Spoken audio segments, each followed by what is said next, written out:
Well, welcome back to the Texas Sprint Racing Series, round number 3. We are live from Cresson, Texas for the summer shootout. My name is Caleb Vieska. Alongside me here this weekend in the booth is the one and only Rocco Ruzic as we get set to go green for our Micro Swift class presented by Kart Racing Solutions, where Andrew Anastasio and Kimo Ahmad are starting on the front row. It's Dutch Westbrook and Tyler Blackwood on that second row. Victor Gus Wonderly and Kason Sanders on row 3, Nayeli Vargas and Benson Hale on row 4, and Rodolfo Garza, Shotgun Charlie on the field, starting on that 5th row on his own. A lot to play for here as we are at the turning point of the season, and we try and get everybody slowed down. And you see the track start to dry. Finally, the mist has gone away, the rain has gone away, and we will have a drying racetrack throughout the day. So definitely going to be something to watch as the day progresses. But the Micro Swift still on the wet weather tires here this weekend. Into the tram lines we go for the first time this weekend. Green flag is out, and we are racing here in Micro Swift. Anastasio with a great start. Westbrook with a great start. And Ahmad stuck on the outside there, looking to work his way through. Westbrook there on the inside of turn number 1. Works his way through. Ahmad into the grass there, unfortunately, and Westbrook to the lead there on the exit of turn number 2. Yeah, Kimo Ahmad getting bobbled right there at the start. He loses one position. I think that's Wonderlay into P3 now as we go into the, I think this is the kink right here up into the S's. Their leader, that is Westbrook. Yeah, Anastasio lost one position. I think that was possibly one of his, down the inside. Kimo Ahmad tries to get the inside, but that could have been Anastasio's first ever pole position, I think, in the cadet class. One of the first for sure for Angeli Anastasio. As one driver there shuffles out and tries to find his way. That's Tyler Blackwood, I believe, there in that P5 spot and continue to cycle through. But already Dutch Westbrook under fire from Angeli Anastasio. Is he close enough? Not as of yet. And you see that big puddle there in the apex of that corner. So all these drivers, battling with the changing conditions as the day progresses. But with a good run down the main straightaway, Dutch Westbrook pulls away from Andrew Anastasio, who's in 2nd, Wonderly 3rd, Ahmad 4th. Blackwood is in that 5th spot. Sanders, Hale, Vargas, and Garza all round up your field. And Ahmad, a late send there into turn number 1, able to get clear on the inside and ahead of Wonderly. So Kimo Ahmad back up to P3 after losing 2 spots there on the start. Yeah, you saw as he made that pass on Wonderlay, he went across the dry line and just slid right across the racetrack to the outside. Managed to hold on to it though and get that P3 position. Mixed conditions right now, leaves it really. It's really tricky for the drivers to find the the optimal line. But right now, Anastasio, just watching and waiting behind Westbrook, studying. He's not going to make a move right now. I don't think he's looking back over his shoulder. He has enough space. I think. Yeah, he's just going to sit there and be patient for now unless Kimo starts to push from behind. I mean, he is fast. Oh, Anastasio, never mind. Down the inside and into the lead goes Anastasio on Westbrook. He's going to try and get the switchback, and not there, Caleb. A good move there by Andrew Anastasio to get clear into turn number 10. He's now your new leader when they cross the line, and already Anastasio and Westbrook working together, trying to pull away from Kimo Ahmad, who has swept the Texas Sprint Racing Series so far this season. He won round number 1 in NOLA. He won the 2nd round at Speed Sports Racing Park, and now Ahmad, the young Egyptian, closing down the gap there to Dutch Westbrook, who seems to have some sort of issue because he's lost a lot of time to Angeli Anastasio here. Westbrook falls back, and I don't think it's an issue, but he definitely lost a lot of time there on the exit of turns number 1A and 1B. And then on the exit of 2, he lost a lot of time to Ahmad there in his OTK Iron Rock Motorsports Gillard. So Ahmad already closing down the gap to Dutch Westbrook for that 2nd spot. So the Bennett driver already losing a lot of time to the Brellart AR Academy driver there in the lead. So a lot of work to do for some of these drivers if they want to close down that gap. And for the first time this weekend, you're starting to see the sun peek out and into the clouds here. So let's see what we can do. And I think Tyler Blackwood has an issue there on turn number 9. It looked like he went around, and he's going to get passed by Kason Sanders here in this one. So Blackwood already with issues so far in this drying track, and we may even be ready for slick tires the next time out, Rocco. Yeah, Anastasio puts down the fastest lap by over a whole second on P2. Actually, Kimo Ahmad is a little bit quicker than Westbrook, about 4/10 faster than Westbrook and gaining rapidly right now. But Anastasio pulling very far away right now. If Kimo can't get around Westbrook, he probably will be totally ran away by Anastasio. Yeah, no, for sure. So definitely a lot of work to do for some of these drivers here if they want to close down that gap to Angeli Anastasio. I mean, with the time continuing to dwindle down, these heat races only 6 minutes plus 2 laps. So not too much time, but you do have 3 heat races, right? I mean, me and you have raced here before. We know how the format works, but for the viewers at home who aren't familiar with it, wherever you qualify earlier, wherever they qualified earlier this morning is where they're going to start for all 3 of their heat races. So you have to start, whether it's on the outside for all 3 heat races, whether it's on the inside or wherever you may be. If you had a bad qualifying session, you need to work your way up the field every single time you go out there on the racetrack, and every single time you get into racing action. So a lot of work to do for some of these drivers who seems to be down, but you know, with the track continuing to dry, it's definitely going to be open option for all these drivers who can either go on slicks, can either go on wets, and it's definitely going to be all about strategy. But I think after this one, we may be well in play with the slick option as these times continuing to fall down, you know, here in this one. So the pole sitter is the person with the least amount of points at the end of the heats, or is it the most points? So I'm not sure how the points work, but it's the driver with the highest average. So the most amount of points, you get points obviously by where you finish. So if you qualified, you get points for that. If you have a top 5 finish, you get points for that as well. You win a heat race, you get points. So it all varies throughout the weekend. Okay. Well, as you can see on track right now, Kimo is working on that gap between him and Westbrook. Further back, there's a battle for 4th and 5th, or 5th and 6th. I think that's Sanders and Blackwood right there in the High 5 Performance go-kart. They're coming through the last corner right now. Very tight and very close to that puddle. I mean, very good line right there as he's about to get another position, I think. Yeah, so Sanders able to get the move done, and Blackwood able to get the move done, looking to work his way on the inside, not close enough. Sanders had a little bit of a bobble there on the exit at turn number 10. Gets a little bit out of shape, able to continue going here, and I think Rodolfo Garza out of this one early for the CRG Nordum driver. But Sanders currently P5 here. Blackwood still trying to get the move done after an unfortunate spin for Blackwood. Put him out of contention here early. Was up into the top 5, but obviously unfortunate unfortunate start to his race. Put him on the back foot from the get-go, but already trying to get the work done on Kason Sanders. Not close enough as of yet into the bowl. Is he close enough this time by?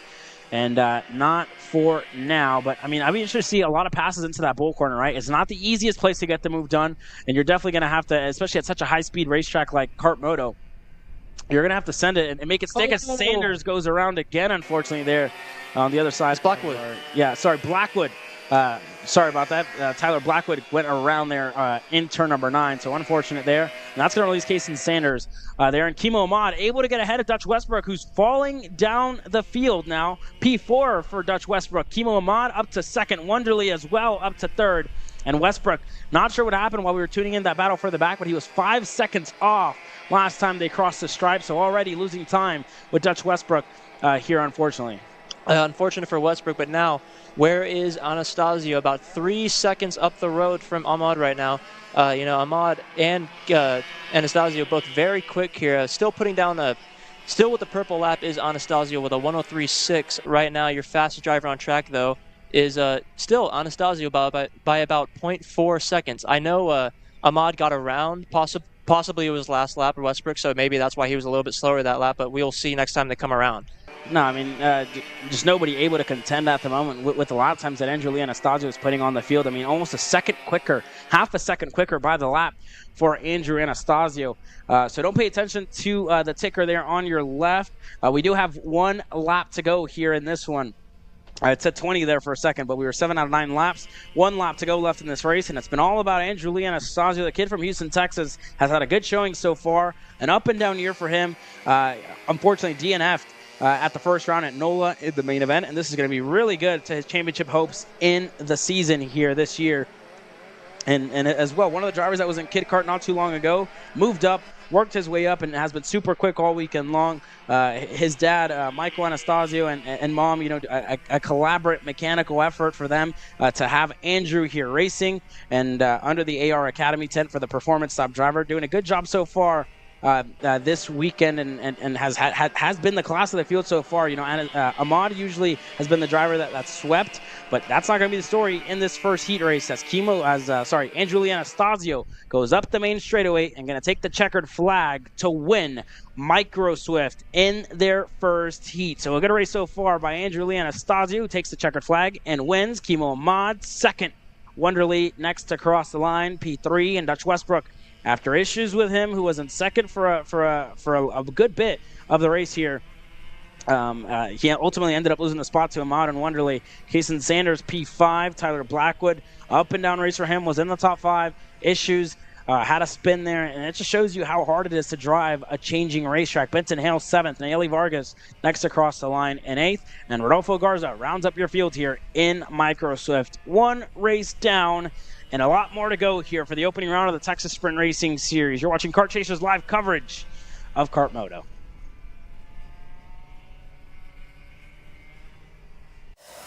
So you will finally want to get behind the wheel, huh? Yeah, I've been shooting for 3 years and I've never got to drive. Well, you're going to need some more gear than just your helmet. Why don't you go to shopakr.com. They got their inventory online and they'll ship it the same day if you order before 5:30 p.m. Eastern. They got shoes? Yep. Gloves? Yep. Rib protectors? Got those too. Can they make me go fast? No. Here at Acceleration Kart Racing, we've got everything you need to get on track. What happens next? Well, that's on you. Check us out online at shopakr.com.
Here at MPG Motorsports, our main goal is to provide the best pathway into professional motorsports for our entire team, drivers and mechanics alike.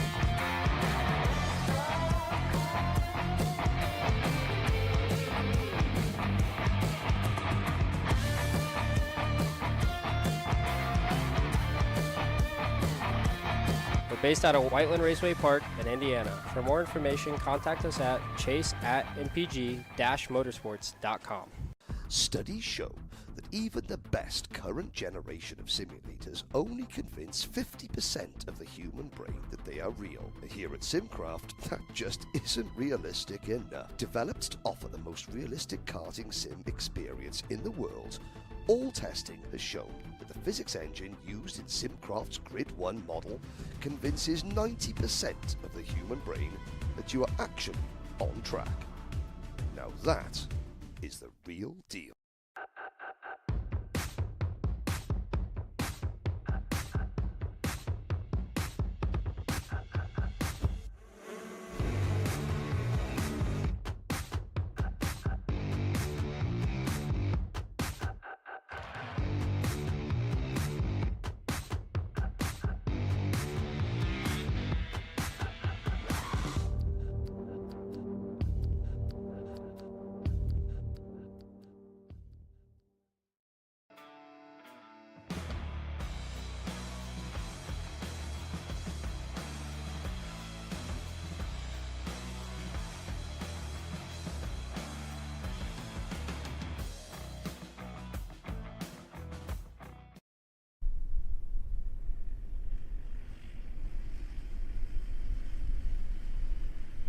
Well, it's that time of the weekend, the best time of the weekend. The Honda Kid Kart's on the racetrack now as we get set to go green for the first time this weekend. Let's run you down your starting order, and no names out here, so unfortunate there. But yeah, let's. It was Caden Tudor, the driver who put it on the pole position here in the 53 Margay. So let's see what it looks like, and I think they are going to get the red flag, you know, by the end of the season whenever it gets down to it. This is your starting lineup. So Caden Tudor wasn't on the pole position here in this one. It's Holden Henson, Beckley Anderson, Bodie Bayer, Rafa Lee, Shep Sullivan, Dusty Strayer, Caden Tudor starting 7th, Trevor Knight 8th, Ben Nelson 9th, Liam Lofton 10th, and Brody Brown 11th. So that's your starting grid here for your Honda Kid Karts, presented by Gallery Furniture. Are they on wet tires? I think they may. Yeah, they're definitely. I think still the on wet majority tires. is they are on wet tires, and if you want to keep those tires alive throughout the weekend, you're obviously going to want to keep them as wet as possible, because you don't want them to overheat on a drying racetrack, and you already see the dry line starting to form on the main straightaway. So I think by the time we go green for Mini Swift, it's probably going to be a dry tire as our TSRS crew gets these drivers set to start here and lining them up here in this one. I mean, this is pretty good to see they're already, mostly lined up. By the end of the year, obviously our goal here at the Texas Sprint Racing Series is to have these Honda Kid Karts line up on their own, right? Have their own race starts, slow down on their own as, they're shuffling through, moving them around. But yeah, I mean, this is great, right? This is why we love the Honda Kid Kart class. They're learning, they're having fun, and having a good time. So, we'll see as we continue to move them around. Our hardworking TSRS crew doing a great job this weekend. I mean, and our crew as well, right? Our cameramen have gone through every single thing under the sun so far. We've had rain, we've had clouds, we've had wind, we've had everything.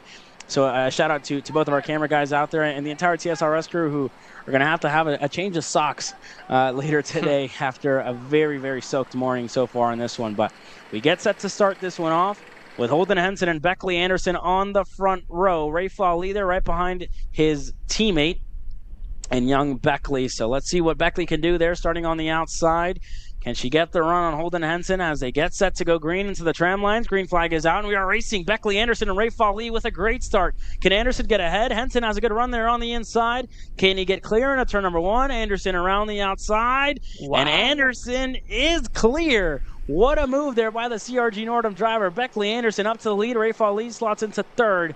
And the rest of the drivers continuing to cycle through. Bodie Bayer, P4, and Holden Henson lost that spotter on the outside there to Beckley Anderson. Not for long, though. There goes Holden Henson on the inside down the hill. Able to get clear for Holden Henson into turn number 4. So a good move there.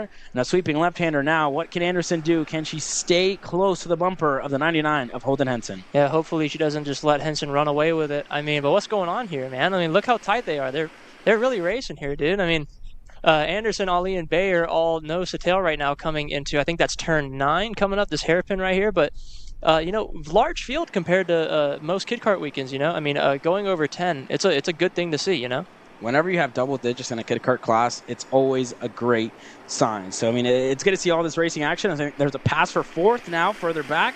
And there was a pass there, the 14 of Shep Sullivan, able to get clear. And he's going to get passed now by the number 10 there of Bodie Bayer, is able to get back clear.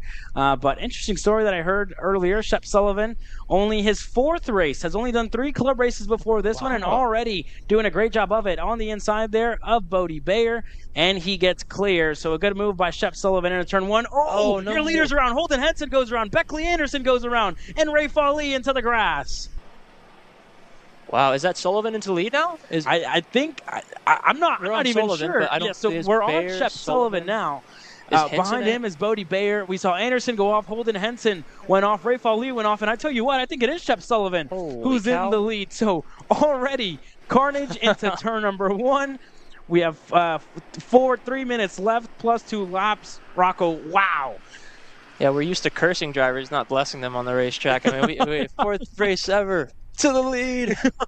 That's pretty awesome. But yeah, I mean, 4th race ever in a Kid Kart. It's I feel like in Kid Karts, it's very important for the driver to be able to, take in information and learn as quickly as possible. And if somebody's in their 4th ever race as a 5 to 8, right now, defending as well. I never seen defending like that in a Kid Kart race. Brody Brown around the outside on turn number 10. He's able to get clear of Bodie Bayer. And you saw Shep Sullivan have a little bit of a mistake there on the exit contact, side by side, bumper to bumper.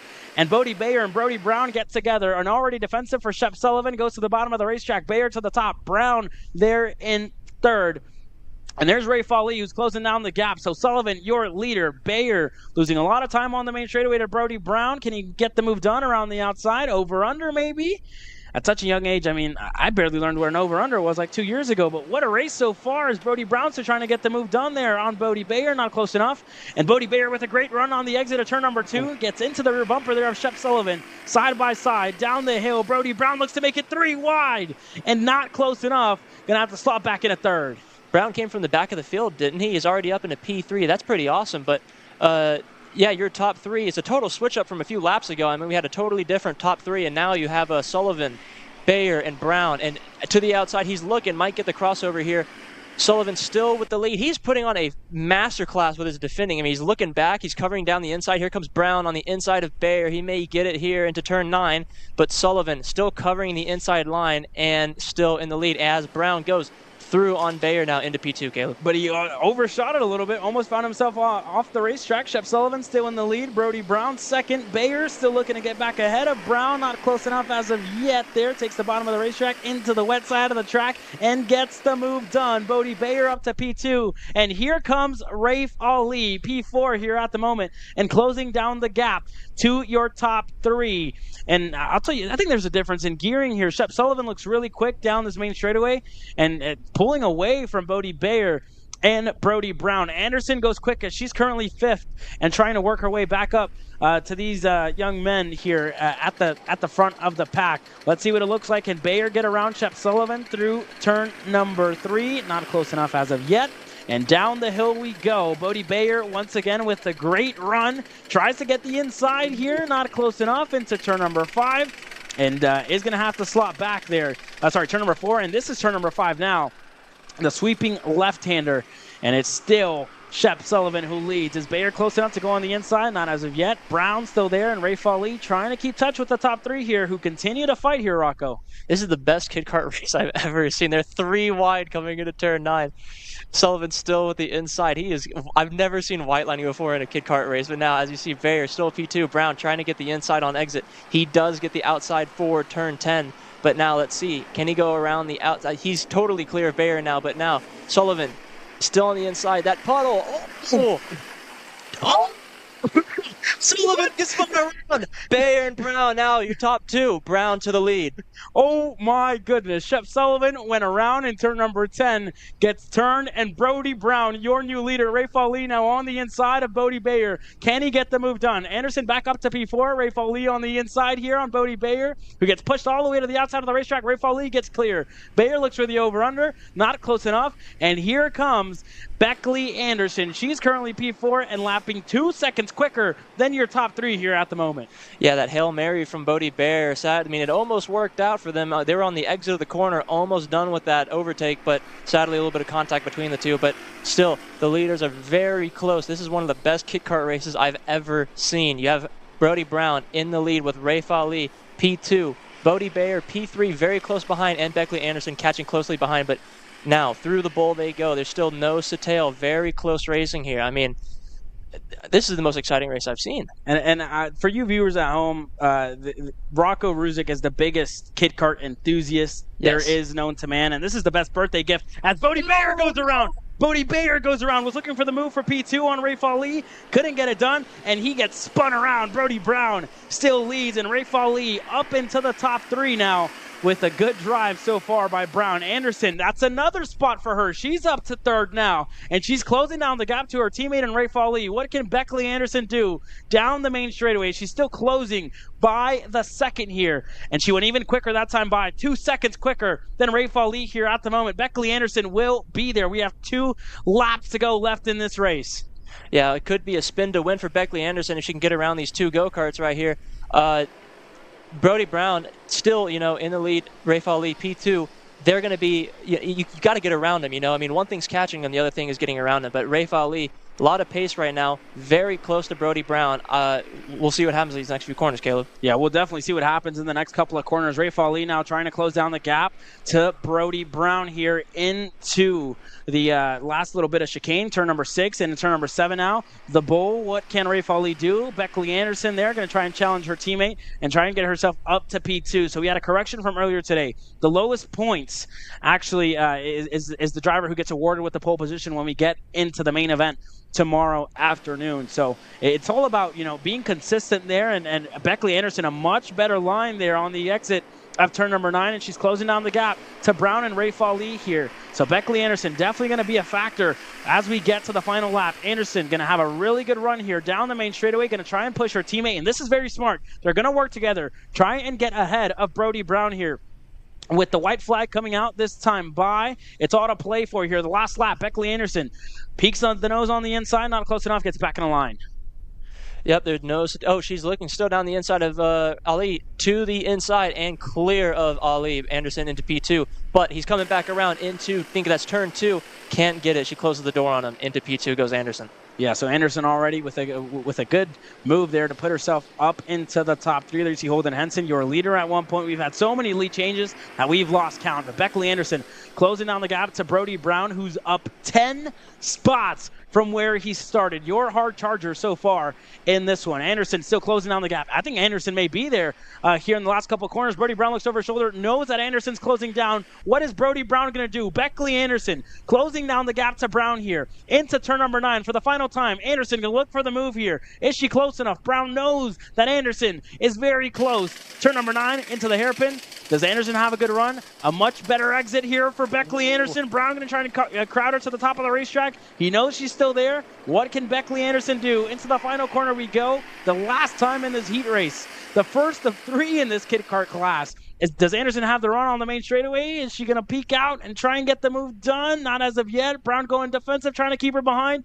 Gonna crowd her down to the bottom of the racetrack. Drag race. Beckley Anderson wins. Wow. Brody Brown second. Rafe Ali third. Bodie Bayer fourth. Caden Tudor fifth. What a race, and Beckley Anderson at the line wins heat race number 1. That was spectacular. That was one of...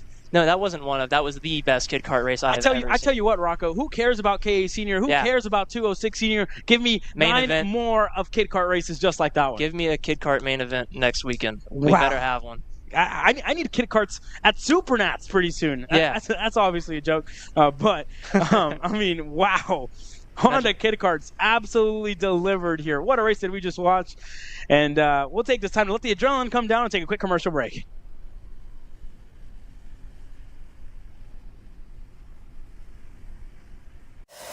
So you will finally want to get behind the wheel, huh? Yeah, I've been shooting for 3 years and I've never got to drive.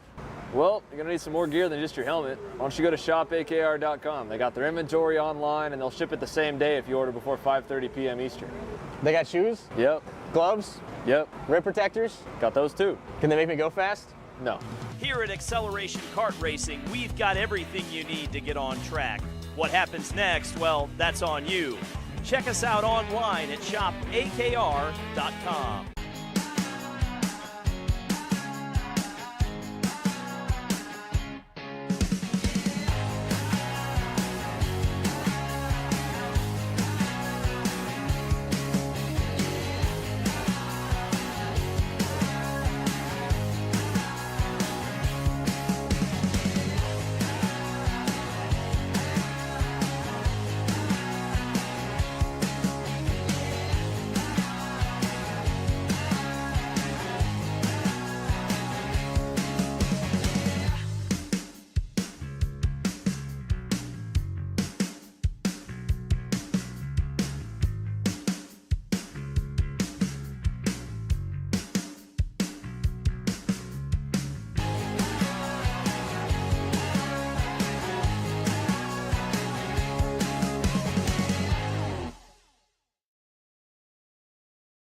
Welcome to Rimrock Raceway, the premier karting facility and motorsport-themed venue in West Texas. While you're at the track, be sure to stop into Victory Lane and enjoy our full-service bar and event center. We have live music and entertainment weekly, along with Texas's fastest go-karts available to the public. Located on West Highway 80 in Odessa, get your adrenaline pumping at Rimrock Raceway and live life full throttle.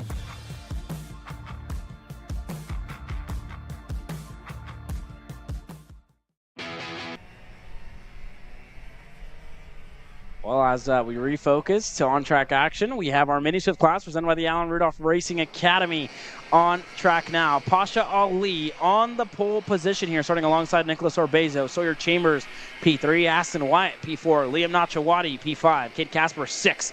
Alex Chandler, 7th. Nathan Hughes, 8th.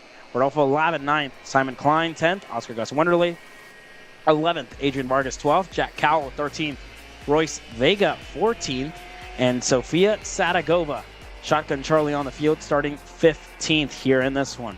But Pasha Ali, what's almost seemed like a sweep for the CRG Nordum team this weekend when it comes to pole positions, as Ali got it done, Rudolph got it done in both of the senior classes, so not a bad start so far in this one. Let's see what Ali and Orbeso can do as the track continues to dry, and I'm going to be interested to see who's on slicks and who's on wets here in this one. So let's take a quick look here. I can't really tell for now. Yeah, I can't really tell, but Pasha Ali going to get us underway here in this one. They're stacked and packed on the main straightaway, as we will go green for the first time this weekend in Mini Swift class, and we are officially racing. Ali with a great start. Chambers going to push him through. Orbezo there, stuck on the outside and could get Freight Train here. Tucker Tribb there on the inside. Oh, Ali gets sideways there and gets Freight Train. Nicholas Orbezo goes through. Chambers to the lead. Tribb goes through as well, and Aston Wyatt through as well, and there goes Nicholas Orbezo, P4. So your Chambers to the lead after that turn one little bobble there. So we're coming into the sweeper here. Side by side, Aston Wyatt trying to go on Tucker Tribb. He's able to get clear there into the chicane, turn number 6. Aston Wyatt able to go up to P2 on what's probably the first time that they'll encounter a dry racetrack, and you already see these drivers continuing a lap a lot quicker than they were earlier today, Rocco.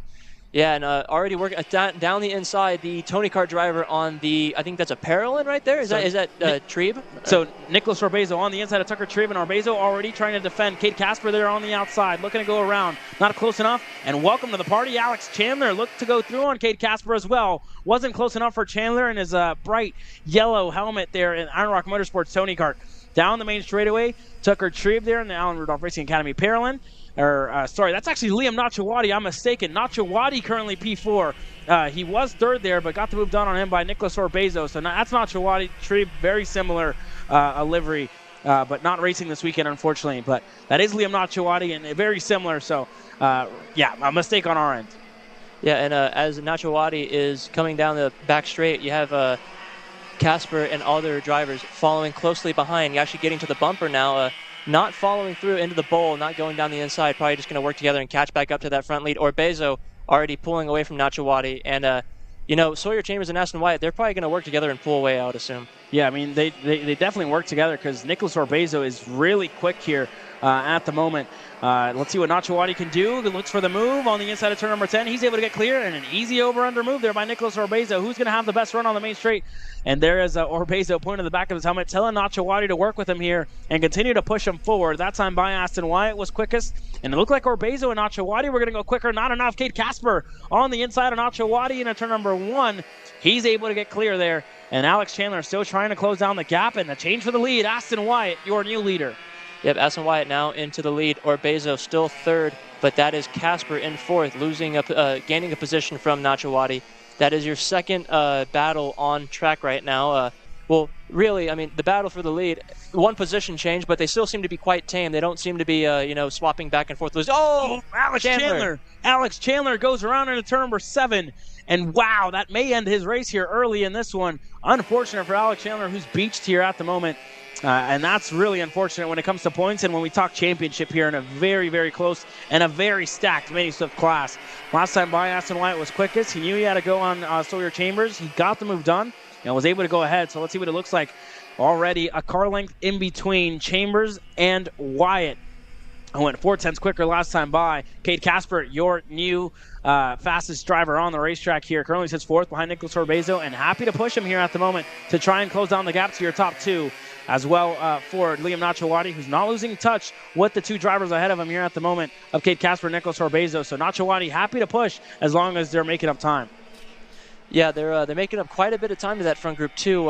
Like you said, fastest time last by Wyatt. Now they're all in the same frame almost. I mean, you can see Liam Nachawati kind of shadowing Casper there, trying to get down on the inside, it looked like almost, because they are losing a little bit of touch to Orbezo now. I mean, at any point now, Liam Nachawati might go down on the inside of Casper. I mean, we may or may not see. But as they are still catching that front group, they run a nose to tail through the last corner, turn 10, down on the front straight, and still no changes for the lead. No changes for now. There goes Liam Nachawati looking for the move on the inside of Cade Casper. Can he get clear?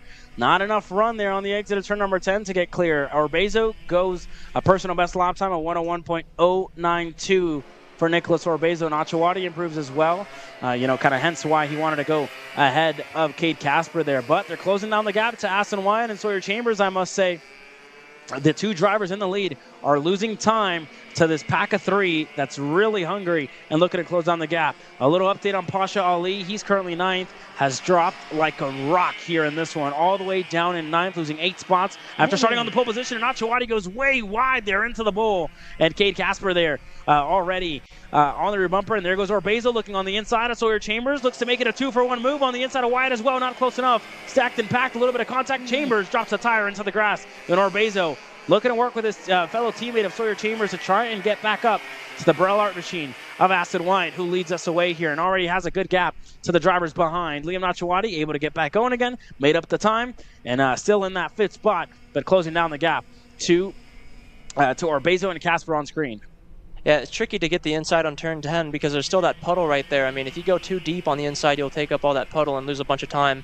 Probably drink a bunch of water in your engine, and you won't want that. But yeah, as they get back to Wyatt, they're catching him pretty quickly. I mean, once they kind of fell back from Aston, Sawyer even tapped his helmet, told me, work with me, let's move forward. But they're there now again with the leader. Your top 5 are all in frame right now.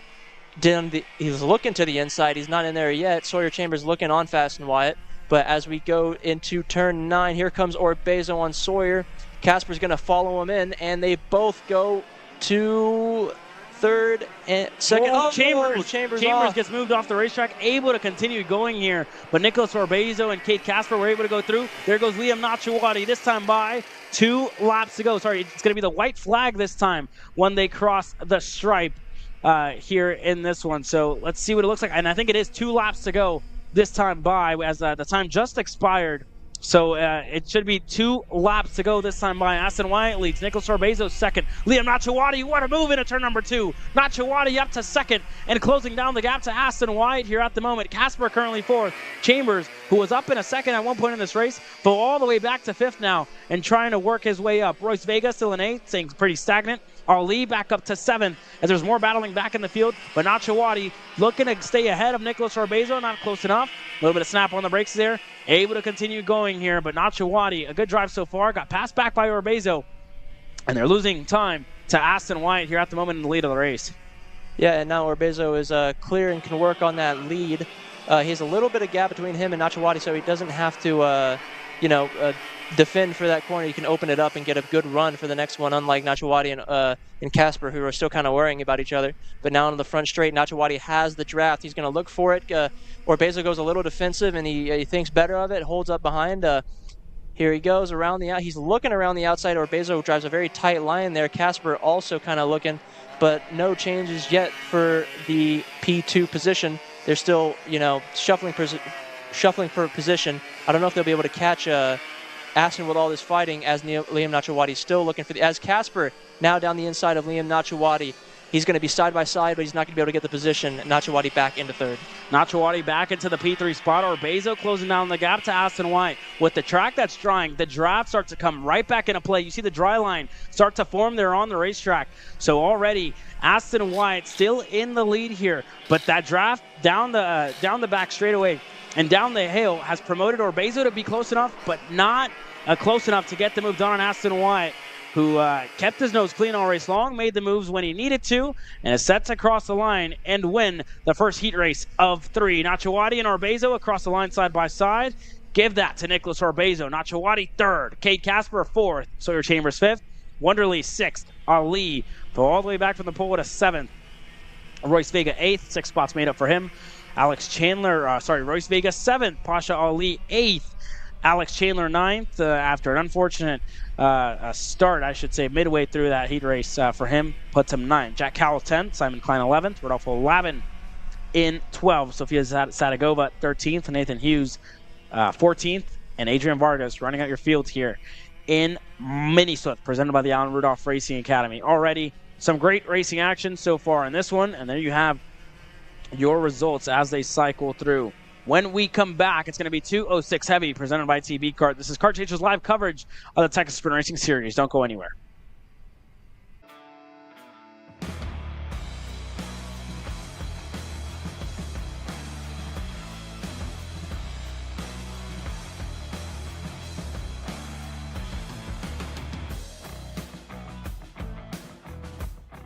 We're at a commercial break.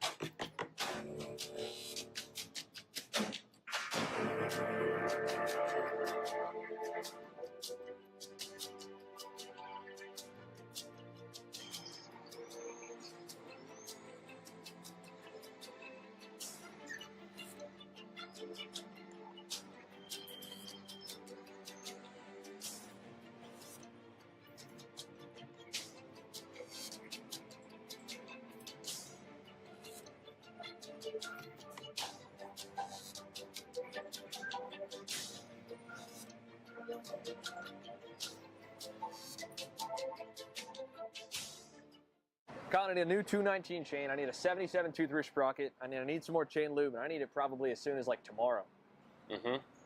Dude, are you even listening? Like, we need this to run this weekend. Want anything else? What do you mean? I already got it in the Kart on Acceleration Kart Racing's online store, bro. All orders over $200 get free shipping. Oh, throw in a set of tires. Done. Everything you need, all in one place, and shipped to your door for free on orders of $200 or more. Exclusions apply. Shop KA100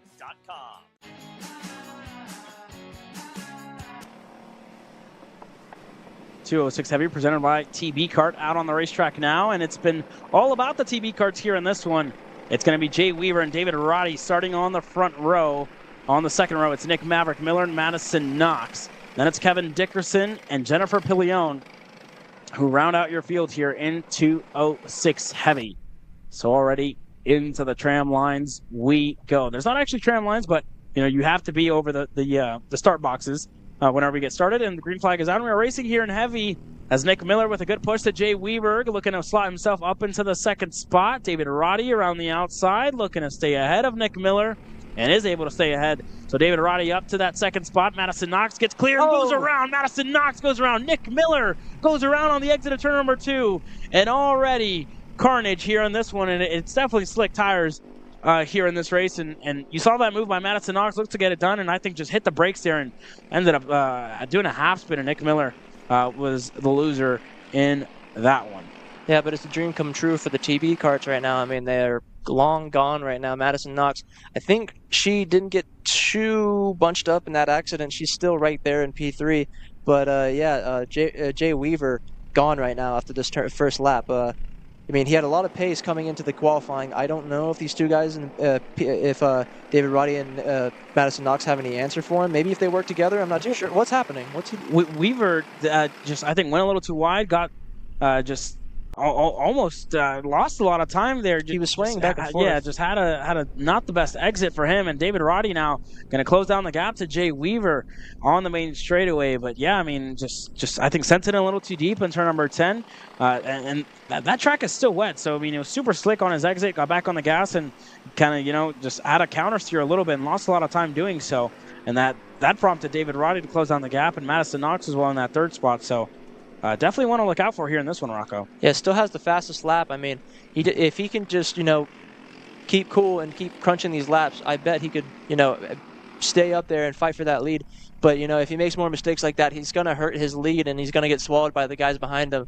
Right now, Madison Knox down the inside of turn 9, thinks better of it, and slots right back behind David Roddy. But, slotting back behind isn't going to make you go any faster. If you guys can work together, push together, instead of looking for it, maybe they could catch back up to Jarrett Weaver, because he's still pulling away even after that mistake. Yeah, and especially in 206 racing, right? I mean, it's a lot about draft. It's a lot about push racing. So for David Roddy and Madison Knox, really just set your differences aside, work together, push each other, try and get up to Jay Weaver, who's currently running a 103.992. I mean, not too bad when you look at it, but a lot of work to do for Roddy and Madison Knox on a still drying racetrack, but they need to work together. They need to help each other out and close down the gap to Jay Weaver here, and it's just kind of setting the differences aside and working together, which is a big thing. Yeah, Madison Knox falling a little bit behind David Roddy there as he's gaining rapidly on Jay Weaver right now. The TV karts are about to link back up. I will be surprised to see if Dave immediately goes around him or if he might just help him push, because there's still a few more minutes to go in this match. I mean, you don't exactly want to, fight the whole time and lose as much time as you can if you don't need to. I mean, you don't need to be P1 until the final lap. So if Dave can reach Jay and start working together, I would assume that he just push him, But as we're going back into the front straight, it is pretty evenly spread up front. You have Jay Weaver, David Roddy, and Madison Knox. Your top three, they're all about within a second of each other, they're just slotting in, filing in, trying to see what they can make of this Heat 1, Caleb. Yeah, slotting in and filing right behind each other for Jay Weaver, who just went even quicker, a 102.911 for Jay Weaver. David Roddy still second, but just not contending with the lap times that Jay Weaver's putting down here at the moment. There's Madison Knox on your screen. She currently sits third, and Kevin Dickerson P4. Nick Miller P5 after that unfortunate start of his race. So already, a lot of work to do for some of these drivers, and Jennifer Pillion slow out of the pits and just been on the back foot ever since. It's interesting, it's kind of like Dave one lap is very close to Weaver, and then he's very close to Knox, and then he's very close to Weaver. I mean, with the slick tires on this drying track right now, it may be a little tricky to get a consistent lap down, because everybody's just kind of slotting back and forth. But Madison Knox now gaining on David Roddy a little bit on this next lap. They're way closer to Roddy than he is to Weaver. Weaver seemed to have to found that pace and finally start to pull away a little bit more.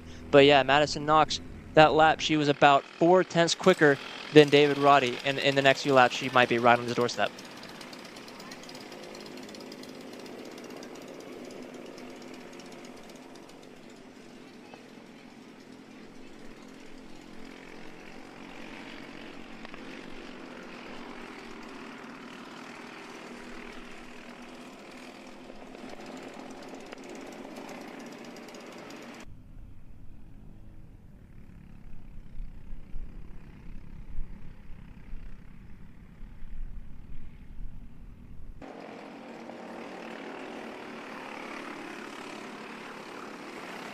Oh, wow. David Roddy just went way wide on the exit of turn number 10 and finds himself off the racetrack. Madison Knox up to P2, and a mistake by David Roddy.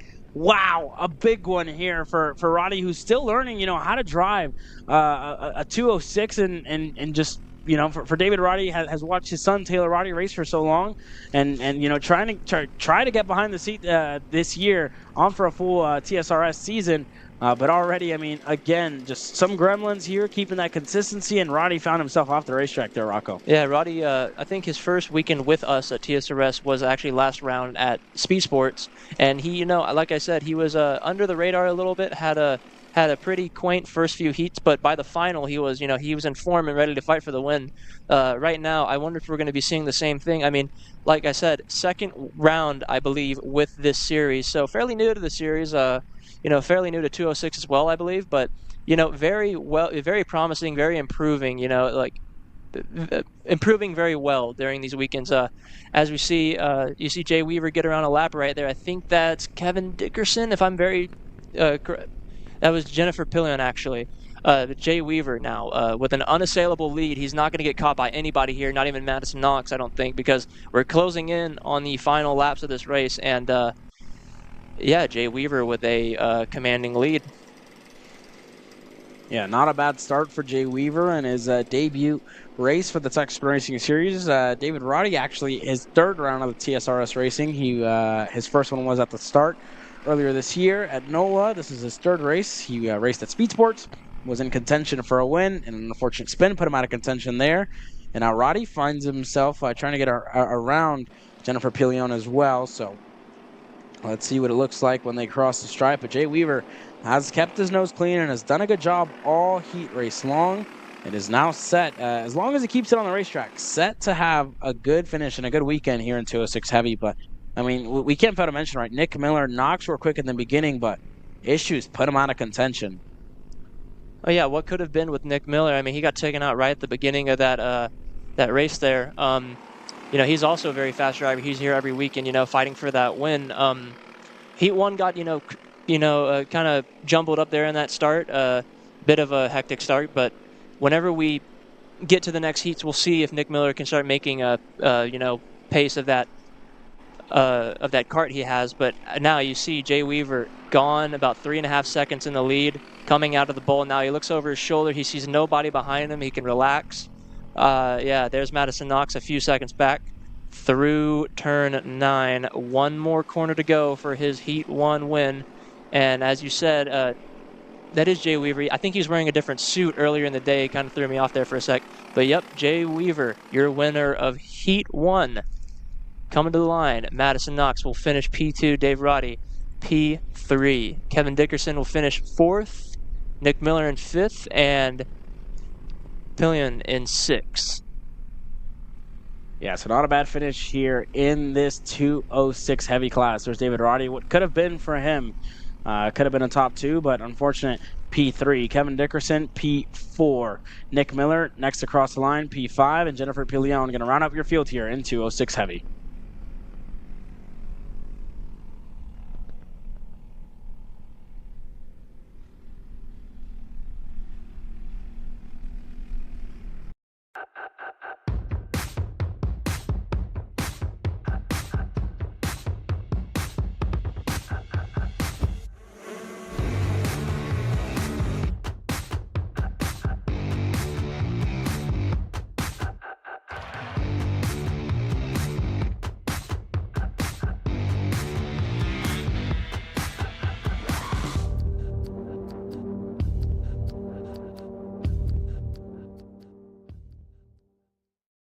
We're at a commercial break.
Well, your KA100 juniors, presented by 4T Concrete Pumping, have worked their way onto the racetrack. No idea what happened there. A mishap on my end, a misfire or something like that. But Joey Domi starting on the pole position alongside Tyler Roberts, Mason Berry, P3, Juan Jose Paramo, P4, Gage Bailey, P5, Duquette, Kemper Jr., Young, Anbar, Ibarra, Trammell, Duran, Berry, Henry, Golseth, Cox, Gus Wonderley, Cruz, Thomas, and Nvani all set to get the green flag here in the first heat race of KA100 Junior racing action here. And for the first time, they're going to get the green flag here this weekend on what's been an action-packed season in between all of these KA100 Junior drivers. They're into the tram lines. Green flag is out, and we are racing here. A good start by Joey Domi there on the inside, but around the outside, there goes Tyler Roberts and to the point of the field. Domi goes sideways and a lot of contact here. Carnage on the exit. There's Juan Jose Paramo off the racetrack. Jackson Young and more collected here in this one. Yeah, that was a very hectic start. Now you have, I think that's Barry P2 with, is that Ibarra there, P3, and Tyrone Kemper Jr. in P4. A good start by David Ibarra, working his way very much up the field, and Ibarra already looking for the move on Barry, able to get it done. Kemper Jr. looking to go through as well. A move further back, that's Hamza Anbar looking to go through. Tyrone Kemper Jr. looking to go through. He gets the P2. Ibarra falls back to the 3rd spot, and what a move by Hamza Anbar to get up to the P4 spot. A lot of big movers so far in this one. Hamza Anbar into P4. Oh, a whole jumble of carts coming through the last corner onto the front straight. I'm not sure who got around who there, but it's a huge gaggle of go-karts around 4th and on back. That is Barry looking over his shoulder down. Oh, wow, a long freight train around Barry there. He loses a few positions. Now Ibarra, and I think that is Anbar, still fighting for that P3 position. They're losing time to Kemper Jr. in second, so hopefully they can get around each other and figure out who's going to lead, who's going to follow, and who's going to push. Now Ibarra still lead, and that is down the inside. There is a GFC driver down the inside of Anbar there following him. That is, I think that is Trammell. A lot of moves so far. Graham Trammell able to get through with the 827 to Gage Bailey, who's there working his way through. Trammell looking to go back. Not close enough for Graham Trammell, as there for the back Hamza Anbar. Lost a lot of spots there at the start. A good drive, but still a very wet racetrack, and picking and choosing your lines here depends where you're going to have the run. And Graham Trammell, a good over-under move, was on the outside of the exit of 10 and has a great run, a monster run down the main and straight away. Graham Trammell on the inside of Gage Bailey. He's able to get clear. Anbar looking to go through as well. He's up to P3, and a big gaggle of go-karts, like you said, Rocco, all the way back. So a lot of racing action so far in this one, but what a move by Graham Trammell to put himself up to that third spot. And all the fighting from 3 on back have really released Tyrone Kemper Jr. and Tyler Roberts here in this one. More moves further back in the field. Cox looked to make a move there on Ibarra. He was able to get clear. Ibarra looking to go through again into the bull. Not close enough. There goes Cox on the inside of Barry. He's able to get clear. A good move there by Cox to work his way up the field. Ibarra and Barry looking to work together. And there goes Santiago Uran, a deep send into turn number 9 ahead of Barry. Can he get clear? Not close enough as of yet. More drivers there in this field as well. Thomas, one of the drivers in that big aisle of go-karts further back. A lot of racing action, and this is all outside of the top 5 here, Rocco. Yeah, now you have Gage Bailey, and I think that is Cox right there now, right on the back of Bailey. Here comes Barry around the outside trying to see. He runs wide. There comes the other Gilliard kart around the outside, doesn't get it. Barry still with that position. I think that is Carson and Mason Barry there, the two brothers, fighting a little bit into turn number 1 and still racing action. That's Gage Bailey there on the inside of Cox looking to defend. He's able to stay ahead. Cox on the inside of the bull, able to get clear. What a move there by Cox. Up to P5 here, inside of the top 5, but a good move by Gage Bailey and a lot of fighting. Elbows out already, and all to play for here early on in this one. Yeah, further down the road, a lot more fighting going on right now, but as Cox and Bailey come through the last corner, both Barry brothers as well, single file coming through the last corner, no change of position there. Further down the field, I think that's Anbar right there. Barry brothers are seeming to push together. They're going to work together, not try to, slow each other down at all and get up to Gage Bailey. I think that's for 5th play. There's Duran. Ibarra gets shoved wide there. And Vonnie went through on David Ibarra there, and I think Vonnie knew that it was a little bit of an elbows up move and moved the Ibarra there a little bit. And you saw Vonnie raise his hand and kind of apologize there to David Ibarra, who wasn't happy with that move. Just Ibarra, unfortunate, falling down the field, a lot of elbows out, a lot of action here in this one. There's Nathan Golseth on your screen behind, I think that's Duquette, if I'm not mistaken there. So a lot of action so far in this one, and I mean, they've kept us on our toes for sure, Rocco, with a lot of action. And we saw the Barry brothers, Carson and Mason Barry, working together to catch up to Gage Bailey, and it seems to be working out for them because they're right there. And that's Hamza Anbar there. So let's see if these drivers decide to work together. There's, on screen now is Anbar, Mason Barry, and Carson Barry. Sorry, Carson Barry, the driver ahead. There goes Mason Barry looking to go through as well. Not close enough. That's Cox and Bailey. Cox was able to get ahead of Bailey a couple of laps to go. So P4 and 5 respectively for these drivers on your screen. Trammell was released earlier as well. He's in P3. So your top 3, a big gap for all these drivers to catch up because they decided to fight from the start. There goes one of the Barry brothers on the inside of Anbar. Both of them get through, working together, and Anbar going to lose 2 spots. Yeah, Cox gave the thumbs up to Bailey the few corners before, push me, let's go. And then, next few frames down, you can see Bailey got around Cox. But now the 2 Barry brothers and Anbar, single file come through the last corner. I think that is Duran right behind them. He's starting to catch up to Anbar. We haven't seen much of him in this fight so far. He's been working up the field. Both Barry brothers still working together, trying to catch up to, I believe that is Cox right there. Yep. And yeah, so down through turn 3 and turn 4, back straight, here we come. Yeah, both Barry brothers still working together. I can't say much else. Yeah, I mean, smart by the 2 Barry brothers to work together and try and close down that gap to Easton Cox in that 5th spot, who's made up 11 spots so far in this race.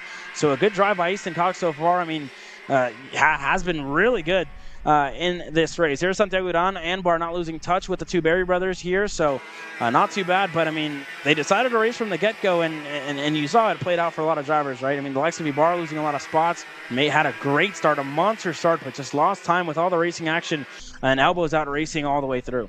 Yeah, we've seen a lot of hectic starts going through turn 1. I mean, everybody seems to get into turn 1 very cleanly, but on exit, we've seen a lot of people have to take to the grass due to a lot of mishaps happening through turn 1B, so the exit of that huge left-hander.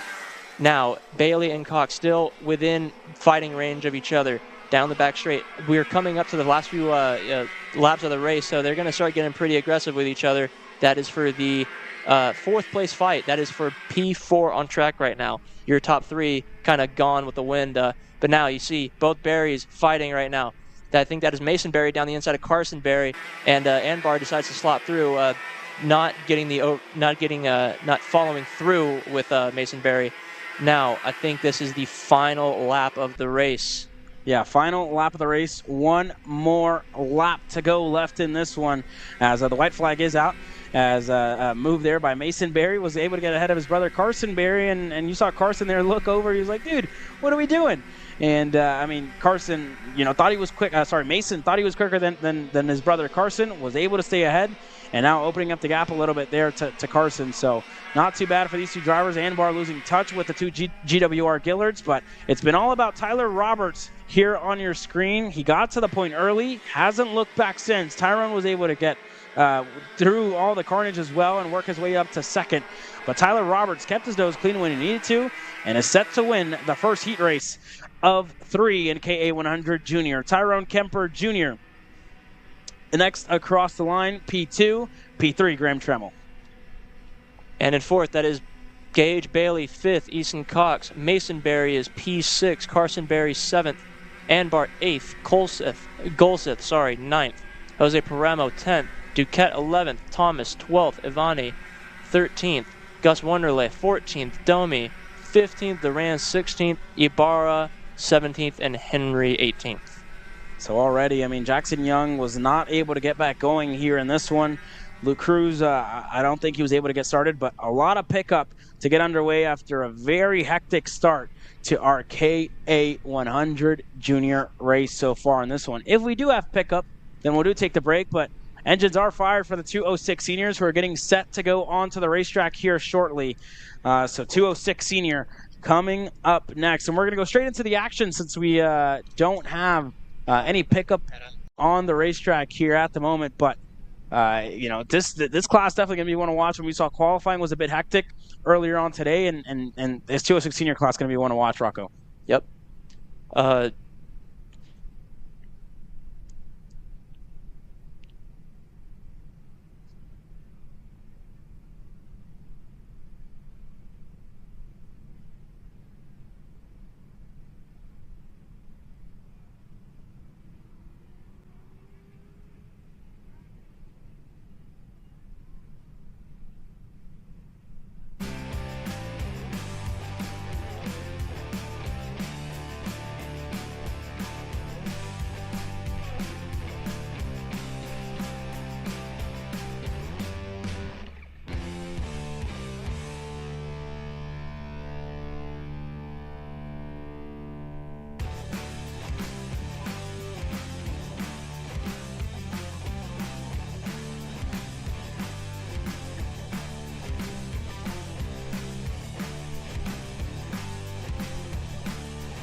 Well, as our starting lineup populates here on the left-hand side of your screen, Aiden Rudolph.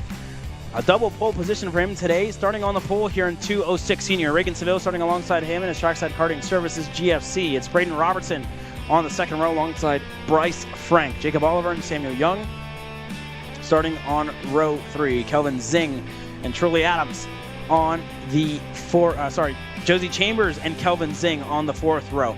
Truly Adams and Gabriel Mucleo on row 5. Reed is your 11th place. Domain is 12th. Wolf 13th. I think that is Caden. I'm not sure which Wolf that is. Weckman 14th, Melson 15th, Harrell 16th, Weilander 17th, Solo 17th.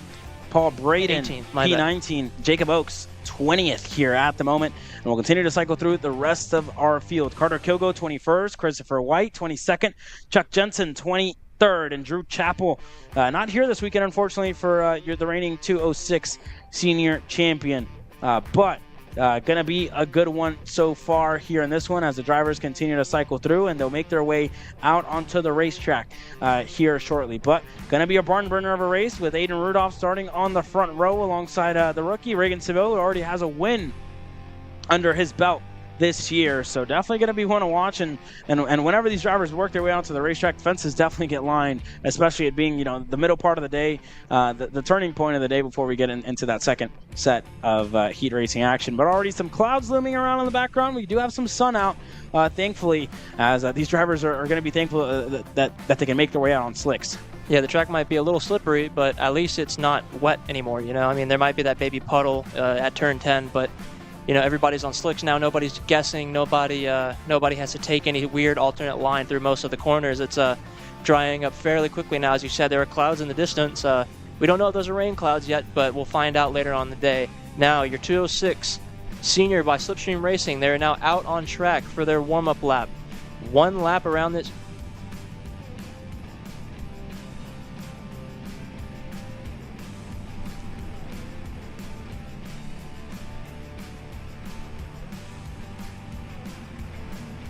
So the 206 drivers work their way out onto the racetrack here. Aiden Rudolph starting on the front row alongside Reagan Seville. And we don't have rain expected until 11 o'clock tonight. So these drivers are not going to have to worry about a wet racetrack so far in this one. I mean, Rocco, you've driven on a drying racetrack many times before. I mean, what can we expect from these drivers here in this race coming up? Racetrack is a little tricky. I mean, at this point, I feel like it's for the most part dry, but whenever it's just starting to dry, it can be a little deceiving. I mean, I have driven on, drying tracks. I'm not successful on drying tracks. I mean, how you said that one time I spun out from the lead, that was a drying track. So it can be a little tricky. Like you see right there in that little puddle on the apex of turn 10, it's a little ninja, I mean, you don't know. Yeah, so definitely gonna be stealthy with these drivers with all the puddles that are lying around. But you see already the fences are lined. Aiden Rudolph and Reagan Seville starting on that front row. We've seen the outside suffer here as the race has started, but the green flag is out, and we are officially racing here in 206 senior. Rudolph with a great start there on the inside of Reagan Seville is on the outside, looks to make the move stick. Not going to be enough. Robertson looking to go through as well. Seville looks to get through. He's able to get clear for second. Bryce Frank up to third, and already a move by Reagan Seville side by side with Aiden Rudolph. Can Seville get clear? And nobody going to help Reagan Seville here in this one, who's going to get absolutely freight trained and not going to be let back in line. Yeah, he's only lost about one position so far from that freight train. Oh, wow, back to he's like side by side with P2 right now. Not totally in P2, but still side by side him and Bryce Frank. Further back, that is true. It's truly Adams trying to get around Samuel Young. He's looking back, defending. Reagan Seville still around the outside. He's trying to hold it around the outside. He's got a good run. Wow. He gets totally around the outside of Aiden Rudolph. Now, Aiden Rudolph has to white line a little bit to save that position. He kind of tells Bryce to work with him. He's going to follow him through that corner. No choice to go down on that puddle there. Now they're all nose to tail coming on the front straight. Aiden Rudolph and Bryce Frank in P2 and 3. Braden Robertson and Samuel Young in 4th and 5th. Yeah, so already those drivers continuing to cycle through. Everybody able to make it through, and a good move by Reagan Seville. I mean, I must say he was able to get the move done there. You see Zing trying to get through on Jacob Oliver. That battle further back still continuing to ramp up, but at the start, nobody wanted to work with Seville. He was able to get himself back in line and into the lead now, but there goes Robertson on the inside of Bryce Frank into the sweeping left-hander. Robertson able to get clear. Frank loses a spot. And these drivers are definitely going to want to work together to catch up to the likes of Seville and Rudolph here in this one. You got to put differences aside, work together, and not let the likes of Seville get away. Yeah, I think Braden Robertson just turned back to Bryce at the perfect time. They both kind of made an agreement there not to, fight. I think from now on it's going to be a 8-cart, 8-wheel go-kart, as I said before, to work on Aiden Rudolph. Maybe they work with Aiden. I'm not too sure. I mean, Braden is a friend of Aiden, but there he goes down the inside of Aiden Rudolph to take P2. Bryce Frank is going to try and fall through. Oh, wow, 3 wide down turn 1. Braden Robertson gets the lead. And Aiden Rudolph and Reagan Seville still side by side. Bryce Frank going to push him through to get to P3. Aiden Rudolph loses a handful of positions there. Braden Robertson, your new leader, with Reagan Seville and Bryce Frank to follow. And this is the thing about 206, right? You need to pick and choose your battles. You need to pick and choose when you're going to make your moves. I mean, Rudolph was looking to make the move on Seville, knew he was quick enough, but just didn't have the help from Robertson. They went 3 wide. Rudolph was the big loser there in that one. Not that bad. P4 at the moment and going to close down that gap, but already you see all the drivers cycling through. You have Chambers, Adams, who's going to make a move there on Samuel Young. Did Adams get clear? Not as of yet. He did, and that's a big gaggle back for P5 here. So a group back, and there's truly Adams with issues there, and it was just racing action. I mean, drivers just not working together, right? You want to see them push, you want to see them work, you want to see them get up to the top 3, but they just want to race the entire time. It's a very competitive chess match, and if you're playing checkers out here, that's not going to work for you. Yeah, one thing I just noticed, Bryce Frank seems to be on a very short gearing. When we came into the braking zone of turn 1, both Reagan Seville and Braden Robertson pulled about 2 kart lengths on Bryce Frank. He must have hit his limiter around then. But and he's probably set up for these shorter infield corners. As we see, he's losing more time down the straights. Aiden Rudolph sucks at the back of him right now. He might go for it here. No, decides to slot in. Probably going to work together. I mean, if I had somebody in front of me with a shorter gearing that can pull out of the corners better, I might want to have him in front of me, Caleb. Yeah, I mean, correct. And you see all the battling further back in the field. I mean, just everybody elbows out racing, trying to get into the top 5. Rudolph looked to get the move done, and Frank side by side with him as well as they continue to work their way through. So for Aiden Rudolph and company, they're still working together here and trying to catch up to Reagan Seville and Braden Robertson there on your screen. But a lot of racing action so far here in this one. Let's take a look at the racing action outside of the top 5. Let's see who outside of the top 5 is currently cycling through. Jacob Oliver there about to get to the rear bumper of Josie Chambers. And here's the battle just outside of your top 5. You have Caden Wolf, Kelvin Zing, and Jensen Harrell all here working together. And there's been a lot of racing action. Zing was outside of the top 10 at the start of this race, but all the battling between Cameron Reed, Samuel Young, Melson, Domain, and a lot of others have really promoted these drivers to work their way up. Truly Adams as well, one of the drivers who just wanted to make the move at the wrong time, it seemed like, right? And he lost a lot of time. So just picking and choosing when you make your moves is going to be super important in this senior class. But that being said, I mean, back up to the front here with our top 5. Those drivers already, that gap starting to close down. You see everybody get brought right back into play. Frank, Chambers, and more all working together here. And Frank just doesn't have the top end that he needs to really get down that main straightaway. And there you see Seville going on the inside of Braden Robertson. He's able to get clear. Rudolph able to go through as well. So now I'm interested to see how these drivers decide to play this one out, right? Are they going to work together? Are they going to make moves? With the lap starting to close down, it's all about points here in this one. Yeah, Jacob Oliver now also popping into frame there with P5.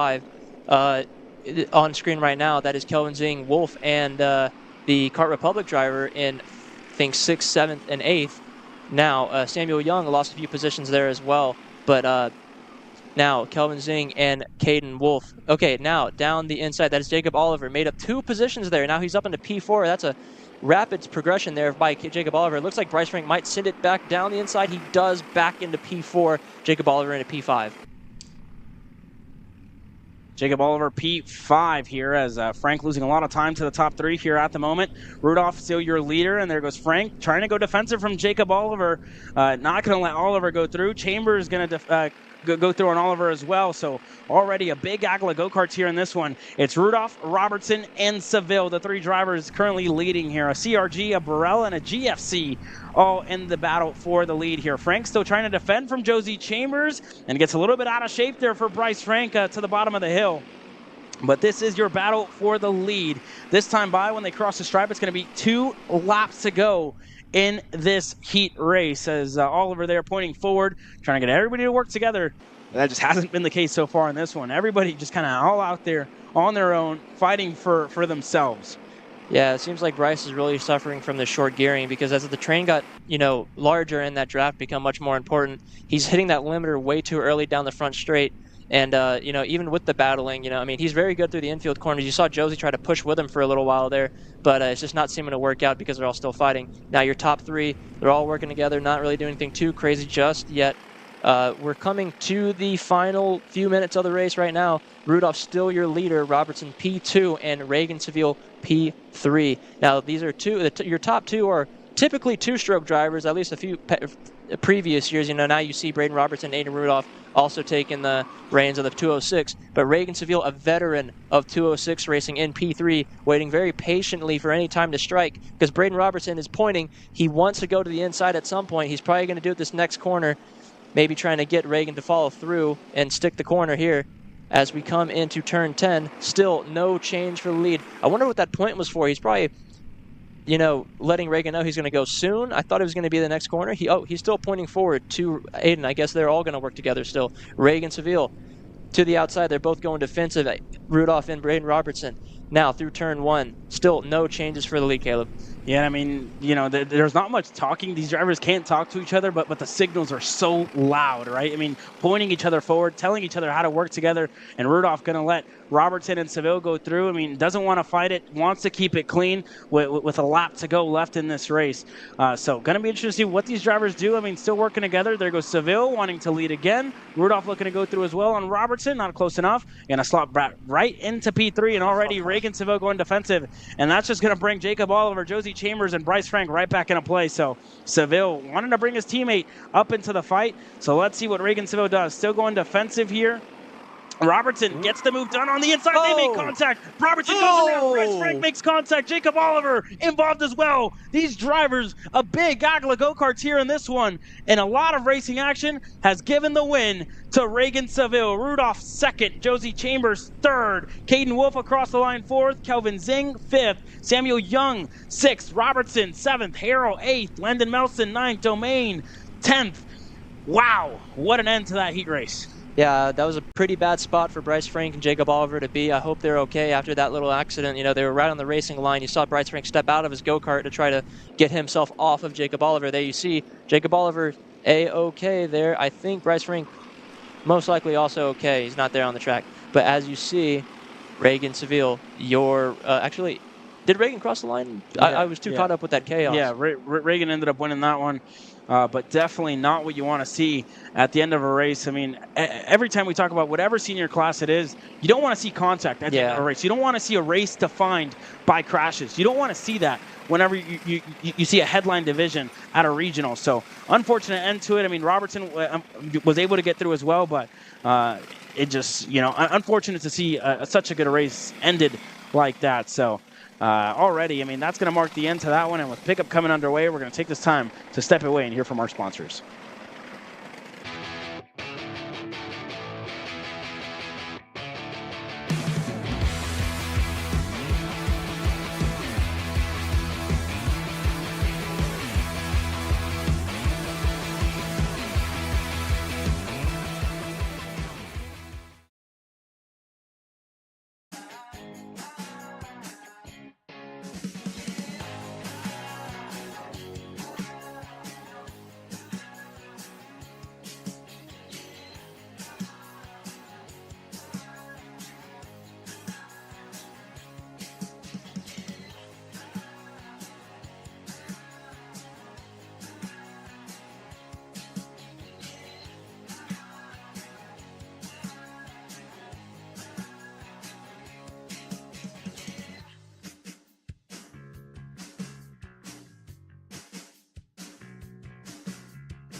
We're at a commercial break.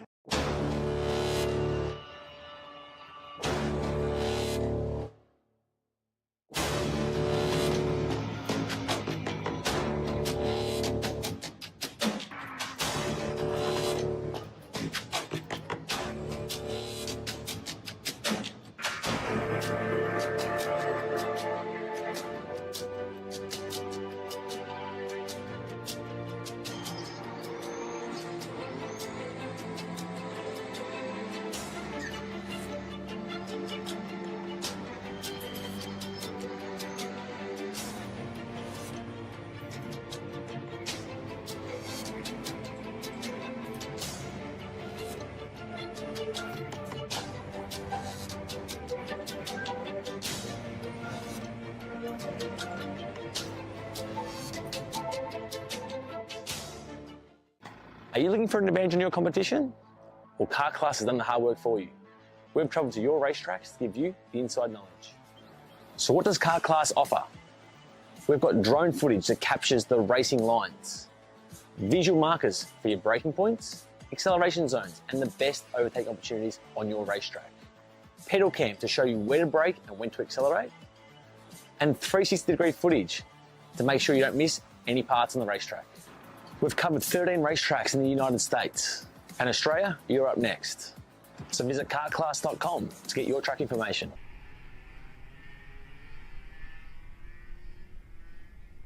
Welcome back to Kart Chasers coverage of the Texas Sprint Racing Series, live, of course, from Cresson at KartMoto as we get set for the next category, which is your KA100 Masters.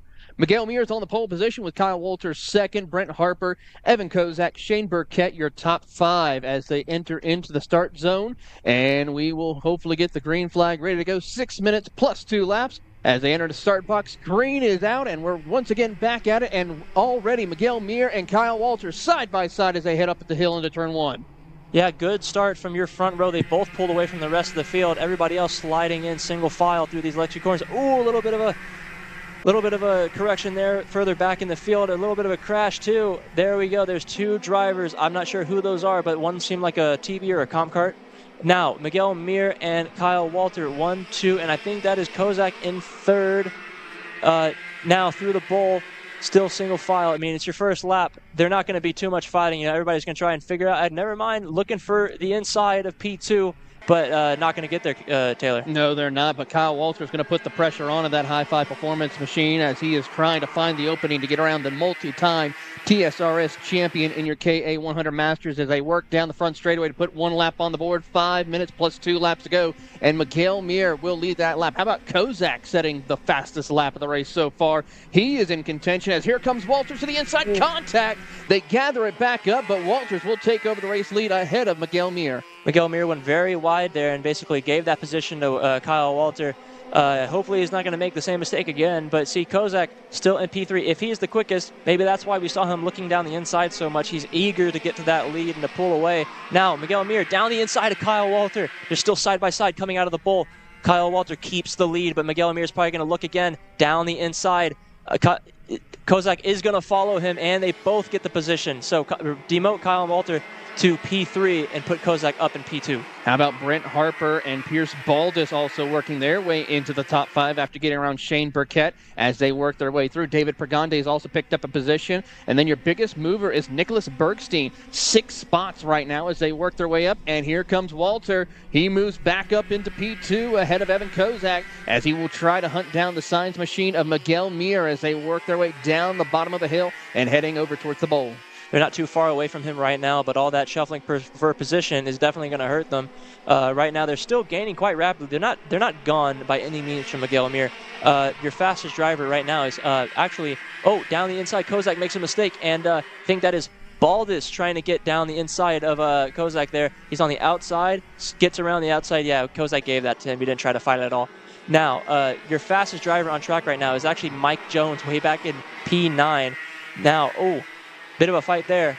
That is 5 on back. I believe that is Burkett, Harper, Pregande, and Caligaro. All those guys in a big train right there coming down the front straight.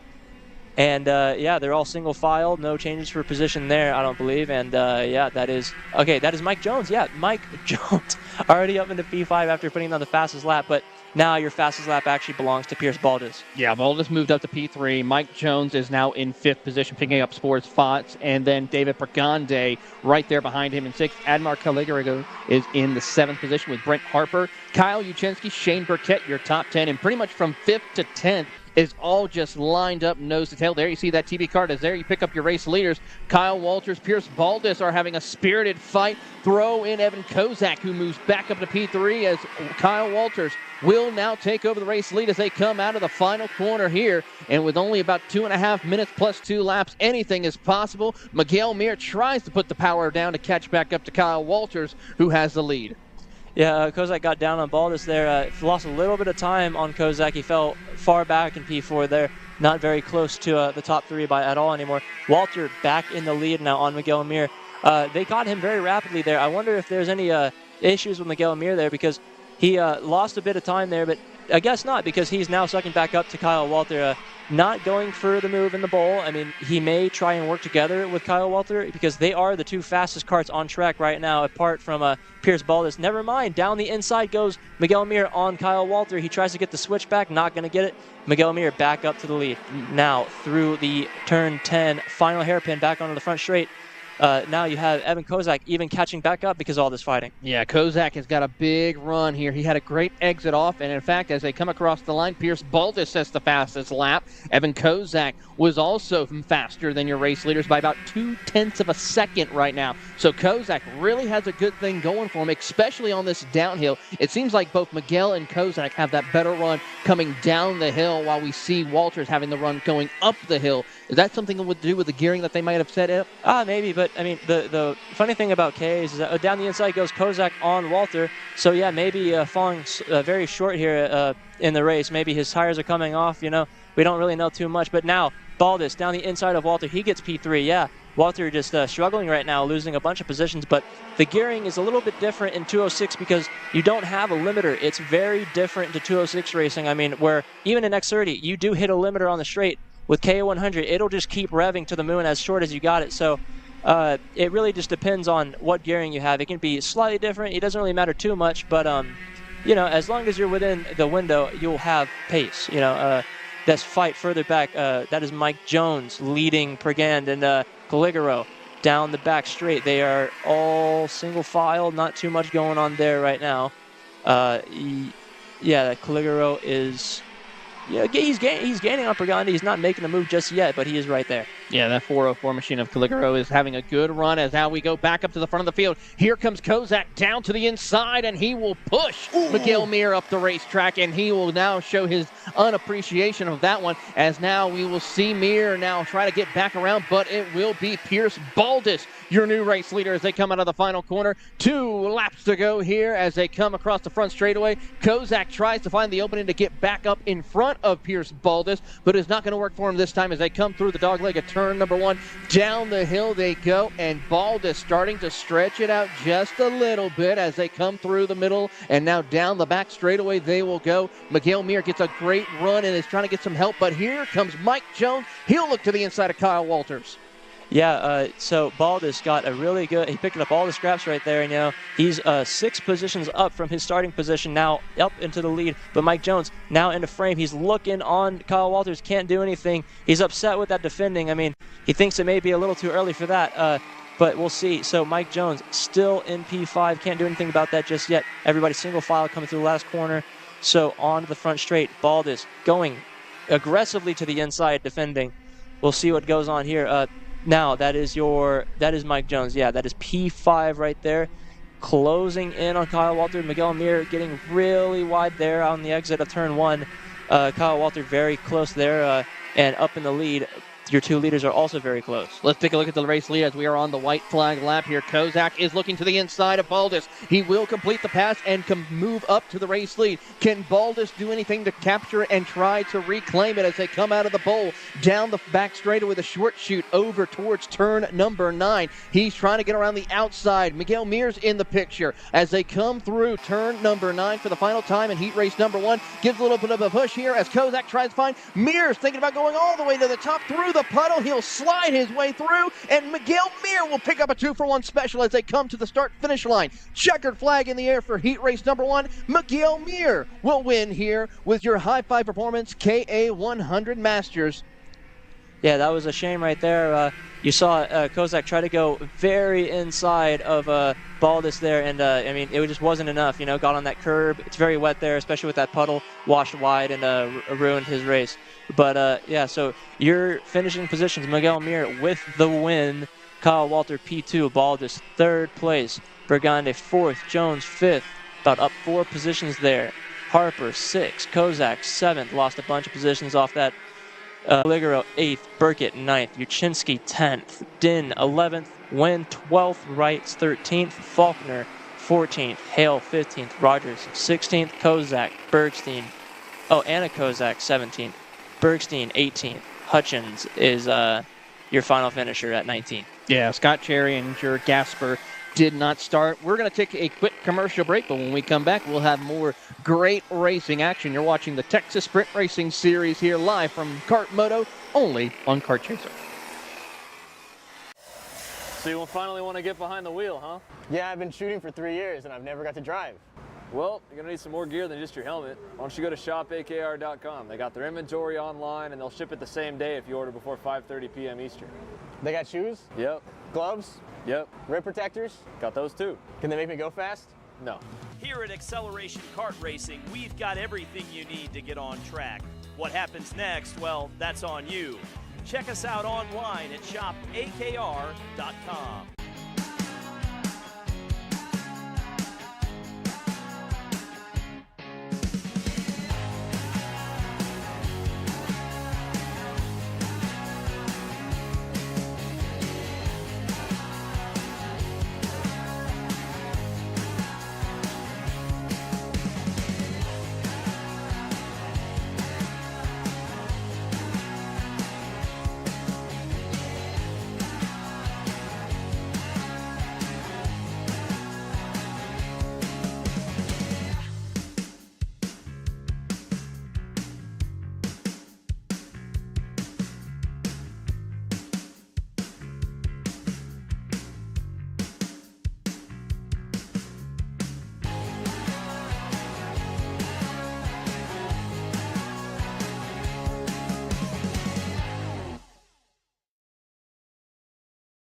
Here at MPG Motorsports, our main goal is to provide the best pathway into professional motorsports for our entire team, drivers and mechanics alike.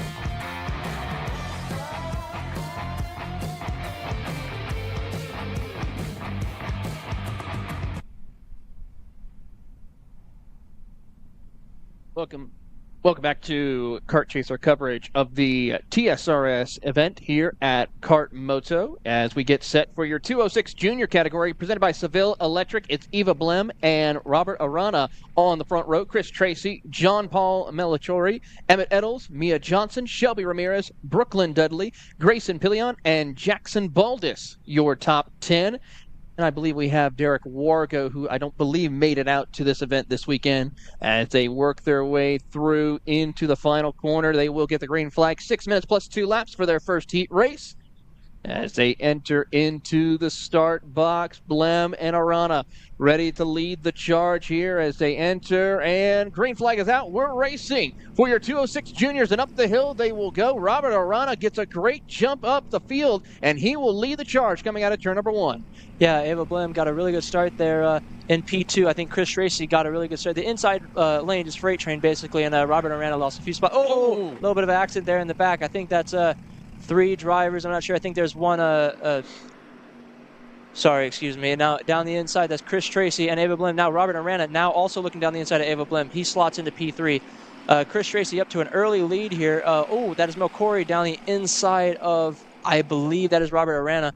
Now, the teammates are separate, P1 and P4. If they can get together, they'll start to work together and maybe pull away from the rest of the field. But right now, as it stands, they're P1 and P4. Ava Blem and Melchiori, P3 and P2. Yeah, Chris Tracy now will lead the charge coming out of the final corner to lead lap number 1 in that GFC kart as they work their way down the front straightaway to put the first lap up on the board. Eva Blem going to give them a little bit of a push as they try to climb up to the top of the hill here at turn number 1. Then it's John Paul who will be in 3rd. Robert Arana moves back to 4th. Emmett Eddles rounds out your top 5 as they crest over the hill and head downwards towards the bottom of the racetrack. And now so far, Tracy sets the pace here. Blem trying to keep up with the pace, but here comes John Paul with some pressure from Robert Arana from the GFC versus the Burrell Arts. All right, right now I think all he's doing is he's going to team up until he gets up to Blem, and then he's going to throw Melchiori away and try to get to P3. You know, I mean, right now, if I were Arana, my only goal would be to get to my teammate right now. You know, I'd be very aggressive. As long, there he goes down. Oh, 2-for-1 move down the inside, down sideways beside with Ava Blem, but can't get any of the positions done. Melchiori even gets back on the inside of him for P3, back to P4. I mean, it was a very inspired move there. Now, switchback, a good move there from Arana, gets into P3. Now, if they can work together, they can quite easily catch back up to the front. You still have 4 minutes left and 2 laps to go. Pretty easy timing there for Robert Arana. I mean, I mean, no point in making any crazy moves right now and keep fighting. Even Melkori gave the hand signal to move forward there. Yeah, Melkori kind of gave a little bit of a look over like, what are you doing? We're losing time now. And now they realize what the situation is. He's going to get to the back bumper of Arana and make the charge up to your top two. Eddles and Ramirez also closed in on this battle as here comes Eva Blem with a good run through the bowl as they make the short shoot over to turn number 9. She will stay tucked up behind that GFC cart as they work their way down the short chute into turn number 9. And we'll see and keep an eye on those 4 behind them as they come out of turn number 9, approaching over towards turn number 10 and keeping an eye and see who will make the first move. So far, it's going to stay single file for these 4 drivers as they hunt down your race leaders. Yeah, Emmett Eddles and Ramirez are right there now in 5th and 6th. I mean, they're catching up to your 3rd and 4th place drivers. I don't really know what's going to happen here. If they catch up to each other and they don't decide to work together, it's game over and the top 2 are going to run away with it. But if they can catch up, they're going to be much faster than that train of 2 up ahead, and they'll catch up even quicker. But right now, as it stands, you still have Chris Tracy up in the lead. Ava Blem being very smart right now. She's not being aggressive at all, just working together with Chris and trying to pull away as much as they can. It's working a little bit, I mean, or at least it's postponing the arrival of P3 and on back. But now, as I say that, he's looking for it down the inside. They caught it there real quick, but now he's going to lose the exit after trying to look down the inside there. Yeah, you got to keep your eyes forward a little bit. It's okay to every so often take a look back, see how the gap is between the car behind you, but you want to keep your eyes focused and try to pull them forward and get closer to your competitors that you're trying to pass. As we head down into turn number 10, everyone's going to stay single file, not put the pressure on too much. Last time by, Shelby Ramirez set the fastest lap as they come across the line. Let's see what happens here. Tracy will hold on Arana with that fast lap so far as they climb up to the top of the hill here at turn 1 A and B. And as they crest down the hill, they will work their way through. So far, no one showing a move just yet. They still have quite a bit of racing to go. 1:45 plus 2 laps to go. Yeah, I mean, he fell back a little bit after trying to make that 2-for-1 move a few laps ago, and he fell a little ways out the draft, not too far, but enough for it to be a little bit less effective. Now that he's right there with the top 3, he's going to be stuck there with them now. It's a problem for them, but a really good thing for Robert now. Chris Tracy still in the lead. Blem still choosing to push. I don't know if she's looked back yet to see. I mean, she probably knows that Robert's right behind her, but if I was Robert, like I said at the beginning, I would want to put myself in between the 2 drivers right now and work together with my teammate. Yeah, the problem is he's got to find that opening to get around Eva Blem to work with his teammate as they come out of turn number 10 across the front straightaway here. 1 minute left to go, so probably I have to say about 3 more laps left to go in this race. As they come up, here comes Arana to the inside of Blem. Give him that second spot. Beautiful pass coming out of turn 1B as they come down the hill.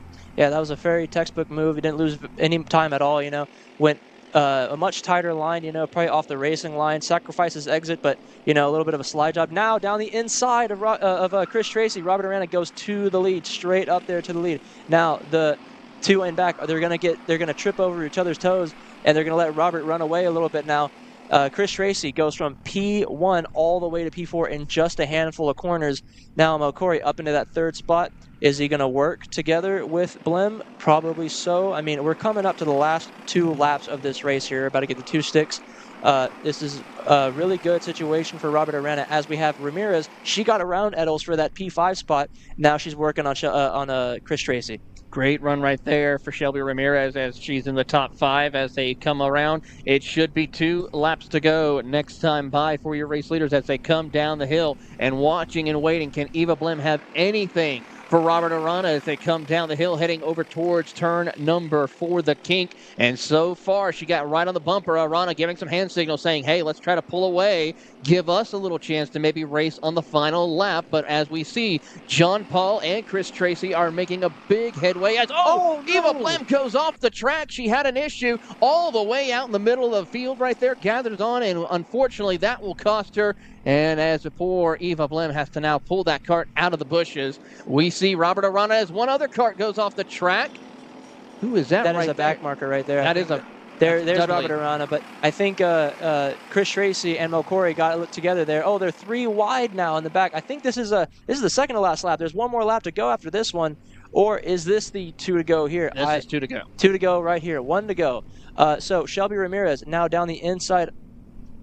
2 to go. So Shelby Ramirez now got there, and Chris Tracy now trying to also get the position on Melkori, but there's I think Robert Arenas, yeah, he's gone. He's quite up the field now, and they have that back marker. Hopefully, everybody can get around with no time lost. Oh no!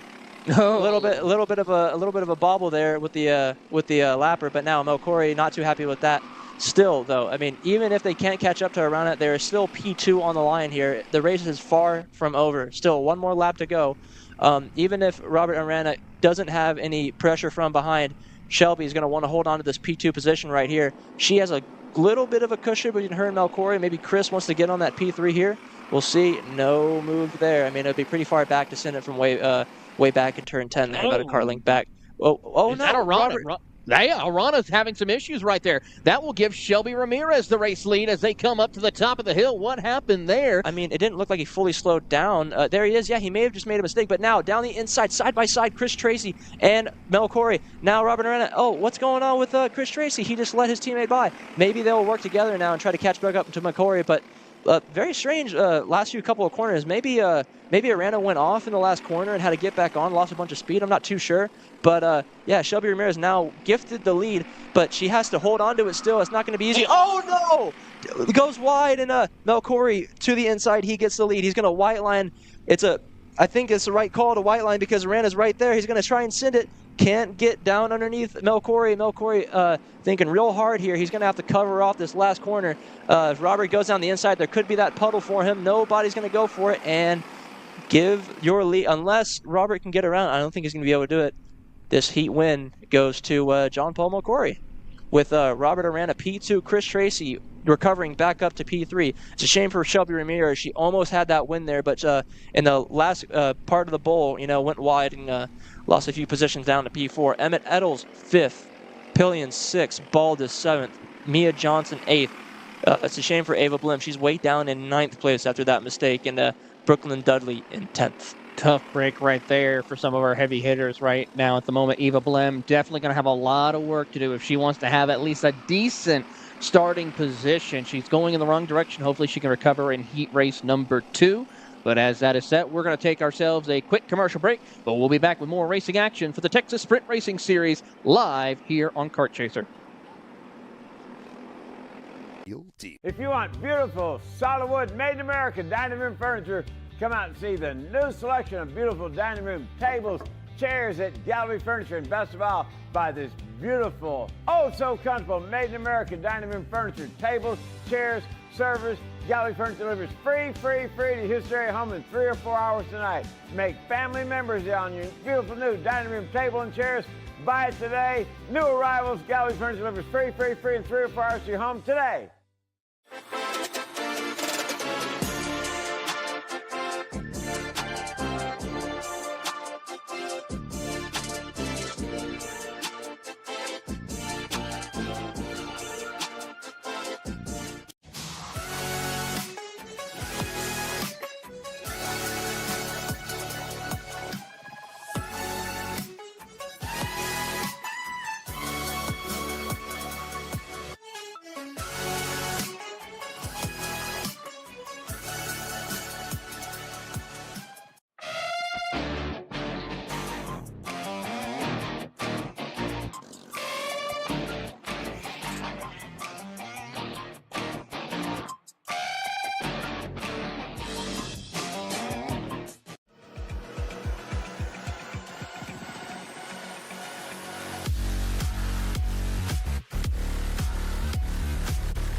Welcome to Rimrock Raceway, the premier karting facility and motorsport-themed venue in West Texas.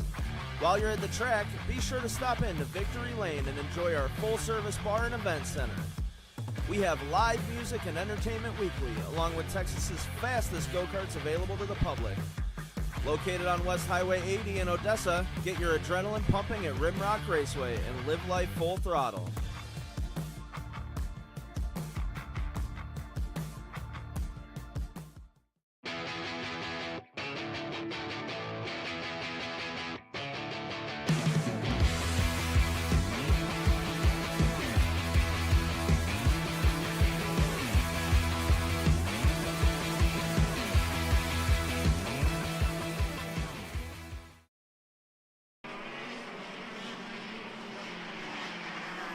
Well, it is time to utilize the gearbox shifters as the shifter carts presented by Houston Freightliner's Western Star are out on the track. As we'll go through your starting lineup, starting on the pole will be Vincent Cassard, followed by Noah Zarsk in second. Juan Gomez will be in third with Derek Proctor fourth. Luis Mendez in fifth with Corey Mile in sixth position. Cameron Reed in seventh, and Dominic Trujillo will round out your 8-cart field as Vincent Cassard in that CRG has been absolutely one of the most dominant competitors in the shifted category here in the TSRS.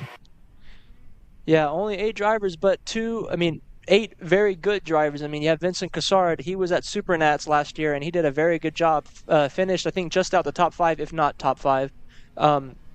Alongside him, Noah Zarsk, I've heard that he's had a lot of laps around this track, and one thing that we haven't seen in shifters all day is the fact that Noah Zarsk has known this track, but they've been in wet all day. It is now a drying track, and I think they're all good, ready to go, and it is a green flag and a good start from the inside lane. Noah Zarsk loses 2 positions, so that is, I think, Juan Gomez into P2 and Proctor in 4th.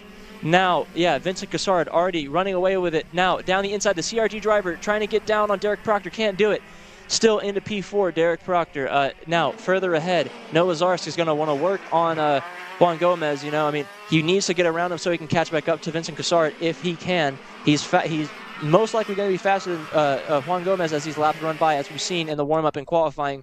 But, only time will tell, Taylor. It really is, as we now have a CRG 1-2 right now as Juan Gomez takes over that second spot from Noah Zarsk as they come down into turn number 10. But it is the Frenchman, Vincent Cassard, who will lead the charge as that number 3 machine of Noah Zarsk try to look to the inside of Juan Gomez. Couldn't make it work, and as they come across the line, 1 lap on the board, and Cassard's already set the pace. He's 49.83 versus the 51.3 as contact was happening right there as they come over the hill, and it will be Juan Gomez who will lead the charge in second place. Yeah, Juan Gomez was on the outside of Noah Zarsk there, but he wasn't giving it up at all. Still had the nose ahead, so when they came out the corner, Noah Zarsk had nothing, couldn't do anything about it. He's defending hard for that P2 position. If my teammate were up the road, I would do the exact same thing because there's no position I'm going to get better than P2 right now. I'm not catching Vincent Cassard.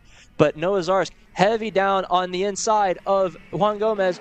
Now, I think that is, who is that CRG driver behind? I think that is Milne. I'm not too sure, but Baldus into P5. So whoever was behind Baldus, Proctor, got around, and now he's working on Juan Gomez. That is Milne, yeah. So Milne into P3. Now he's going to work on Noah Zarsk as Proctor and everybody behind are now fighting. Juan Gomez loses a bunch of spots. Noah Zarsk still in P2, under pressure from Milne. But now, as you can see, they're far gone from 4th and back. So now Milne only has to work on Zarsk. Yeah, looking up at the front of the field right now, we go up to P2 between the driver of Noah Zarsk and Corey, who will lead that charge in second and third as they head down the short chute over towards turn number 10. Corey Mine will try to work his way into the inside. Can't quite find the opening just yet to get around Noah Zarsk. Try to see if he can diamond it a little bit off corner exit. Can't get the power down good enough to make sure he can get that second place away as they come across the start-finish line. A little further back, Juan Gomez just falling all the way to P7. So it's Derek Proctor and Dominic Trujillo who will battle for that 4th position as they head down to the bottom of the racetrack at the bottom of the hill. And so far, no pressure whatsoever for Vincent Cassard, the Frenchman. 3.3 seconds as Zarsk will get that second spot and hold ahead of, once again, of Corey Mine. And Noah Zarsk coming under fire from Milne there. He was able to hold on to his position. It's only going to slow them down ever so slightly, but the rest of the field is starting to catch up to them. Noah Zarsk in P2. Maybe he can run away now, but one thing that we haven't seen all morning is Milne with a handful of pace here. Down the inside, that is Cameron Reed down the inside of, I believe that is Trolio. I'm not too sure there, but it is definitely a Tony Kart. So Cameron Reed now up into P5. Yeah, she got around Trolio. So now, back down the inside. Trolio tries to get back on the inside of Cameron Reed. Can't do it. She holds it around the outside. Now they got to work on that group up ahead. Now here is that group up ahead. So there is Milne, Zars. So Zars got passed around by Milne again. This is a good fight we have on our hands. So here we go. This is P2 on back. So Vincent Cassard is long gone.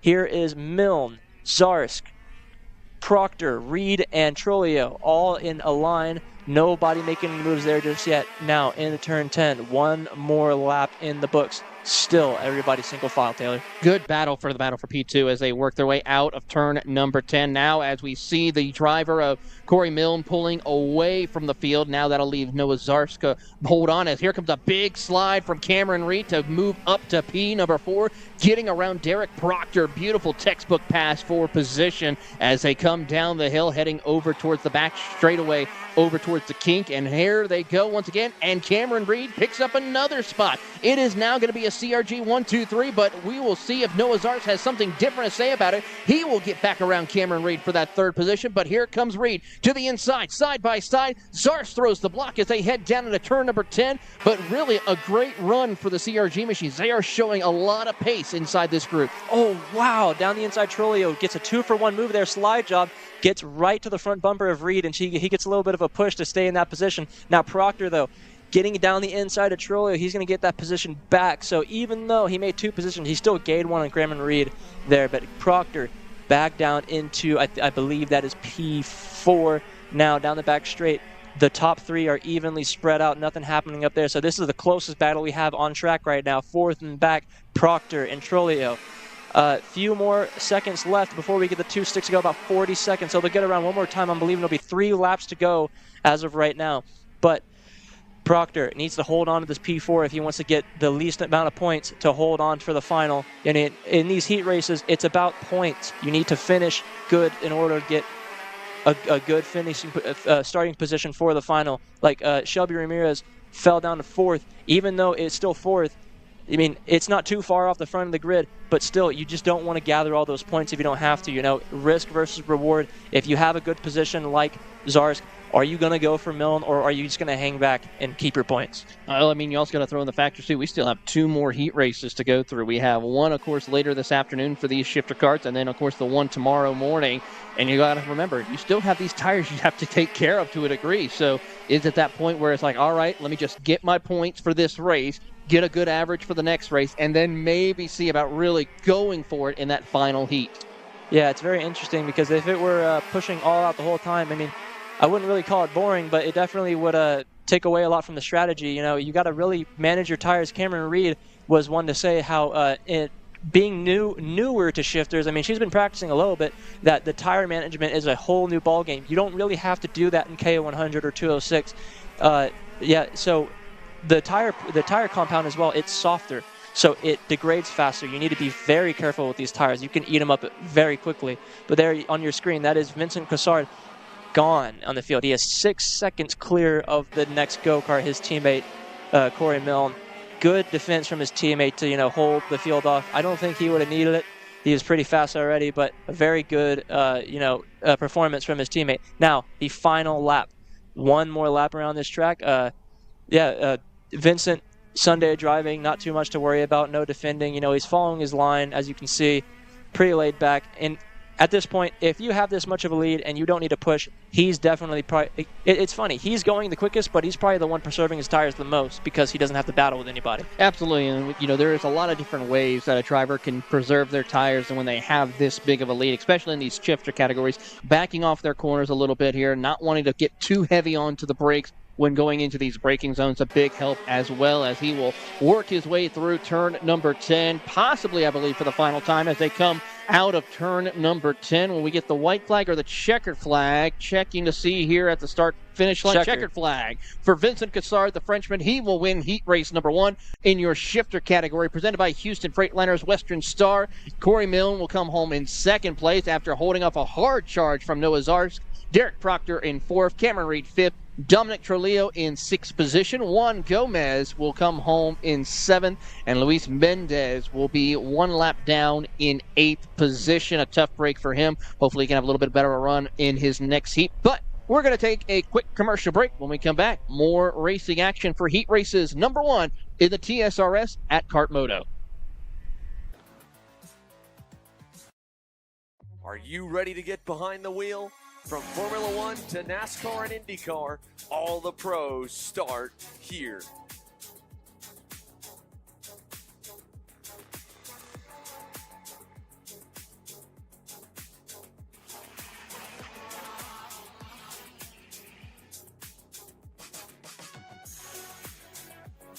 For more information, check us out online at mcckarting.com or call us and go racing today.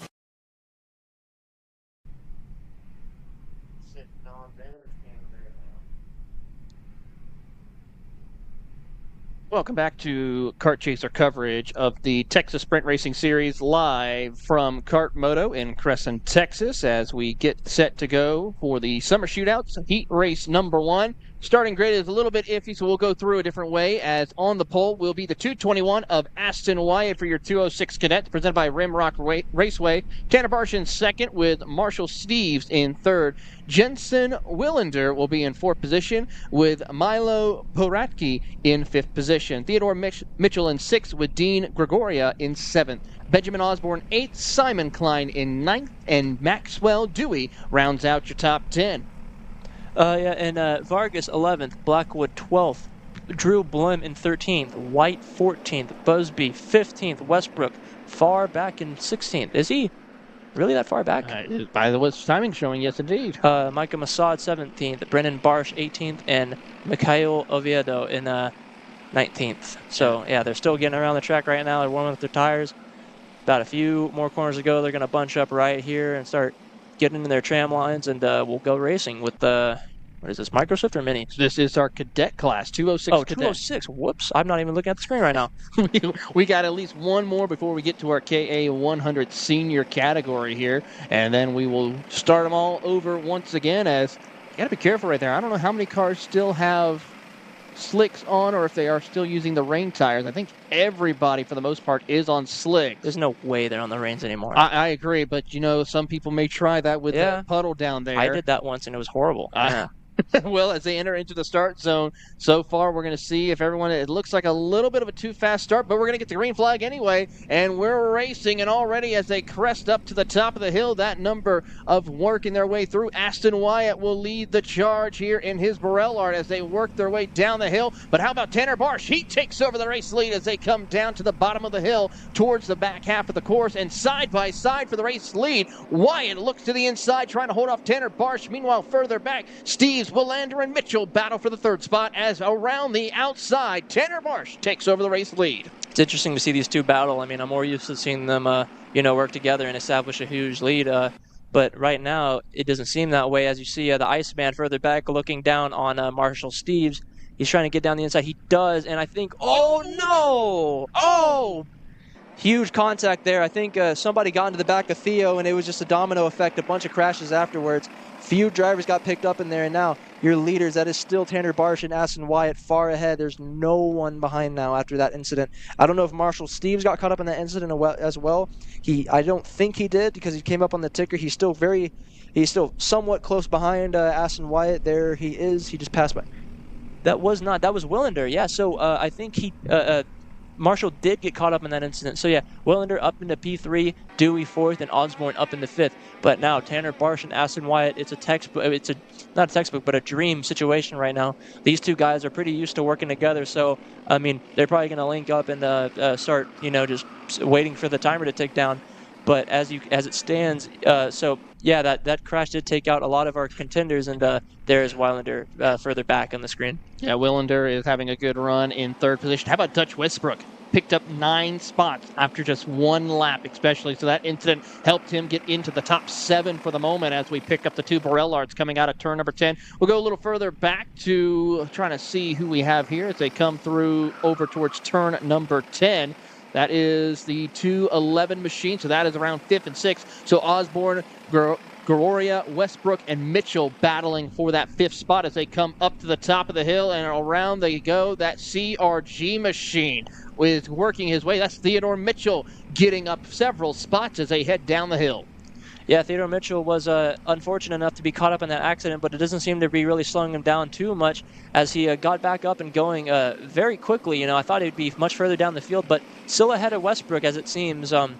Yeah, the Iceman, he emotionless, doesn't care if he wins or loses or gets taken out. I mean, stone cold, still, locked in and ready to drive. Seems that way right now, not making any mistakes. I mean, he was unfortunate enough to be caught in that accident. Westbrook now, down the inside, kind of motors by, down the inside of turn 9. Give that position back to Dutch Westbrook.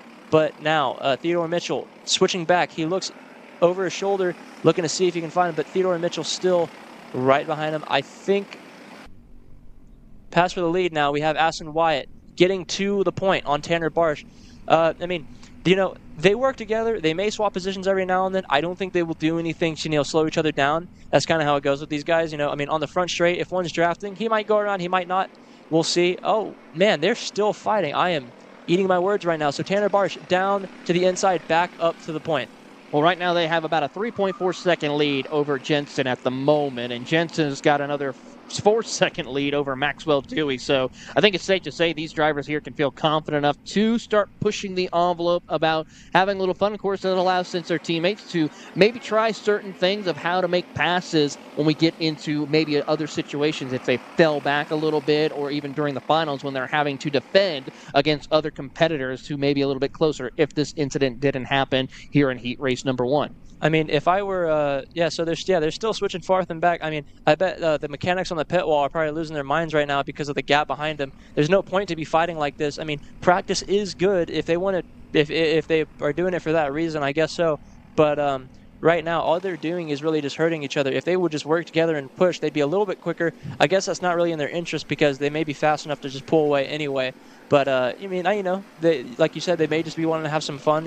It's still Heat 1. There's not much on the line right now. You can do this. You can get away with it. And by the gap they're pulling, I mean, they could definitely get away with it. Yeah, right now it's 3.8 second, or about 3.8 seconds between Wyatt and Willander, and then you got to go another 5 seconds back to Maxwell Dewey. So it's pretty much these two who will lead the charge once again in the 206 cadet category as they come out of turn number 10. A little further back, you saw a couple of karts battling. That was Dewey, Mitchell, and Westbrook battling for that 4th position. So, and meanwhile, as we say that, Wyatt puts a purple time up of 57.725. So these two working together are really starting to stretch the gap out over 4 seconds and continuing to grow as they come down the hill. Let's take a quick look back into the battle for P number 4 between Maxwell Dewey, Theodore Mitchell, and Dutch Westbrook. That's one of the closest battles as here comes to the inside. Tanner Barsh takes over the race lead once again over Aston Wyatt. Yeah, it's interesting. I mean, they're not really fighting in any of the slow-speed corners. They're just waiting to draft by on the straights, as you see going into turn 1 and then back again down the sweeper on the back straight. It's right before the corner. So it's time minimization. I mean, Aston Wyatt, I think last lap by, got down that fastest time with a pass in the mix there. But now, as they come into turn 10, still top 2, Aston Wyatt and Tanner Barsh, nobody. Whoa, white lining there. What's going on? What was that? Huge defending going there. I mean, they're just they're defending like it's the last lap. I wonder what the mechanics are thinking of on the pit lane right now. I wouldn't be too happy about it because all this is just pointless slowing down on each other. As we get into the turn 2 and 3. Still nose to tail. I mean, still, even if they are doing that, it's very clean. I don't see anything too, dirty yet. I mean, I'm not expecting to see anything dirty. Yeah, nothing too egregious. As to the inside, we'll see Aston Wyatt go, but Barsh will defend the outside lane and get that momentum on his side to maintain the race lead.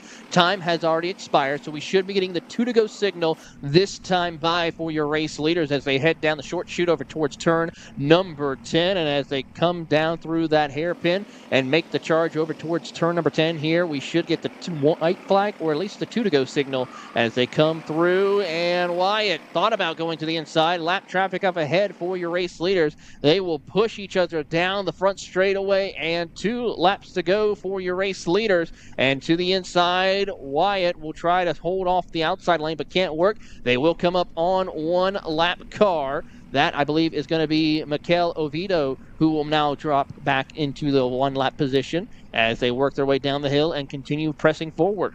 That was a very good job getting out the way from the lapper right there. I mean, they have blue flags out there. The flagmen are doing a good job as well, communicating to the drivers and letting them know when they need to get out the way, and just communicating them with the flag. So Tanner still defensive into the bowl. He's going down on the inside, trying to cover off that inside line so that Aston Wyatt can't get on him. He's still looking defensive. It's pretty early to go defensive. I mean, they still have 1 more lap to go with not much behind. I mean, maybe Aston, maybe his plan is, get in the front and then white line the whole way and just be even more aggressive on the defense than Tanner Barsh is right now. So switchback, good switchback from Aston Wyatt to get to the point. Now it's going to be a drag race to turn 1. Tanner Barsh slots in back in P2. This is going to be a good race, Taylor. This is white flag in the air. One more time around between the 2 Borellards as they crest up to the top of the hill at turn 1, A and B. Barsh trying to get the inside lane. Can't quite do it. This will allow Aston Wyatt to stretch it out by about 2 to 3 karts. But here comes Tanner Barsh with a head of steam down the hill. He'll look around the outside to see if he can set himself up through the kink as they go side by side. The 251 will still try to push him up the racetrack. He completes the pass as they come down through turn number 6 into the bowl, and they will race their way down the short chute over towards turn number 9. Barsh, though, losing a little bit of momentum. This opens up the door for Aston Wyatt. He'll look to the inside, side by side as they head into turn number 9. Crossover move possibly coming into fruition here as they will drag race into turn number 10. Tanner Barsh has a nose out, but he will give room to Aston Wyatt for the position as they come out of turn number 10, side by side for the race lead, and it will be Aston Wyatt in his red, white, and blue Borellard who will take heat race number 1 win, and the checkered flag will come out. Yeah, Tanner Barsh with an awesome win right there. Good racing from the 2 on that final lap.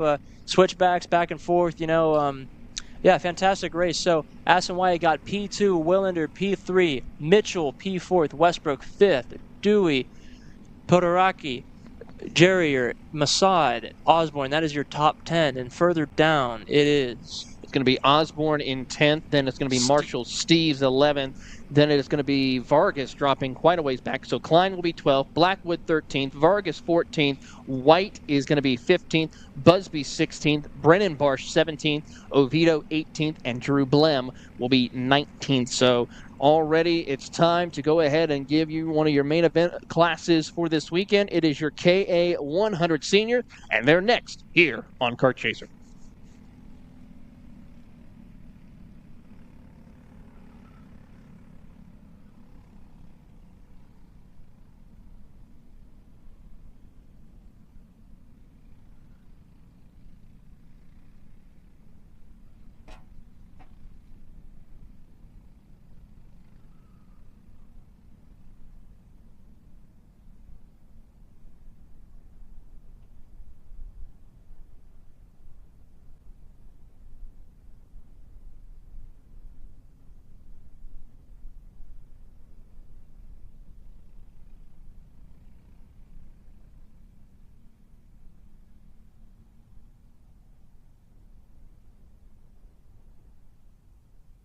If you want beautiful, solid wood, made in America dining room furniture, come out and see the new selection of beautiful dining room tables, chairs at Gallery Furniture, and best of all, buy this beautiful, oh so comfortable, made in America dining room furniture, tables, chairs, servers.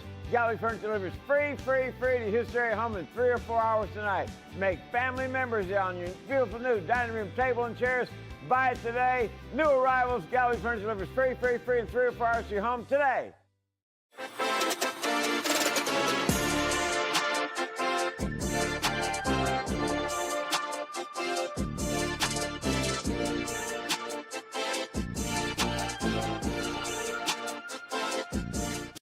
Studies show that even the best current generation of simulators only convince 50% of the human brain that they are real. Here at SimCraft, that just isn't realistic enough. Developed to offer the most realistic karting sim experience in the world, all testing has shown that the physics engine used in SimCraft's Grid 1 model convinces 90% of the human brain that you are actually on track. Now that is the real deal. So you finally want to get behind the wheel, huh? Yeah, I've been shooting for 3 years and I've never got to drive. Well, you're going to need some more gear than just your helmet. Why don't you go to shopakr.com. They got their inventory online and they'll ship it the same day if you order before 5:30 p.m. Eastern. They got shoes? Yep. Gloves? Yep. Rip protectors? Got those too. Can they make me go fast? No. Here at Acceleration Kart Racing, we've got everything you need to get on track. What happens next? Well, that's on you. Check us out online at shopakr.com. Here at MPG Motorsports, our main goal is to provide the best pathway into professional motorsports for our entire team, drivers and mechanics alike.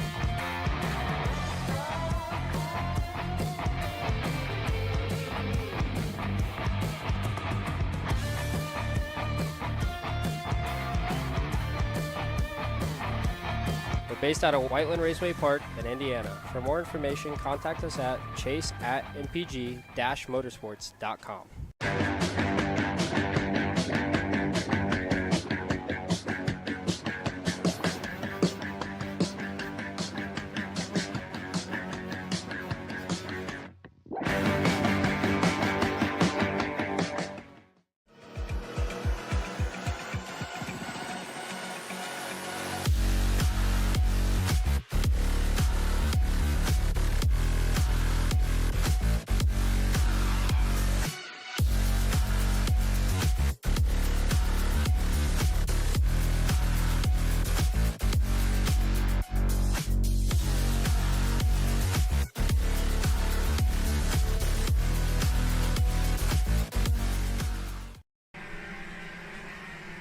It's officially time to go green with our KA100 seniors presented by CRG Nordum.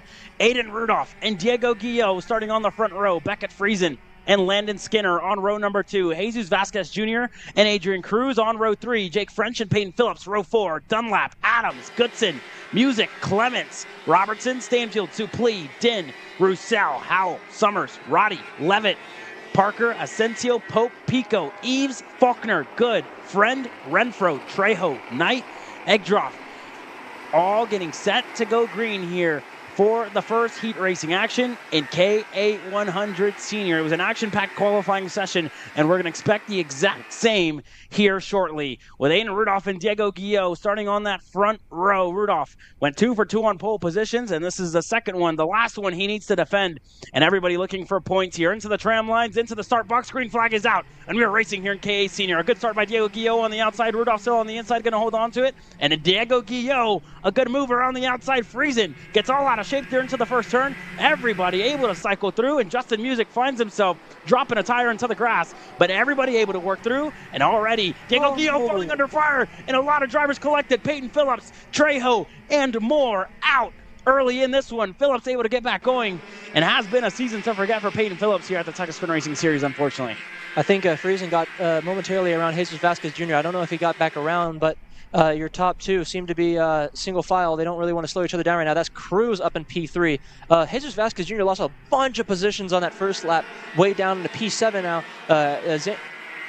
That is, yeah, okay, so, yeah, that is. So that's Clements there, French there on your screen. 1 is Guillot. 2nd, currently Rudolph. Friesen lost the spot there, fell back to 4th. Cruz currently 3rd. Xander Clements up to 7th. Skinner 6th here at the moment. Everybody able to cycle through, but a good start by the TV Karts.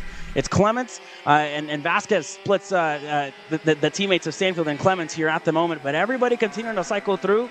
Update on Braden Eves, 7 spots gained here at the moment, so a good start for Braden Eves here at the moment.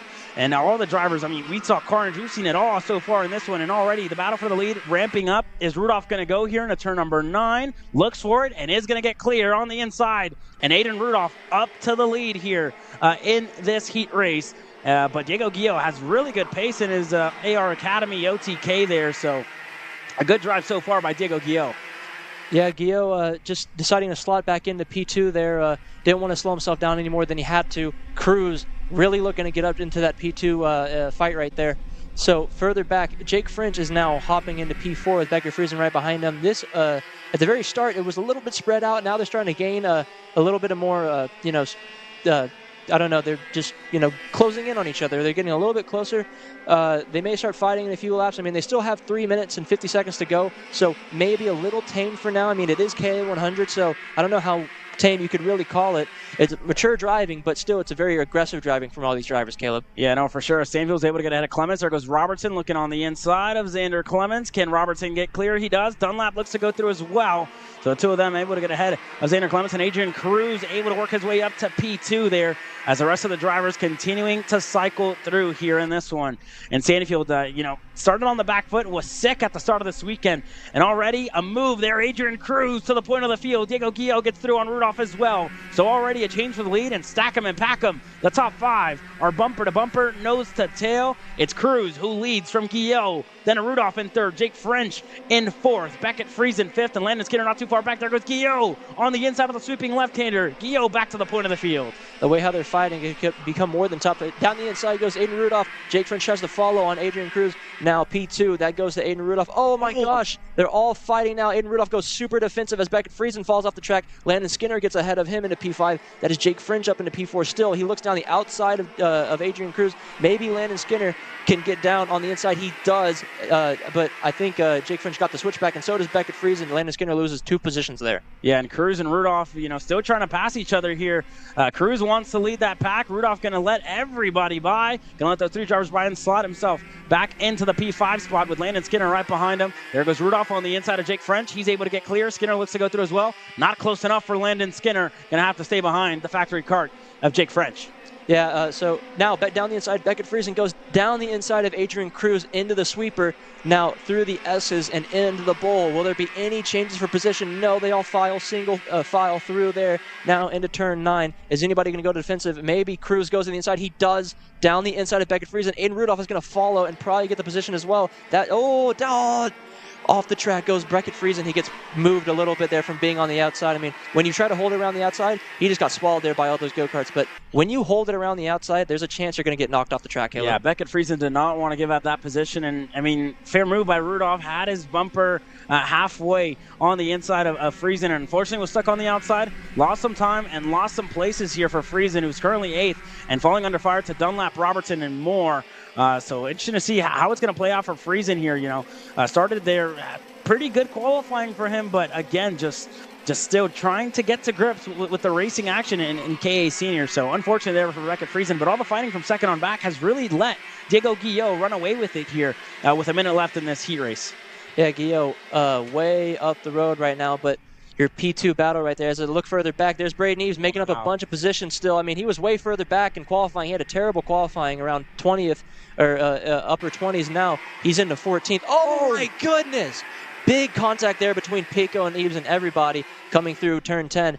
Nobody gets shoved off the track. This is a horde of go-karts right here, Caleb. Wow, 2 wide up the main straightaway. Eves made up a lot of spots, but contact with Pico slowed him way down, and it's a big gaggle. 3-2 wide all the way through the top of the hill, working their way down. Roussel able to make up a lot of spots. Had a good drive so far, but a lot of drivers just trying to cycle through, trying to find the space on the racetrack, and already a lot of carnage early on in this one. Yeah, so there it is, Justin Music ahead of this whole group right here. Now, Dunlap, you have a lot of guys in there. You have Dunlap, you have Clements, Faulkner, a bunch of TB drivers. Now, Braden Robertson looking further down the inside. Pico goes down the inside of Roussel, I believe. Now, Clement trying to get on that as well. So, further back a little bit, there's a huge commotion going on for the midfield positions. So Justin Music slots in ahead of Xander Clements there, and down the back straight, or down the front straight, I should say. Everybody seems to single file a little bit more. Xander Clements caught out on the inside. He's going to get freight trained slightly by another driver. Now, your leaders, everybody's caught back up. That is Diego Guillot, Cruz, Rudolph, and French have all caught back up to the back of Guillot. And we have 2 laps to go here in this race, and it's spicing up, Caleb. Yeah, 2 laps to go, 7 laps down, 2 more to go left in this heat race. And The 2-1 backup caught up to Diego Guillot. There goes Adrian Cruz on the inside. Rudolph going to push him through, and the two of them able to get clear. Jake French going to go through on Guillot as well, side by side in between Rudolph and Jake French. And it's going to be Rudolph who's able to stay on that inside. Diego Guillot able to go through on Jake French as well. And a lot of fighting so far. Vasquez and Skinner want to work together. The two Trackside Karting Services GFC teammates want to get up to this lead pack, and Diego Guillot around the outside tries to hold on to it, high, wide, and handsome. Not close enough for Diego Guillot, who's going to lose the spot there to Jake French side by side. And I spoke too soon. Diego Guillot up to P3. Yeah, so Adrian Cruz on the final lap is still holding the lead right now. Rudolph trying to get around him. And now Guillot looking to the inside of Adrian Rudolph. Can't get it, just too far away. Rudolph really close now. He might try and do it into this bowl. He doesn't, tries to get the switchback, goes wide there instead of trying to cover with Cruz. Now Cruz starting to white line a little bit, getting real defensive, but is Aiden going to go lower? He does not. He just backs up a little bit. Cruz still has the lead. One more corner to go. Everybody's white lining. What's going to happen here? Cruz still has it. He's going to get shoved through. He doesn't. He still has the lead. The top three are all single file, and Cruz is going to win the Heat 1 of KA100, and Aiden Rudolph will be P2. Yeah, so P2 for Aiden Rudolph, P3 for Diego Guillot. Not a bad race for him. And now you see the big gaggle of go-karts. Braden Eves emerges ahead of Sawyer Roussel. Can he stay ahead? Roussel has a good run on the main straightaway. And it looks like it was Braden Eves. No, it wasn't. It was Sawyer Roussel who was able to stay ahead. Braden Eves, 16th. So a lot of action all the way throughout the field. Cruz, your winner. Rudolph, second. Guillot, third. Vasquez, fourth. Skinner, fifth. Jake French, 6th. Truly Adams, 7th. Justin Music, 8th. Alex Stanfield, 9th. Robertson, 10th. Pico, 11th. Friesen, 12th. Clements, 13th. Friend, 14th. Roussel, 15th. Eves, 16th. Faulkner, 17th. Roddy, 18th. Parker, 19th. Ruben Asensio, your top 20.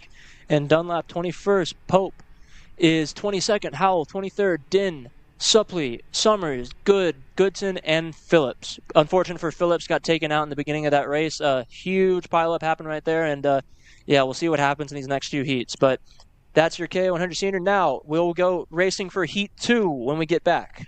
Yeah, I mean, a lot of racing action in that KA Senior race. I mean, a lot to unpack in that one, Rocco. Right? I mean, a lot of racing action, a lot of contact, and a lot of passing all the way throughout. When you think about points, I mean, Rudolph, not too bad. Has a point now to his name. Guillot currently third, so not bad. Not a bad end to some of the drivers further up the field, but a lot of big movers in that one, a lot of action, a lot of side-by-side, a lot of contact, and a lot to debrief in scales now with a lot of drivers, debriefing what they just went through and that entire race that kind of just flew by on us there. So a lot of racing action, some smiles there from some drivers, and just wow, what a heat race did we just have. As we get ready to do it all over again, we go back and start with our Micro Swift class in a couple of minutes' time. You're watching Kart Chasers live coverage of the Texas Sprint Racing Series. Don't go anywhere.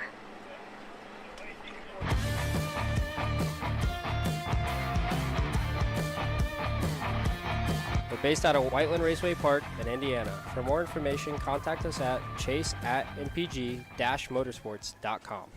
Studies show that even the best current generation of simulators only convince 50% of the human brain that they are real. Here at SimCraft, that just isn't realistic enough. Developed to offer the most realistic karting sim experience in the world, all testing has shown that the physics engine used in SimCraft's Grid 1 model convinces 90% of the human brain that you are actually on track.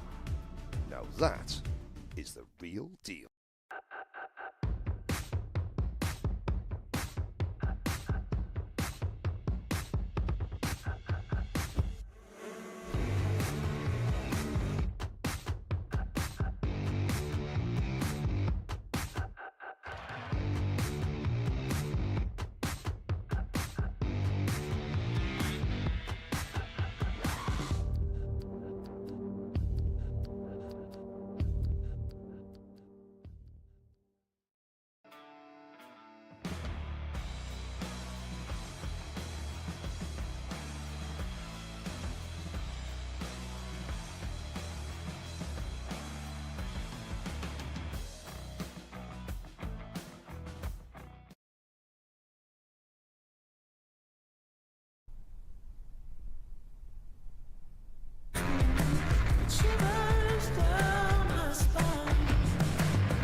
Well, it's time to do it all over again. Our Micro Swifts, presented by Kart Racing Solutions, are back out on the racetrack here. Angelia Anastasio starting on the pole position and on the inside of row number 1, alongside Kimo Ahmad in his Iron Rock Motorsports Gillard. on that front row. Dutch Westbrook on row 2 alongside Tyler Blackwood, Victor Gus Wonderly on row 3 alongside Kason Sanders, and then Nayeli Vargas, Benton Hale, and Rodolfo Garza. The rest of your drivers getting set to go green here in this Microsoft class. Yeah, just 9 drivers in this class, but, I mean, we see a few of these drivers, week in and week out, Westbrook, Ahmad, Anastasio, very, competitive 3, this is going to, be a pretty decent race. I think when we had the last race come on, we had what's going on here? Is he? Oh, that's Blackwood. Filing back in a line. that You're scaring me here, Rocco. Goodness gracious. I'm thinking one of the leaders has a mechanical or something, but everybody's A-okay, and we're getting set to go green here for the second time, and the green flag is out, and we are racing here. Anastasio with a good start once again. Westbrook going to push him through. There goes Wonderly trying to go on the inside of Ahmad, not close enough. Going to get all out of shape there as he goes over that first curb. But Ahmad already sliding into that 3rd spot, and Sanders, Blackwood, a good move for that P4 spot, and up to 4th there, was able to get ahead of Wonderly, so a good move there by Blackwood to retake that spot. And there goes Dutch Westbrook, the first change for the lead here in Micro Swift. For the first time, Dutch Westbrook going to lead us away. Anastasio 2nd, Ahmad 3rd. Anastasio ran away with it, he won, but now a little bit of a different story. Westbrook, to the point, seems like both him and Ahmad have found a little bit of more handful of pace to keep up with Anastasio. Unlike last race where it was just a leader run. Now, down the inside, Anastasio to the point once again. Now, Westbrook down to P2. He points forward, says, go with me. Let's work together. But I don't think Westbrook really cares about that hand signal because he goes back down the inside. Motors by Anastasio for P1. And back to the lead goes Anastasio. Yeah, and Westbrook has a lot of straight line speed. Ahmad looked to go through as well. Not close enough as of yet. Anastasio going to have to stay in that 2nd spot. But this is the first time these drivers are driving in dry conditions in this Saturday. It was wet for their warm-up. It was wet for their qualifying session. And the track was just starting to dry up whenever they went out for their first heat race. So this is the first time they're really racing against each other in dry conditions. So the first time we're going to see how they stack up against each other in the dry on slick tires. So all to play for here for these drivers, and Westbrook seems to have the upper hand here at the moment because he's lapping a little bit quicker than Anastasio here at the moment. So let's see what Westbrook can do this time by. And not close enough for Anastasio. Ahmad in that 3rd spot, a much better line and a much better exit out of turn number 3 than the 2 drivers ahead. Anastasio looked to make the move on Westbrook, knows that Ahmad's right there, gonna think better of it and slot right in the line. If Anastasio and Ahmad could have worked together, they maybe could have drafted by Westbrook. Now they're almost 3 wide for just a moment there. Westbrook gets to the lead. Anastasio falls back to P2. Ahmad trying to get down the inside of Anastasio. Doesn't get it there. Slots back to P3. They're a little bit spread out now after that little kerfuffle coming through turn 3 and 4. Now Kimo Ahmad putting a little bit of pressure on Anastasio. Westbrook with a little bit of a lead. He can calm down and breathe a little bit. Yeah, and that little bit of fighting really slowed him down a lot, right? I mean, and a track that's so draft dependent. I mean, it's going to be important to work together across all classes, right? You don't want to lose that draft. You don't want to lose time here, and really pushing is going to be super smart and super critical for all of these drivers. So Anastasio has swept the day so far, was your fast lap qualifier earlier today, and your heat race number 1 winner. So he's really good in the rain. But let's see what Ahmad can do now in dry conditions. Is he going to be close enough into turn number 1? Doesn't slot out of line. Going to give Anastasio that little bit of a push that he needs. Going to push him out of the way, and Ahmad up to 2nd. As a move there, gets himself clear, and Anastasio falls back to the 3rd spot.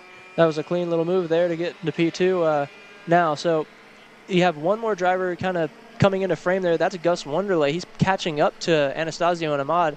So we have a 4th driver now in the factor here. If they can catch back up to Westbrook and start battling again, it'll be a fight. It'll be a 4-way fight for the win, and not exactly just a 3-way that we've seen, or in last heat's case, just a 1-way fight for the win. But now, as we come into turn 9, Kimo Ahmad kind of eating away at that lead on Westbrook. We'll see as they come back around who will be quicker than who. It's kind of hard when you're leading. You don't have any reference to know what your pace is and how fast you're going. I mean, all you can do is really look at the micron and look behind you. But now, as we come across the line, it is Ahmad that is slightly quicker than Westbrook. But look at P4 Gus Wonderley with the fastest lap, a 55.3, a 10th quicker than Ahmad. So he's catching rapidly to Anastasio. There he is, right there behind Anastasio. They're all kind of bunching back up together, 2nd through 4th, and they're going down the back straight into the sweeper. Yeah, into the sweeping left-hander we go.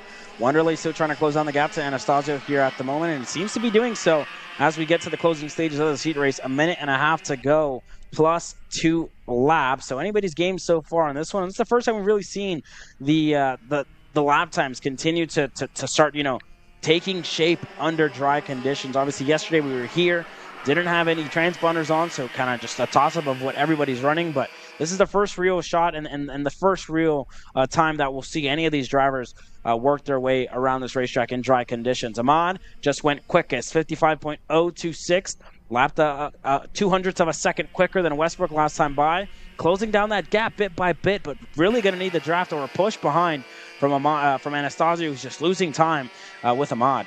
Yeah, if this pace keeps up right now, I mean, he's not close enough for the draft just yet. I mean, that's what he needs to work on right now. Wanderlei looking down the inside of Anastasio right now. Couldn't get it quite there in the sweeper. Thought better of it, but if he can't get, if Chemo can't get into the draft range, which I think he already is, we're running out of time here. We have 40 seconds, so I'm assuming we'd have 3 laps to go this time by, with Westbrook still in the lead. So that gap last time by was about 0.7 seconds. As you see on your screen, Wanderlei still pressuring Anastasio. He's making Anastasio worry right now. He's looking over his shoulder. Where is Wanderlei as he comes through? He's thought about it. He was close enough, but backed out. Didn't want to slow each other down, as they can still maybe catch up to the lead if they fight.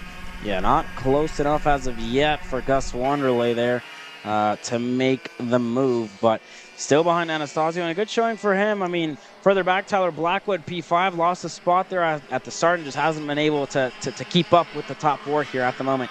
Kason Sanders, currently P6th, Vargas 7th, Benson Hale 8th, and Rodolfo Garza still in the 9th spot here at the moment, but just been quiet racing so far. Not a lot of action so far in this one.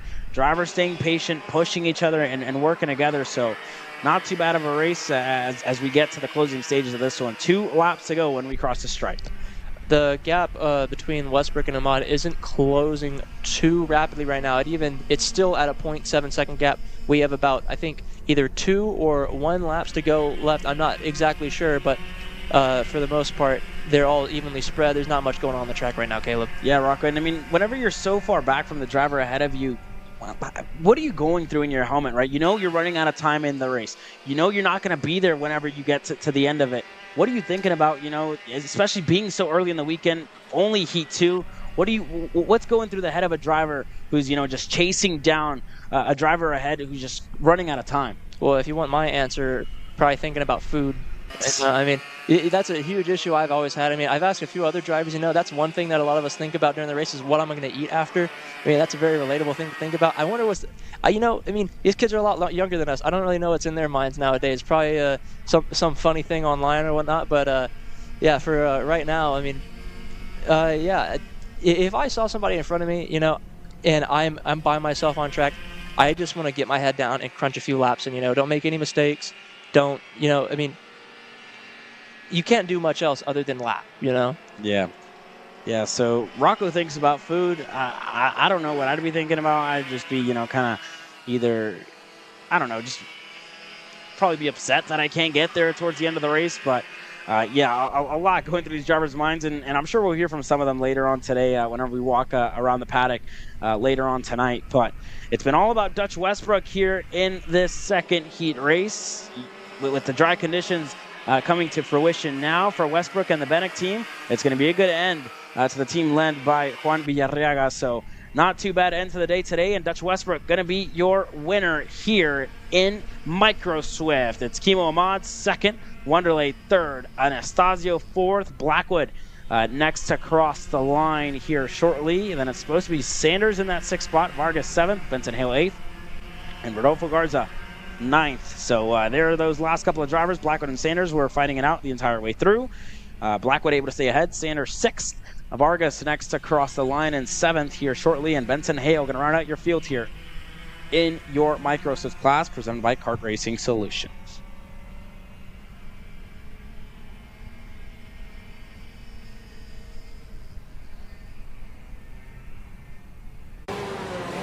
Brandon, Why are there all these charges for just over $200 from Acceleration Kart Racing's website? That's because AKR gives you free shipping on orders of $200 or more within the continental US. Okay, but I thought you were just getting a pair of gloves. That's what, 70 bucks? But if I'm getting a new pair of gloves, I might as well get a new pair of shoes to match. And then on top of that, I'll get a neck brace because with the shipping, it's basically free. Yeah, I do not think the math checks out on that.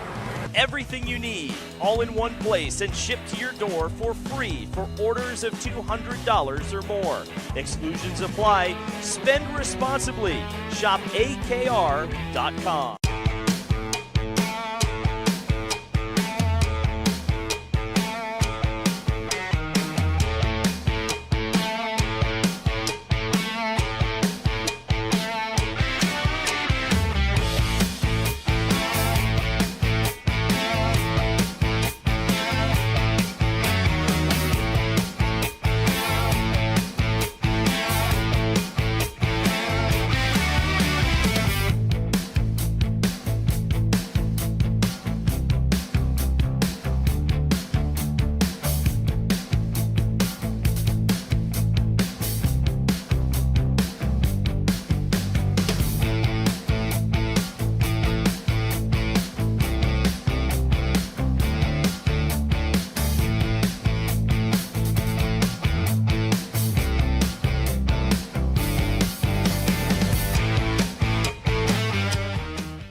Well, as our Honda Kid Karts have made their way out onto the racetrack, we get set to go green here for their second heat race of the day. It was an action-packed first heat race for these drivers, and we're expecting the exact same here shortly. It's Holden Henson starting on the pole position, Anderson alongside him, Bodie Bayer P3, Ali 4, Shep Sullivan P5, Dusty Strayer 6th, Trevor Knight 7th, Ben Nelson 8th, Liam Lofton 9th. It's Brody Brown 10th and Caden Tudor rounding out your field here in 11th, as these drivers will get the red flag and get them all lined up here. As some drivers coming in a little too hot, slamming in on the brakes there, having me grinding my teeth here, a little nervous, but everybody able to slow down in time and getting them lined up here. Yeah, Caden Tudor, not Caden Tudor, sorry. Brody Brown didn't have the best qualifying session, so he's going to have to start from the back every single heat race. And I mean, we saw him win Heat 1. It's going to be really interesting to see if he can do it again. I mean, he had handfuls of pace. It wasn't like he didn't have an issue getting to the front. It was actually because the whole front was still fighting, something you don't see too often in Kid Kart when you have a 3 or 4 go-karts fighting for the lead of the race. And you know, I'm really excited to see what they do this race. It's a tall order to ask them to, you know, match that Heat 1 excitement, but we'll see. You know, I mean, a lot of stuff can happen. You know, Brody Brown in the back is going to make it exciting for us, and you know, we got a bunch of good drivers in the field this time.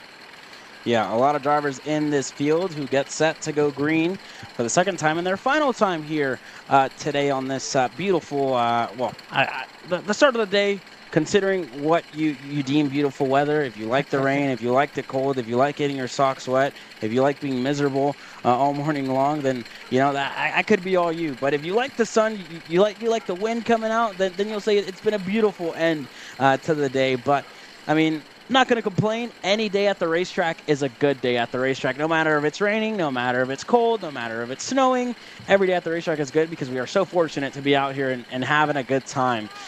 So, you know, we got a little bit of everything so far this year. Some rain, some sunshine, and gonna mix it up here, you know, not too bad.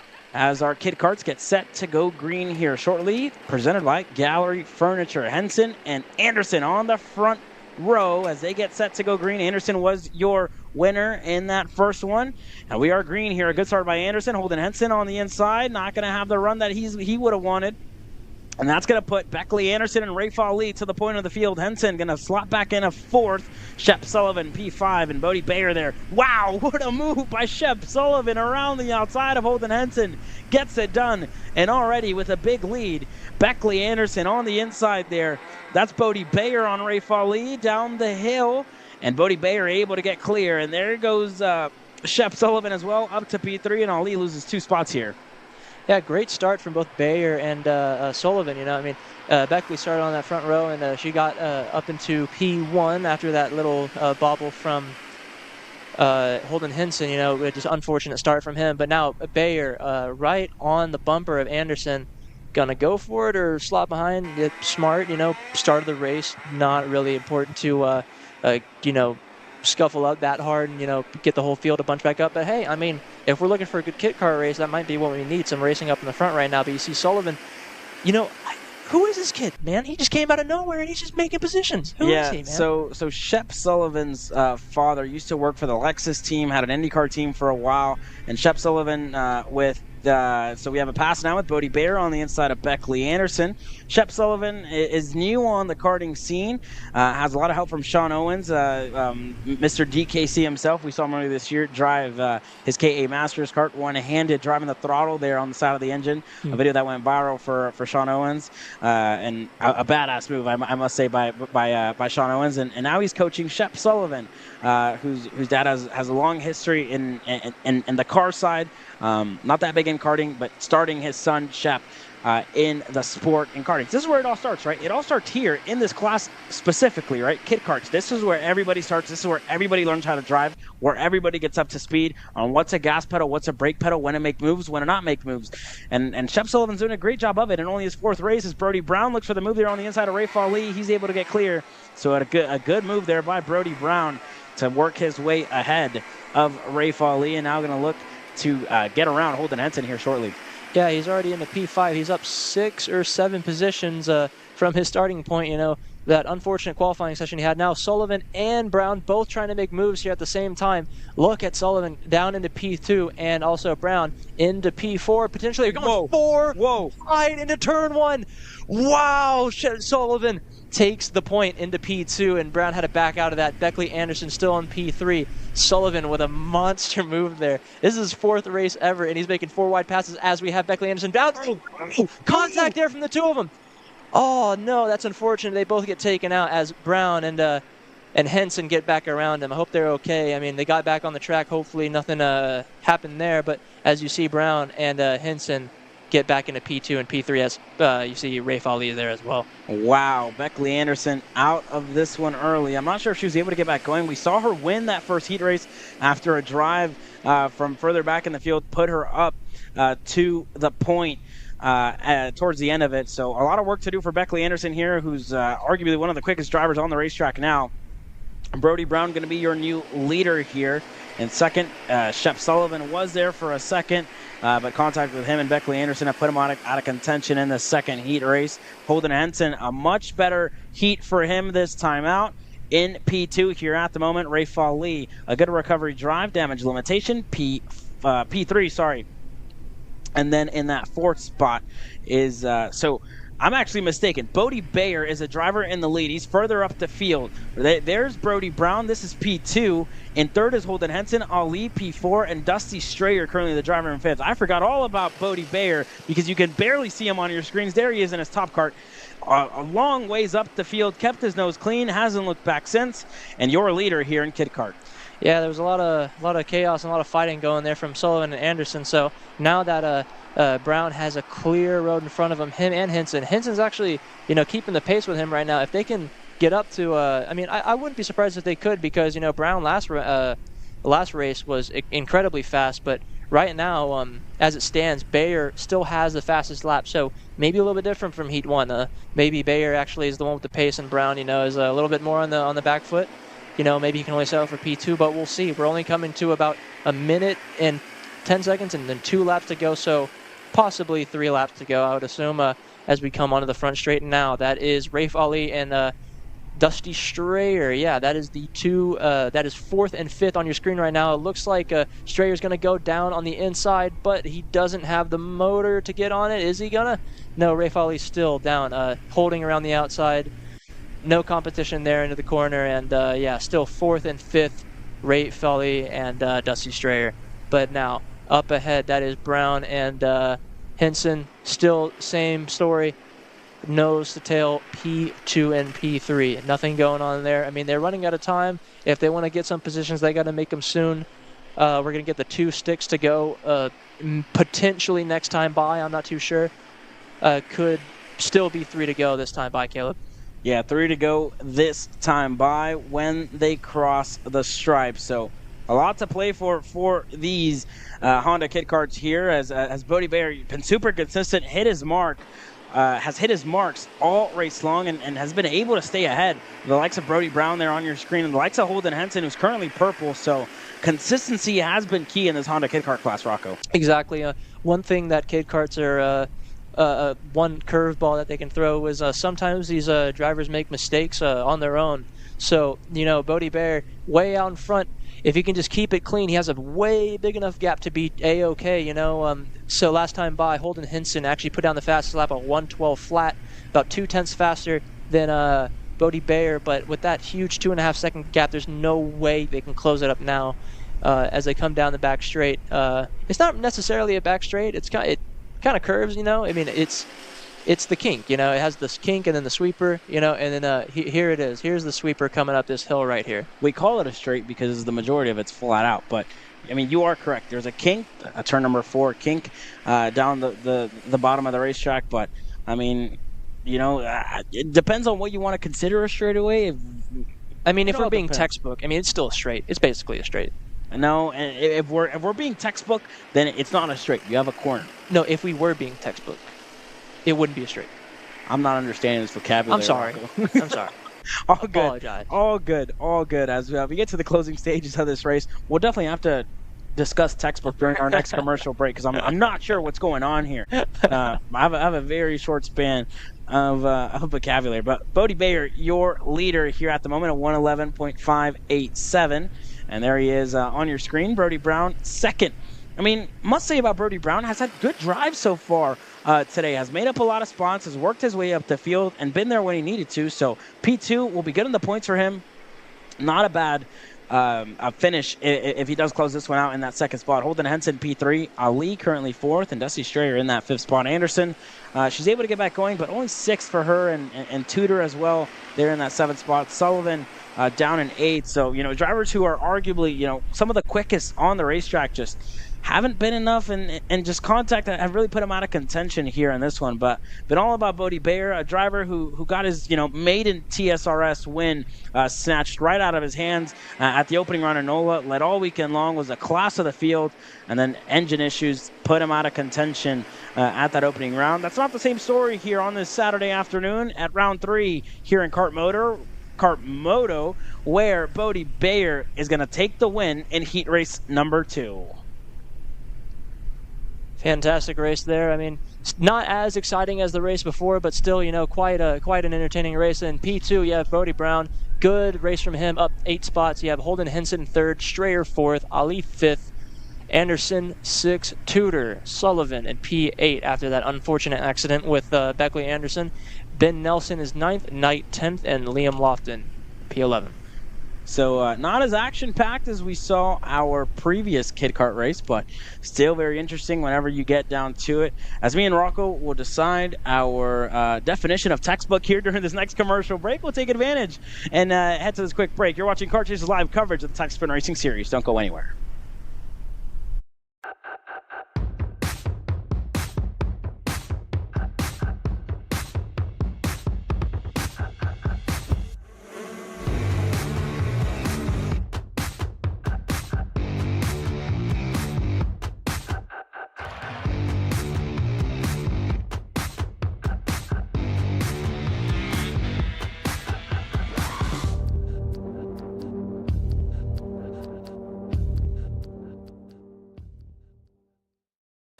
Studies show that even the best current generation of simulators only convince 50% of the human brain that they are real. Here at SimCraft, that just isn't realistic enough. Developed to offer the most realistic karting sim experience in the world, all testing has shown that the physics engine used in SimCraft's Grid 1 model convinces 90% of the human brain that you are actually on track.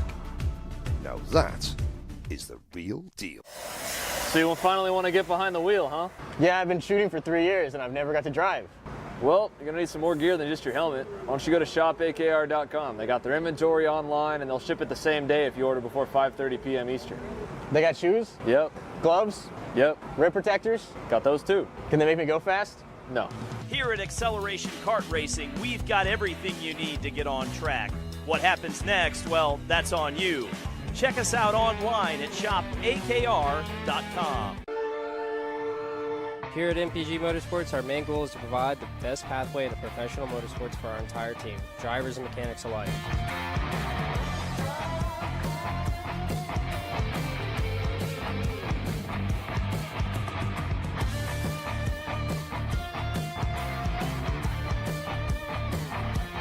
We're based out of Whiteland Raceway Park in Indiana. For more information, contact us at chase@mpg-motorsports.com.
Welcome back to TSRS at KartMoto. Now on track, that's Mini Swift by Alan Rudolph Racing Academy.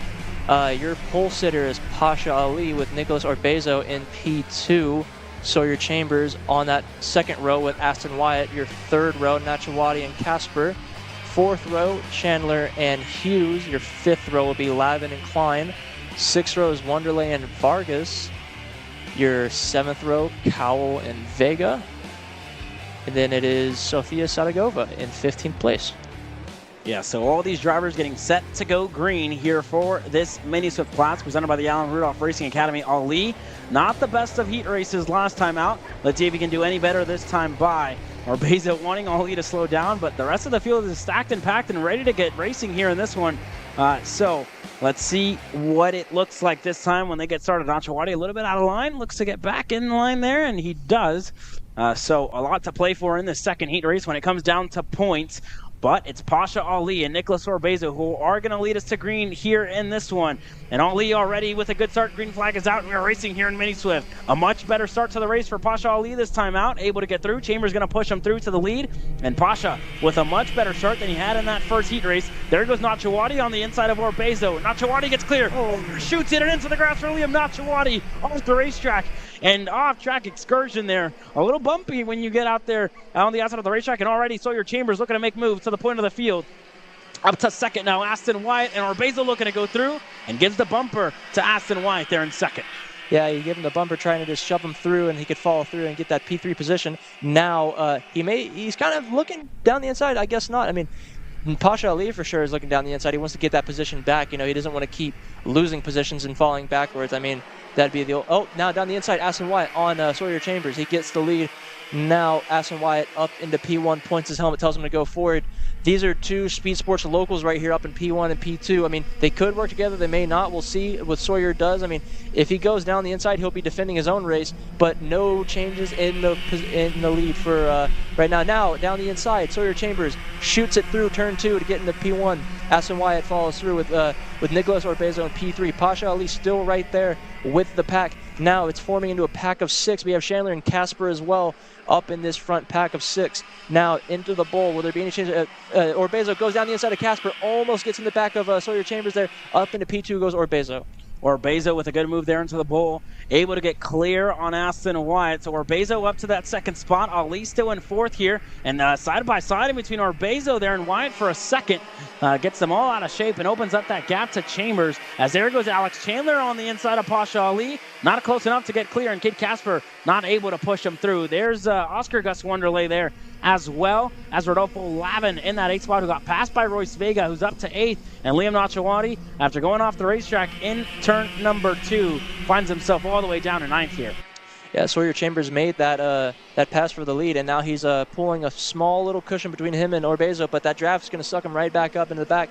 Now, both him and Orbezo goes down the inside of Sawyer Chambers and gets a huge gap after that exit through the sweeper. Now your 3 through 4 drivers all in a train. I mean, they need to work together if they're going to close that little gap. Aston Wyatt now looking to the inside. He's not going to go. He's looking for it, but not much. Oh my gosh! Sawyer Chambers goes off in the grass, and he's okay. He's back on track. Just lost 2 positions there. Got shoved a little bit wide, but now he's going to shove wide again. And yeah, Alex Chandler goes on the inside. He's losing a handful of positions here. Not what you want. Not what Sawyer Chambers wanted. Now that is Casper with, I believe, Wonderlay down the inside of Chambers. Unfortunate for him, he's going to lose a handful of positions here.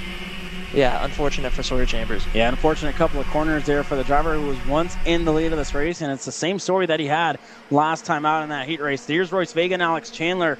Vega, for the first time this weekend, finds himself inside of the top 5, and has just been an up-and-down weekend after issues for him in qualifying, put him all the way down to the tail end of the field, but now has had a good drive up the field so far in both heat races. Ali back to the second spot. There goes Royce Vega on the inside of Alex Chandler, looking to get clear. Still side by side. Chandler going to have to concede that position to the Benex driver of Royce Vega, who goes up in a P4 now and going to look to chase down Pasha Ali, Wyatt, and Nicholas Orbezo. Yeah, up 10 positions now, Royce Vega. He's making a headway of this field as up ahead. I think we have a pass for the lead. That looked like Ali going to the lead now on Orbezo. Aston Wyatt now falling down to P3. We have the top 3 right here, Ali. So he's now, they're single file, nothing happening here. It's hard to go and make passes out of that corner. You usually want to do it inside of turn 2 on the entry. Now, coming into the sweeper, still single file. They have a bit of even space between them. Be kind of deep to send something from here, but now into the sweepers are basically going to go. No, he slots in behind. Top 5 now are all single file coming into turn 9. Any moves here? It looks like Orbezo is going to go down the inside of Pasha Ali. Same with Aston White. He's going to try and follow through there side by side. Never mind. Pasha has to file through behind. I think he's still in trouble. He's still losing positions to Royce Vega and Alex Chandler there. Yeah, he gets demoted down to P5. Yeah, so Royce Vega there was able to get through up to that 3rd spot, and Ali lost 2 spots there in turn number 10 after not the best exit of that turn number 9 complex.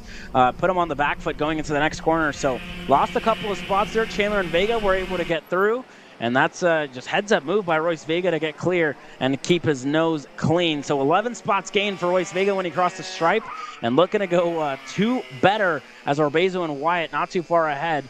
And it all depends whenever they decide to start fighting. So Orbezo and Wyatt currently your leaders, 1st and 2nd respectively. It's Vega in that 3rd spot. There you see him in his Benek machine.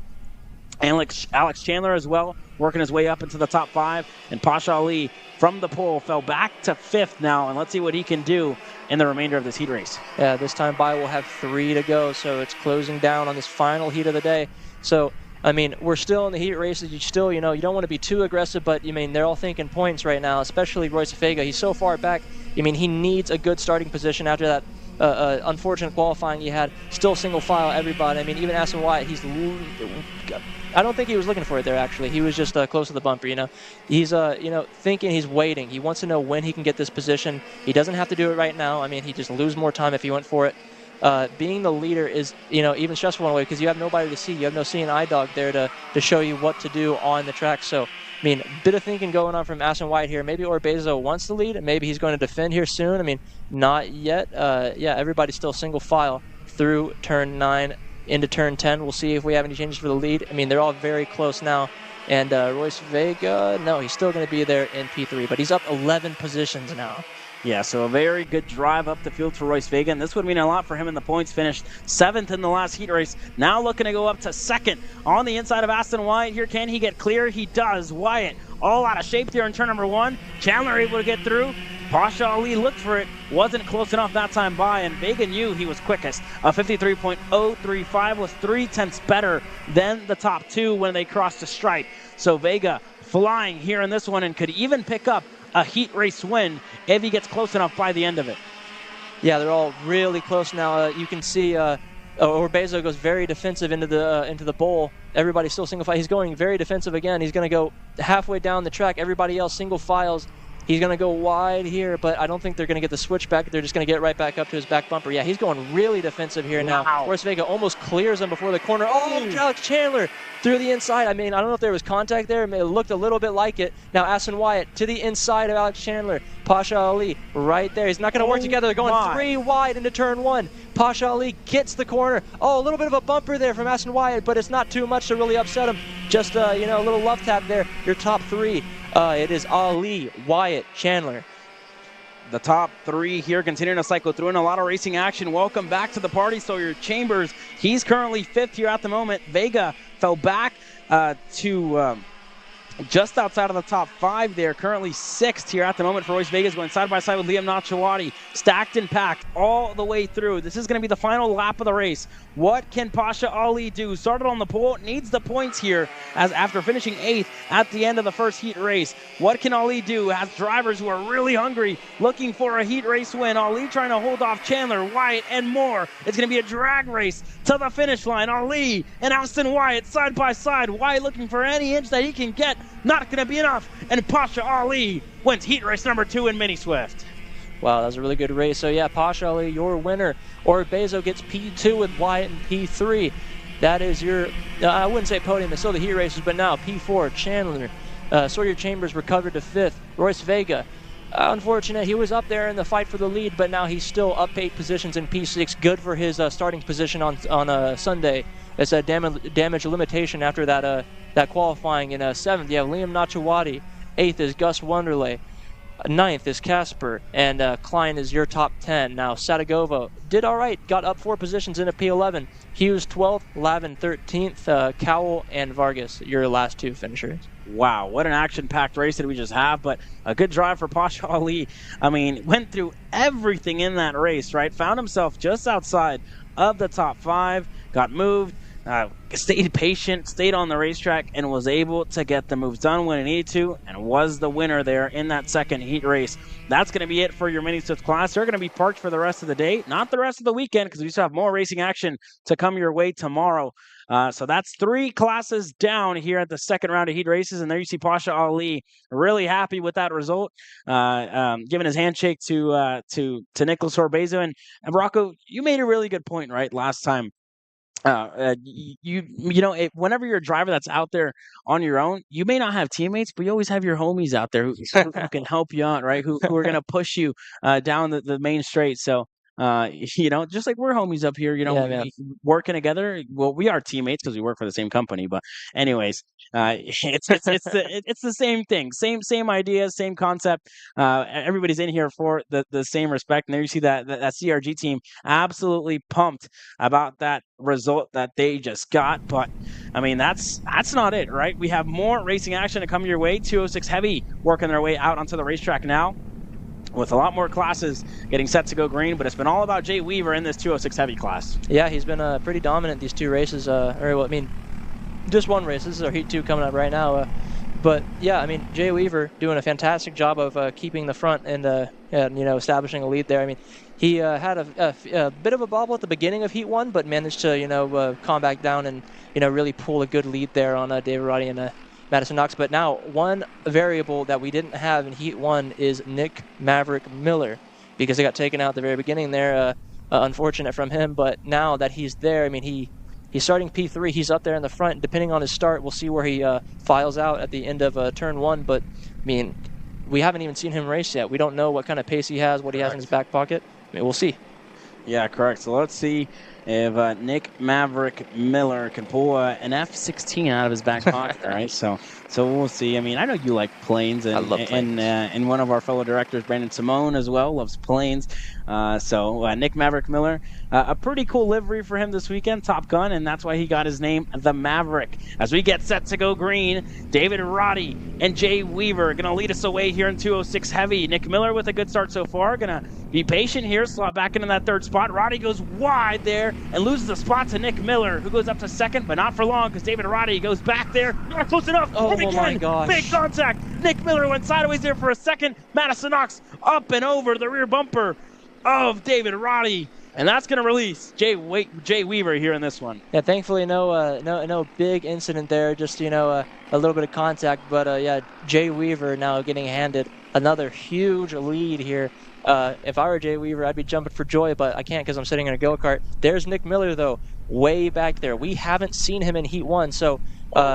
That's David Roddy off the racetrack there in the 550 as well of Kevin Dickerson. So issues already in this one, and you know what? I'm never going to talk about Nick Miller before a race starts again, because every time that we do, he seems to find himself in some sort of trouble. So Rocco, for the sake of the commentator's curse and for the sake of keeping Nick Miller out of trouble, I'm a witch, bro. I swear. We're going to stop talking about Nick Miller before the racing starts.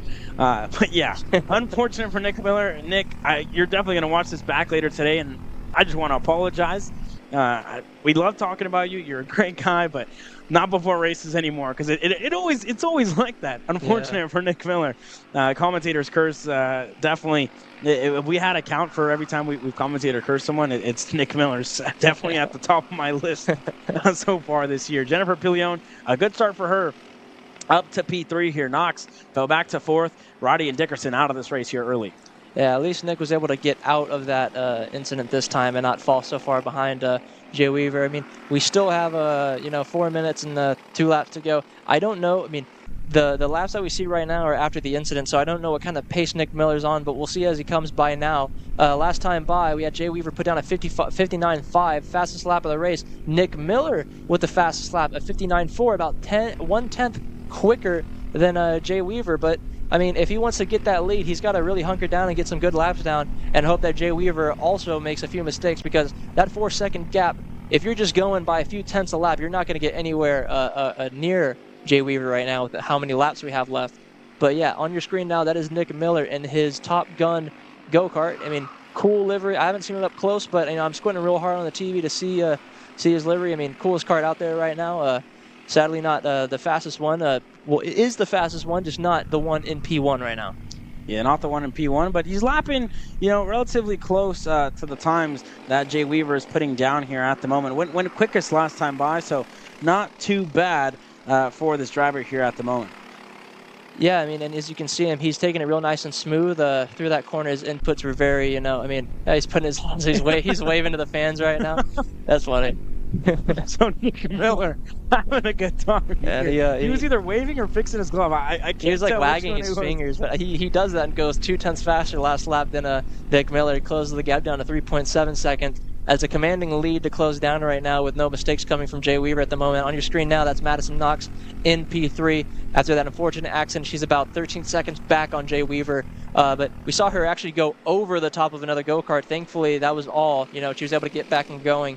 I think that bumper got a little tweaked, but it didn't fall off by any means. It's just a little bent on one corner. Nothing that that hammer can't fix. But now Madison Knox on your screen through the bowl. Yeah, she's there and she's in P3, and yeah, I mean it's pretty barren out there right now. It's only 3 go-karts. I think we lost 3. Did we have 2 or 3 DNFs in that opening lap? 2 DNFs. Yeah, 2 DNFs unfortunately at the start of that one, but I mean they continue to cycle through, and it's almost like another practice session for these drivers, right? With so much track space in between all of them, really just leaves them out here to drive. So interesting to see what they can do, as now we're getting reports of some slight rain coming back to the racetrack now, so something to look out for here. We're not seeing these drivers slide around too much. Let's take a look at our forecast with our trusty Apple weather app on our phones, and I mean, nothing on the forecast as of yet. but there are definitely clouds looming around here, Rocco. I think Nick Miller made a small mistake last lap because he had a 3-second slower lap last time, but you can see the gap now is at 6.5 seconds. And, yeah, I don't know what happened that lap. I mean, you already mentioned that it's starting to rain, right? I mean... Yeah, so I'm no astrologist or meteorologist, whatever you call it. I know the astrology ones, whatever signs and zodiac signs, whatever you may call it, whatever. Meteor something, meteorites or whatever it is. But there are some clouds moving in here at the moment. Nothing too big, nothing too big to worry about. Maybe some light sprinkling, but the forecast seems pretty much clear, although there is some dark clouds looming around in the background. Nothing too much to worry about. Yeah, maybe some sprinkling, but I mean, just whatever it may be, right? I think it's no biggie here. Yeah, it doesn't seem to be a big of an issue right here. I was just curious because of hearing that if that would maybe have been the reason why Nick Miller fell behind that lap. I mean, he's still falling behind. He dropped that 6.5 gap now to a 7-second gap. Not too sure what happened there, but yeah, Jay Weaver having a pretty easy race right now. I mean, maybe not as easy as Heat 1, but I mean, or actually a little bit easier than Heat 1, I would say. I mean, from the start, he's had a huge gap. You know, he's looking back. I mean, he doesn't have to look straight over his shoulder because his opponents are a few corners back, so he can just look straight back on the track. But yeah, Jay Weaver now coming to the, I think 2 sticks to go this time by. I think we're just about we are hitting the timer right now, so it'll be, yeah, very light sprinkle happening, but yeah, nothing too crazy. I mean, it can sprinkle a little bit before the track gets wet. I mean, you can still drive pretty normally on a track that's sprinkling until it starts to retain enough water to where, you know, your contact patch starts to get lifted off that ground. You don't really have too big of an issue on the track. Yeah, correct. So I'm going to go run outside, see if it's actually sprinkling or not, see what we need to do, get a full weather report. I'm actually not going to do that. I don't want to miss racing action in 206 Heavy, but, you know, it's definitely something we could do, right? In the old days, if we were working out of a timing tower and we wanted to get it right, we'd run outside, go see if it's raining or not, and then come back inside and be like, hey, Rocco, it's raining. It's wet tires, get ready. But that's obviously, I think we're far from it now. Some light sprinkling, nothing too much. The misting, obviously, you know, promoted the wet racetrack in the morning, and you see it, you know, mostly dry now, so not too bad here in this one. So just been straight clear, but, you know, we're always interested in where people watch and tune in from. So those of you watching from wherever you may be, let us know where you're watching from, where you're watching the Texas Sprint Racing Series. We know we have a lot of Texas people who like to watch and watch fellow friends, fellow family members race out here at the Texas Sprint Racing Series, but also some people from other places like to watch as well, right? So let us know where you're watching from and where you're enjoying, what you're doing while you're watching, right? If you're cleaning your house, washing some dishes, whatever it may be, making some food, or just sitting at home on your couch, you know, just having a good time watching Kart Chaser every single weekend of the year. It seems like we're always live every single weekend and get to catch some great racing action.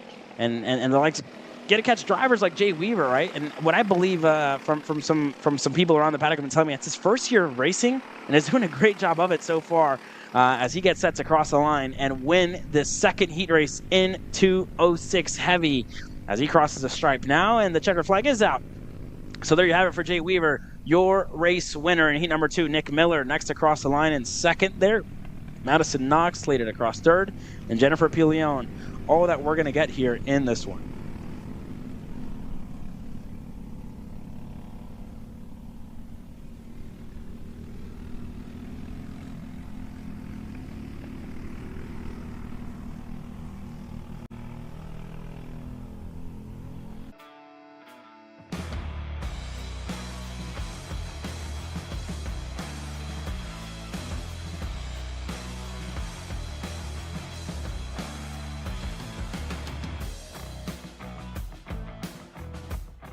We're at a commercial break.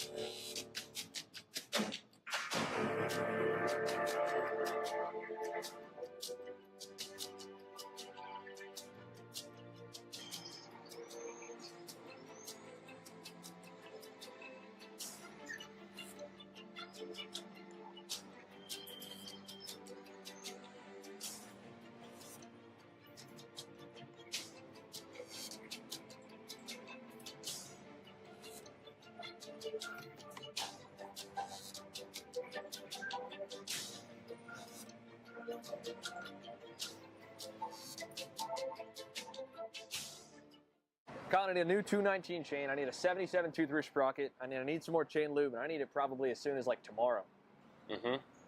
Dude, are you even listening? Like, we need this to run this weekend. Want anything else? What do you mean?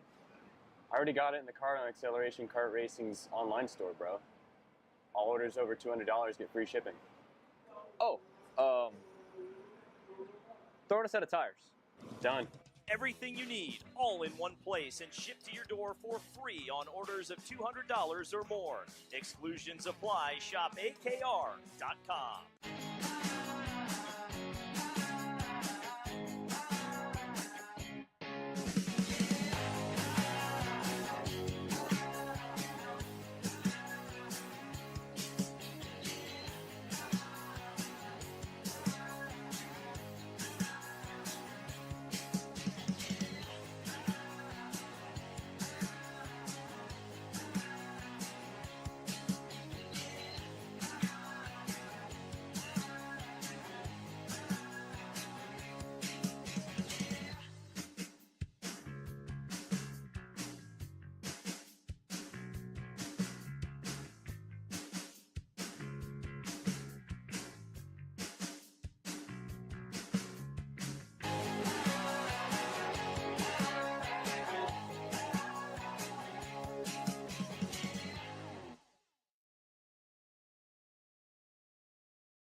Well, welcome back to KartMoto as we get set to go green for our KA100 junior class presented by 4T Concrete Pumping. Rocco, it's been a great day of racing action so far, right? This day's given us absolutely everything. A little bit of rain racing, a little bit of dry racing, some sun, some clouds, some mist, a little bit of everything here this weekend. I mean, break it down. All right, if you want me to dance, sure. No, hey, that's definitely not what I meant. But no, I mean, this track is really cool. First time here, I'm really impressed with how it races. Few overtaking zones. I mean, we got turn 1, but we also have a coming out of turn 1. I mean, I guess I'll just call it out as we follow them through the field. So coming into this corner, I think this is turn 2. This one, it's cool to, you can see a lot of people, throw it down the inside right there. Also, once we get down the back straight into the sweeper, the bowl, turn 9 and turn 10 are also very good overtaking spots. But your lineup, so on your front row, that is Joey Domi and Tyler Roberts. Second row is Mason Berry and Jose Paramo. Third row is Gage Bailey and Matthew Duquette. Fourth row, Kemper Jr. and Jackson Young. Fifth row, Hamza Anbar and David Ibarra. Then it is Graham Tremmel and Santiago Duran on that 6th row. Carson Berry and Nathan Golseth on row 7. Cox and Wonderly, row 8. Cruz, Thomas, and Vani and Henry all getting set to go green here for the second and final of their heat races on this beautiful Saturday afternoon. Joey Domi, like you said, and Roberts on the front row here, so a lot of racing action as these drivers try and get that last little bit of tire warmth into their tires. Have to be careful because they are past the commitment cone here. We get set to go green.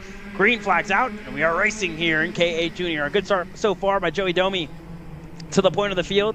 And there is Mason Berry looking to go through as well. He's able to get clear, but a little wide there by him. And all these drivers stacked and packed. It's too wide into turn number 2. And there you have it. Everybody able to make it through. A much better start this time out. Paramo as well. A much better start side by side. Tremmel and Ibarra. A lot of racing action. Anbar in that mix as well as more. They get set to shuffle elbows out racing so far here in this one. And Joey Domi, all the fighting behind, has released them. P2 on back. Absolute carnage.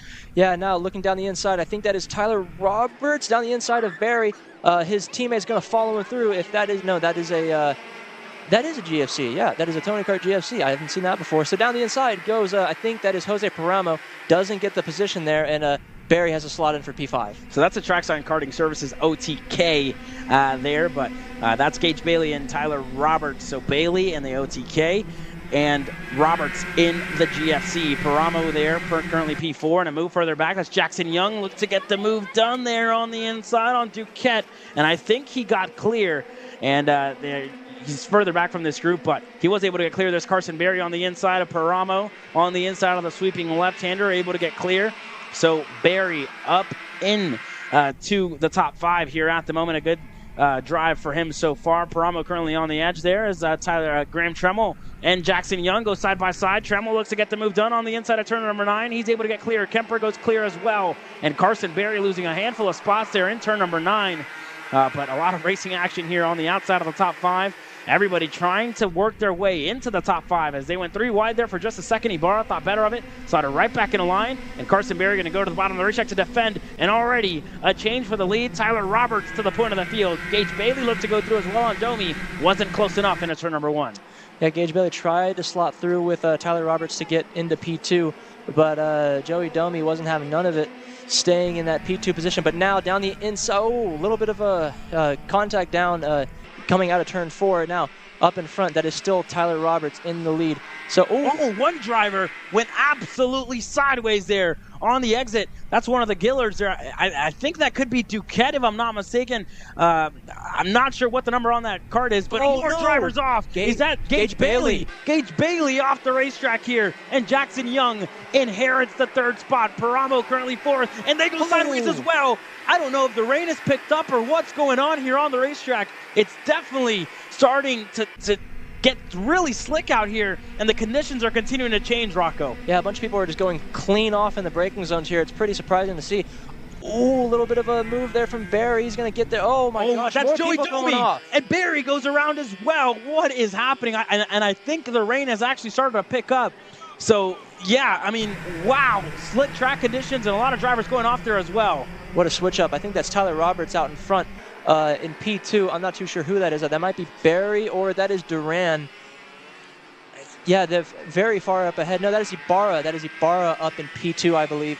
Man, they've been gifted a lot of positions here after all that all that carnage. But now that is, P2 Ibarra. Further back, Tyrone Kemper Jr. is holding off a charge from everybody, but there goes Duran down the inside of that high-five performance go-kart. Oh, no, contact! Duran goes around. Wow, and Bonnie goes through, and everybody else able to go through, but Duran goes around on the exit of turn number 9, and a lot of drivers trying to shuffle through. I'm trying to see what's going on. I mean, no rain is on the forecast there, but we did know there was some light sprinkling on the outside, as we'll get some reports here shortly, because a lot going on in this race, and you see these drivers start to tiptoe around turn number 1, so it's definitely starting to get wet there on the racetrack. Everybody trying to tiptoe their way around and work their way through this racetrack that's changing by the second here, getting definitely a lot more wet for these KA junior drivers. And my apologies, Tyler Roberts is not in the lead. That is Carson Berry. Tyler Roberts is in P3 right behind David Ibarra. So yeah, this is Carson Berry up in the lead. He's far up ahead, 4/10 up ahead after all that carnage. So he has a bit of a cushion, between all these other drivers. We hear that it's still sprinkling. I mean, if it's been sprinkling for a few minutes, it may be enough to put a little bit of a wet patch on the track and get it a little slow. There goes Tyler Roberts down the inside of David Ibarra. He had a little bit of an issue on the braking zone. Ooh, almost into the side of David Ibarra. I think that was Cox. I'm not too sure, but now David Ibarra still trying to go on that wet line on the apex. Can't get it. A better run on the outside. And you see all these drivers' hands are super busy on the steering wheel now, just trying to find whatever they can and whatever bit of grip, whatever bit of speed that they can, because it's just been changing all race long. The fastest lap in the race is a 52.9. The laps that we're putting in now are almost 8 seconds slower than the optimal fast lap time, and that was just 3 laps ago. So the sprinkling has definitely picked up a lot more and changing the conditions for a lot of these drivers who are just tiptoeing their way around the racetrack and trying to find their way around here with 30 seconds to go plus 2 laps. So a lot of action so far in this one that has put everybody to work, and a lot of drivers with a lot of mistakes and whatever it may be. Domi led, a lot of drivers led, a lot of passes, a lot of spins, and a lot of action in this junior race so far. Yeah, now a little bit further back, I think that is There goes Ibarra, who looked to get the move done. A good over-under move there by Juan Jose Paramo to get ahead there of one of the Gillards. And there goes Trammell on the inside of David Ibarra, up the hill on the inside, and clear for Trammell. Did he overshoot it, though? And I think he may have. Ibarra, no, he doesn't. Gets the move done on the outside. Graham Trammell found the grip there on the outside, and Ibarra still trying to tiptoe his way around, but just not enough here in this one. And I'm just interested to see what it's going to look like as the day continues to progress. There goes on the inside, Tyler Roberts on Duquette, able to get clear. And this is all just outside. Not outside, but there goes Junior, who's sliding into the bull corner, and a lot of action so far in this one, Rocco. And he goes off the racetrack there, the high five off the racetrack here on the into the short chute straightaway, and just everybody tiptoeing their way around, and lap times continuing to plummet here. And Tyrone Kipper Jr. finds himself in the front of that pack now, but you have Graham Trammell clean off the track. Racetrack, wow! All these drivers side by side, and you see how difficult it is to drive a track that's changing, a track that's getting wet by the second. The final lap this time by, it's still Carson Berry who leads. Kemper Jr. Up in a second. And a lot of drivers just shuffling through and sliding all the way down, filing like rocks in this one.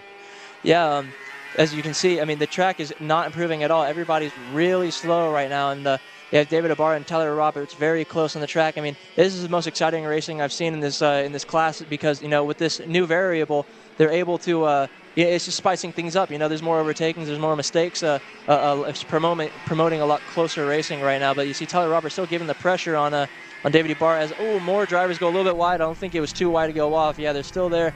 But as you can see, Easton Cox, oh my gosh, he got wide there. And I think that was Jackson Young that got around him there. But now, yeah, Carson Berry with a pretty good lead still.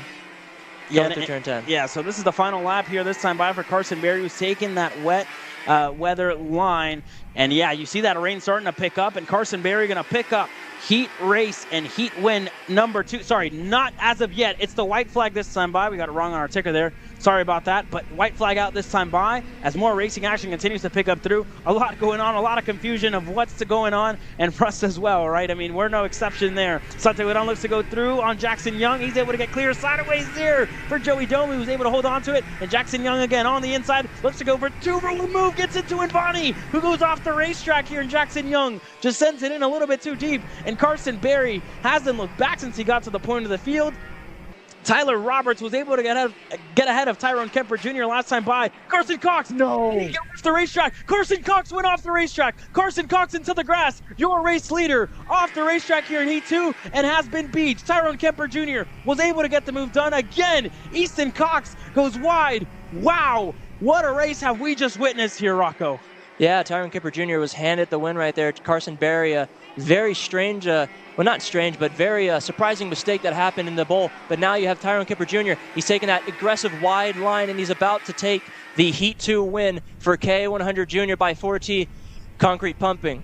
Yeah, and there you have Tyrone Kemper Jr. nodding his head across the start-finish straight, and he knows that he did what he had to do to keep it on the racetrack, and able to pick up the second Heat win here in KA Junior. Cox across the line, 13 spots gained for him. Up in a second, Paramo third, Roberts fourth, Domi fifth, and Vani sixth, Duquette seventh, Ibarra eighth, Duran ninth, Golset 10th, Young 11th, Trammell all the way back in 12th, Berry 13th after leading so many laps. Gage Bailey 14th, Amelia Gus Wonderly 15th, Hamza Anbar 16th, Jeremiah Thomas, Mason Berry, and Davis Henry not able to close this one out.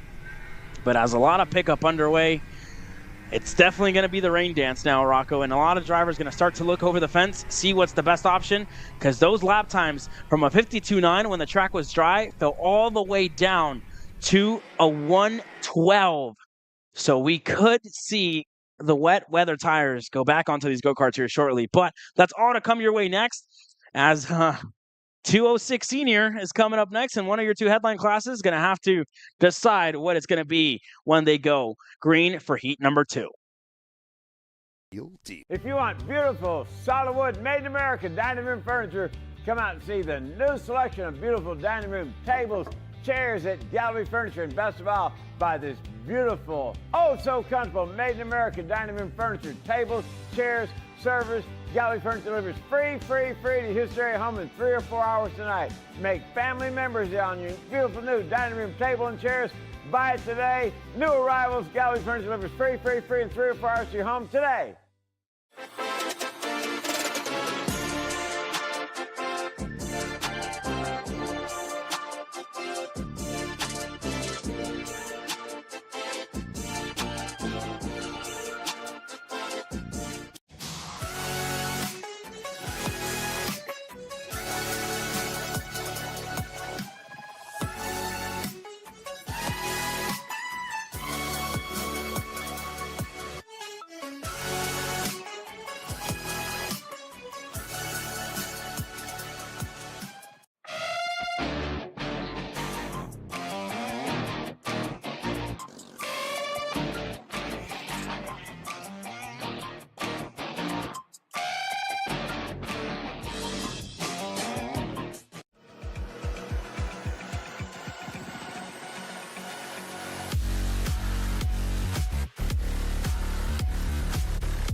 Welcome to Rimrock Raceway, the premier karting facility and motorsport-themed venue in West Texas.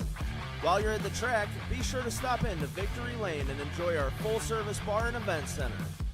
We have live music and entertainment weekly, along with Texas's fastest go-karts available to the public. Located on West Highway 80 in Odessa, get your adrenaline pumping at Rimrock Raceway and live life full throttle.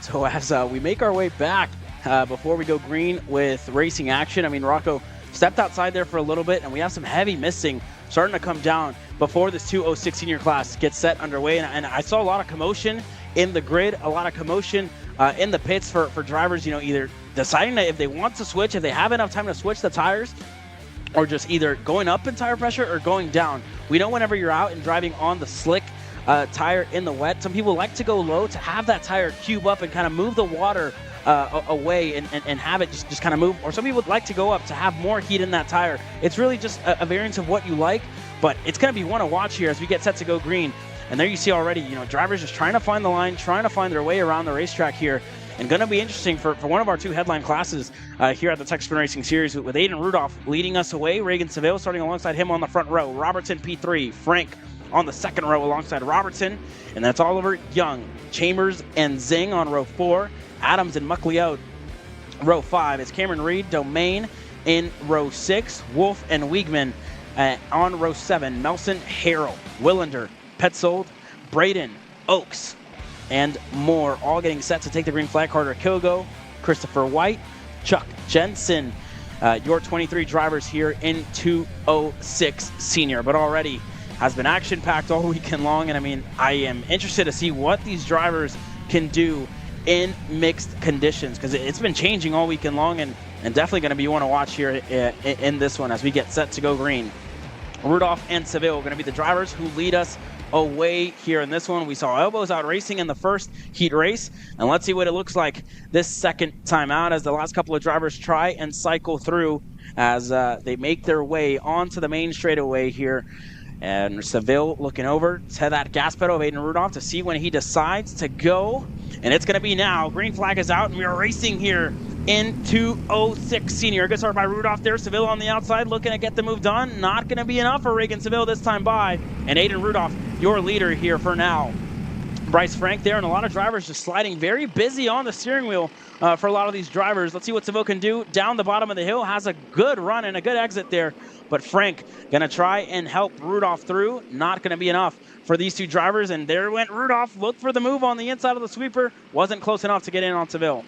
Yeah, I looked for it, but, just couldn't really put it down in that corner. It's a very quick corner, so it's a little difficult to, get down the inside, especially in these conditions. A little slippery, but now he has a bit of a run on the inside. He's going to go for it now. Aiden Rudolph down the inside of Reagan Seville. No one's going to fall through except for Braden, maybe. He looks down the inside of Bryce Frank. That's one driver off in front of us. Carter Kilgo out of this one early, and there goes Seville on the outside, looking to go back. Doesn't want to push, doesn't want to wait. Going to go for the move, and not able to get it done. Getting stuck on the outside. Rudolph to the middle of the racetrack. Going to get help from Bryce Frank. Going to get a push there, but not enough there for Frank on the main straightaway. There's Truly Adams up to P4 here already. Seville with a good run on the main straightaway, pushing Rudolph through. Adams side by side with Robertson for that fourth spot, and they still fight it out. Domain up into fourth here. A good drive up the field for Braden Domain so far, and Truly Adams lost 2 spots there in turn number 1. It's kind of crazy. People are throwing slide jobs on each other right now because that's what kind of grip they have, and what they can work with. They'll get into the corner, and, it's just so, the wet line is, the dry line is not there when they go on the inside, so you see a lot of them kind of drift wide a little bit. Now, big fight right here. That's Josie Chambers getting around Braden Robertson. Down the inside, Kelvin Zing looks down the inside of Braden Robertson. Right behind him is Chris White, and I believe that's one of the Wolf brothers. Now, your leaders, that's Bryce Frank pushing by Reagan Seville with Aiden Rudolph. A tactic in 206 you see quite often. Whenever one guy goes, you go with him because that's the easy way to go overtakes. Now, Truly Adams is getting to the front of that pack right now, ahead of Braden Robertson and Wolf. Now into turn 10. Braden Robertson looks on the inside to Truly Adams, cannot get it.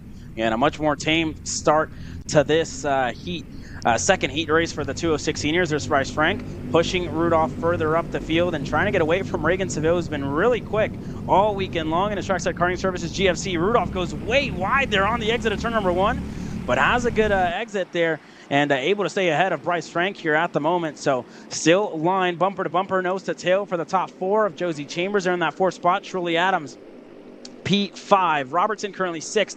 Caden Wolf and P7. And Kelvin Zing still in 8th here, staying stagnant from his race starting position. So a lot of drivers still cycling through, shuffling, and everything outside of the top 7, just fighting the entire way through. Seville looking again to go ahead, and Chambers going to look for the move now. Thinks better of it, goes back in a line, and a lot of side-by-side action further back. Reed look for the move. Truly Adams, a 2-for-1 special. Thank you very much. Truly Adams looked to get the move done. Wasn't close enough. Bryce Frank going to go on Aiden Rudolph this time by.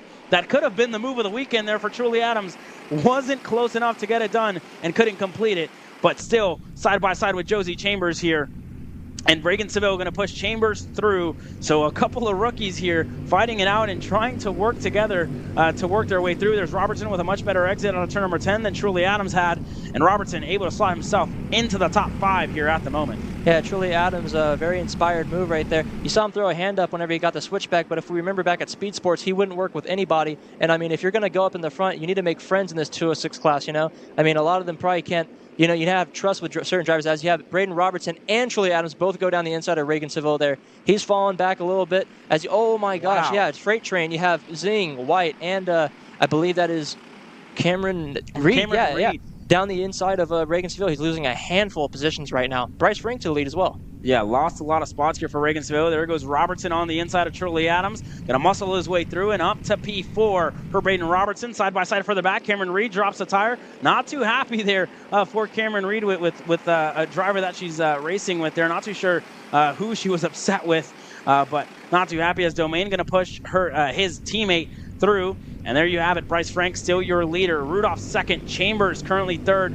And I wouldn't, I wouldn't expect these drivers to really fight. They've been tamed. They've kept it up at the front, and they want to stay up there. But the battle for P4 on back, I'm going to be interested to see if any of those drivers decide to work together as Zing, carving his way through the field here up to P5. And we always say it, right? Whenever you come here and race 206 senior, it's all about playing chess. If you come out here wanting to play checkers, you're going to end up on the bad end of the stick and you're going to end up further back in the field. So for these drivers, going to have to come out with a checkmate at some point this weekend, right? Find the good spots to make a pass. And that was a good one there for Kelvin Zing up into P4. You can't be a lonely chess piece either. You need to have your whole symbol with you. If you're by yourself, you're going to get swallowed by more go-karts. See Kelvin Zing and Braden Robertson not really going on each other right now, but you have Caden Wolf. Wow. Oh, no. Oh, man, there goes, I think that was Braden Domain and Cameron Reed who went off the racetrack there after Truly Adams looked to get the move done in turn number 9. And that set both of the Reed Motorsports drivers off the racetrack there. But Domain was able to get going again. And there goes Wolf on the inside of Robertson. Going to have help from Truly Adams to push themselves ahead of Robertson, who's still trying to hold on to it around the outside. Not close enough. And Adams gets into the rear bumper there of Wolf. Gets him a little bit out of shape, but able to stay on the racetrack and clear. Yeah, it seems these drivers, they're much more prepared for that sort of misting track condition, They're all running slicks just like the other class. They're going a little bit slower, but it just seems that they have a little bit more higher grip levels. Maybe there was a pressure change, or maybe the track changed itself now as we see that fight. Wolf down the inside of Kelvin Zing, and Truly Adams is going to follow. That's going to demote Kelvin Zing 2 spots, and now we have Braden Robertson linked back up with Kelvin Zing. They may both go on Truly Adams now, maybe not far enough, yeah. And Caden Wolf in the lead of that pack. I think that's P4 and back right there, that fight. Truly Adams and Caden Wolf pointing forward, saying they need to work together. We'll see if they can.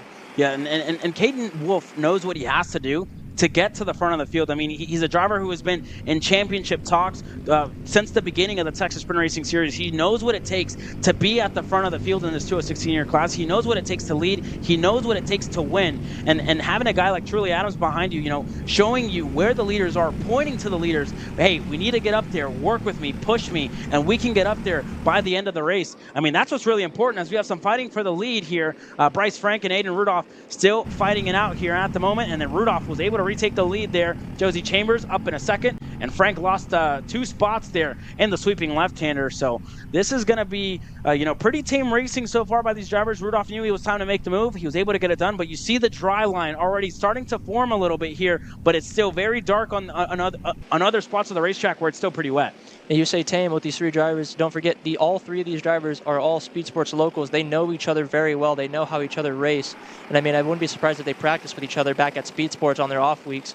Yeah, they might be switching for position, but it doesn't seem to be slowing them down too much right now. Aiden has a little bit of a gap right now. Bryce Frank, just sitting pretty at P3, not doing too much.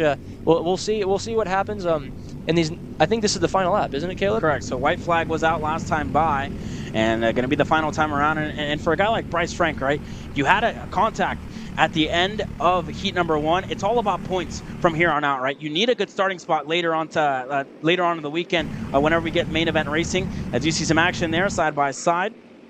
And Caden Wolf was one of the drivers there involved on the edge of your screen. But, I mean, Fraden Rudolph, not the best. Oh, Frank went a little wide there into the bull. Wow.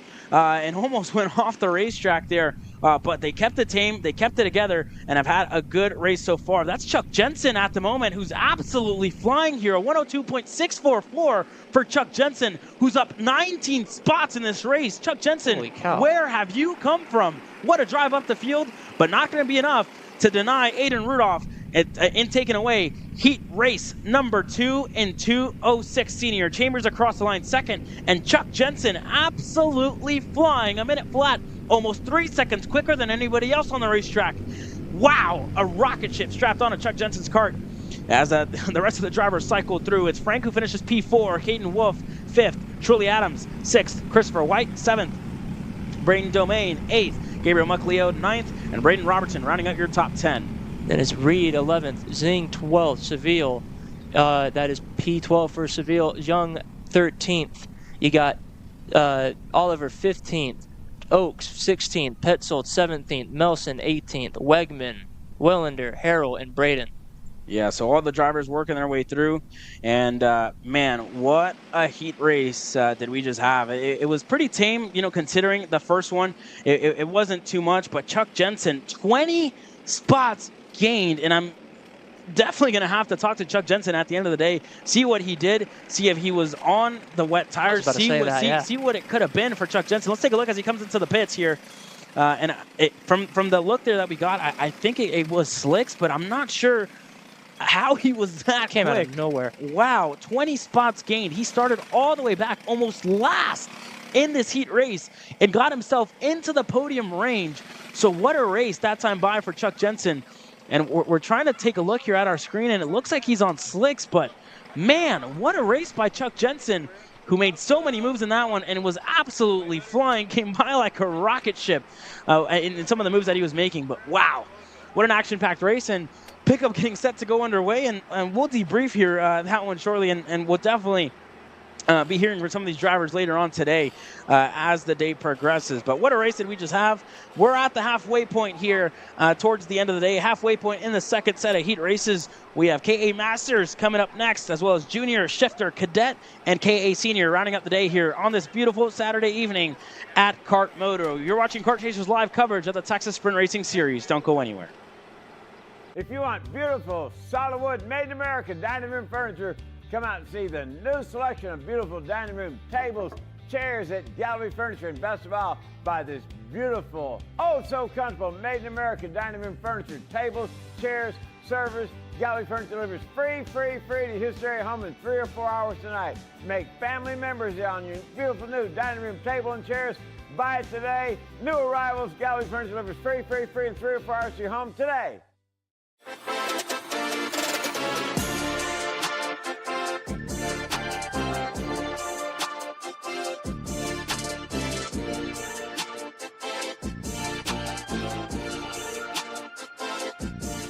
Studies show that even the best current generation of simulators only convince 50% of the human brain that they are real. Here at SimCraft, that just isn't realistic enough. Developed to offer the most realistic karting sim experience in the world, all testing has shown that the physics engine used in SimCraft's Grid 1 model convinces 90% of the human brain that you are actually on track.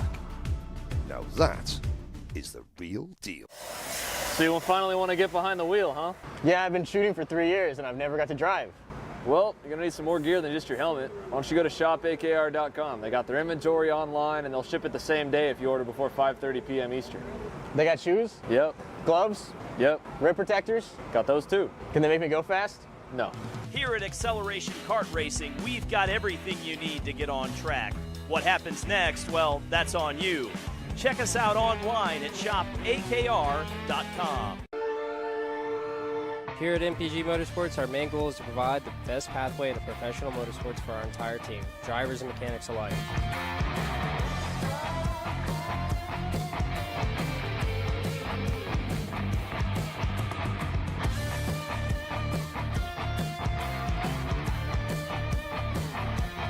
We're based out of Whiteland Raceway Park in Indiana. For more information, contact us at chase@mpg-motorsports.com.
All right, y'all, welcome back to the Texas Sprint Racing Series down here in KartMoto. Joining us on track right now is KA100 Master by High Five Performance. On screen right now, that is Miguel Amir, your Pullman. Joining alongside him on the front row will be Kyle Walter.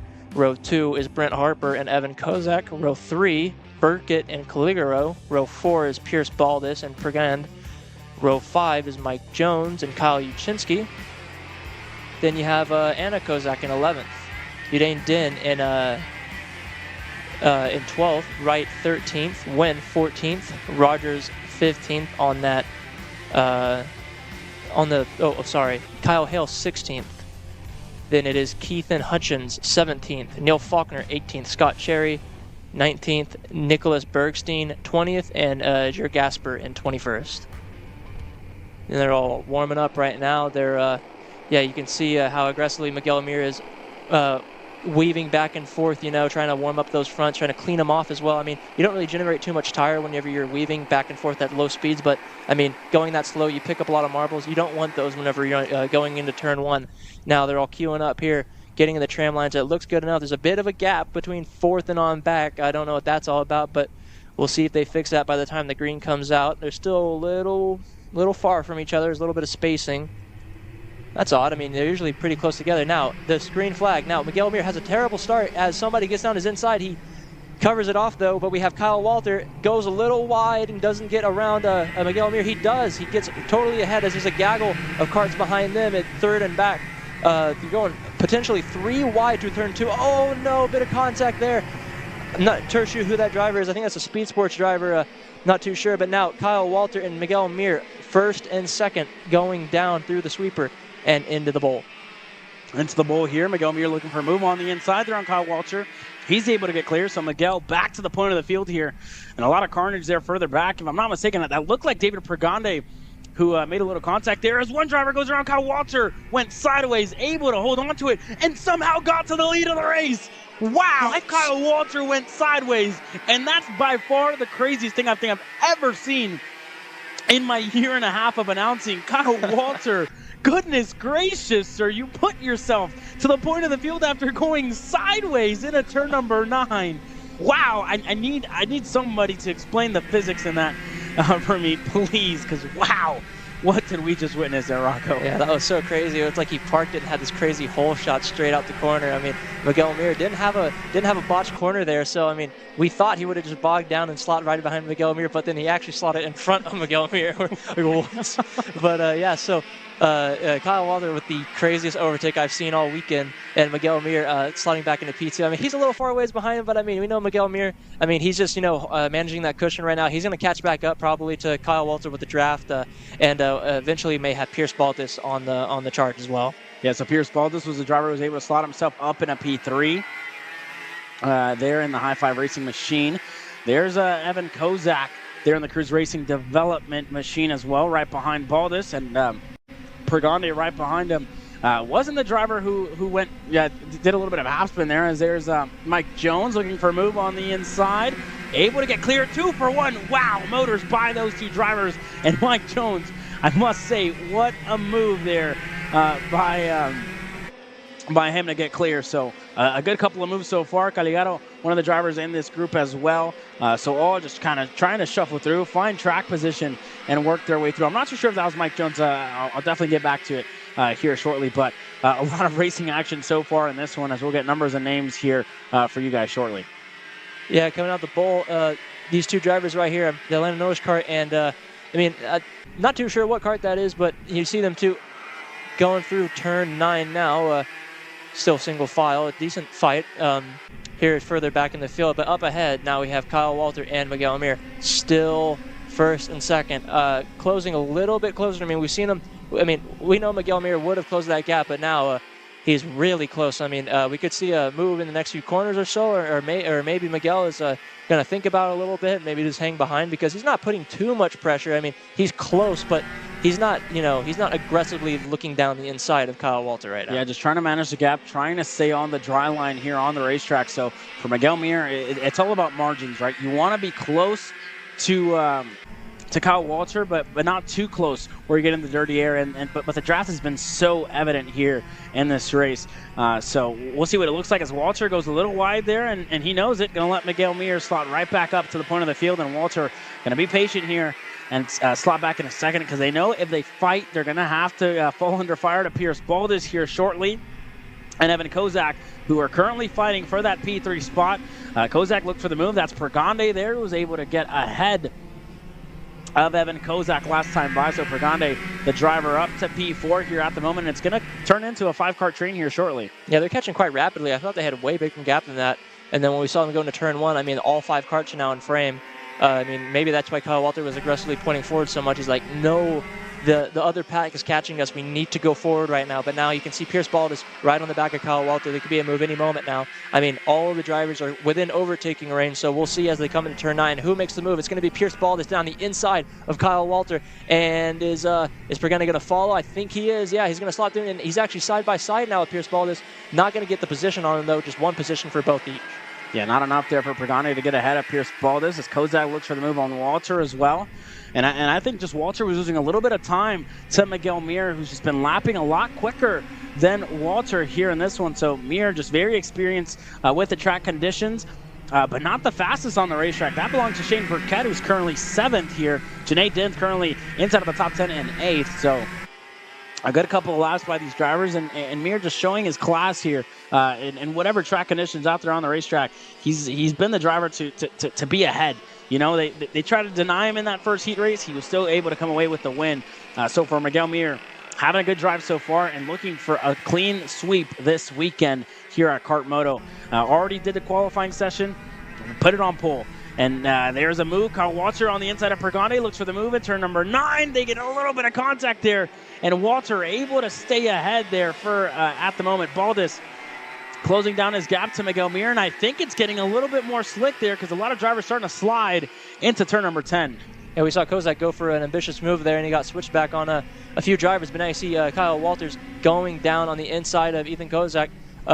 As well as Pregande. He's at P3, still holding that position. Oh, a little bit of contact there, and everybody gets out okay, but a little bit of a scuffle right there for P3 as Kyle Walter, he goes and defends and runs wide. I mean, he probably didn't need to do that because I don't think anybody was going for the overtake on him. He just kind of thought of defending there. Yeah, and I don't think it was too much defending by Kyle Walter. I think he just sent it in a little too deep, trying to make a move, and got sideways there in the corner. So unfortunate there by Kyle Walter, who lost a couple of spots. For Pierce Baldus has just been playing a game of just catch-up right at this point, trying to close down that gap to Miguel Mir. Hasn't been close enough. Oh my gosh, they both go off. Pierce Baldus, what have we just seen? Pregande off the racetrack as well. And I think the track conditions are changing here in this one. Kozak now going to try and challenge Miguel Mir for the win.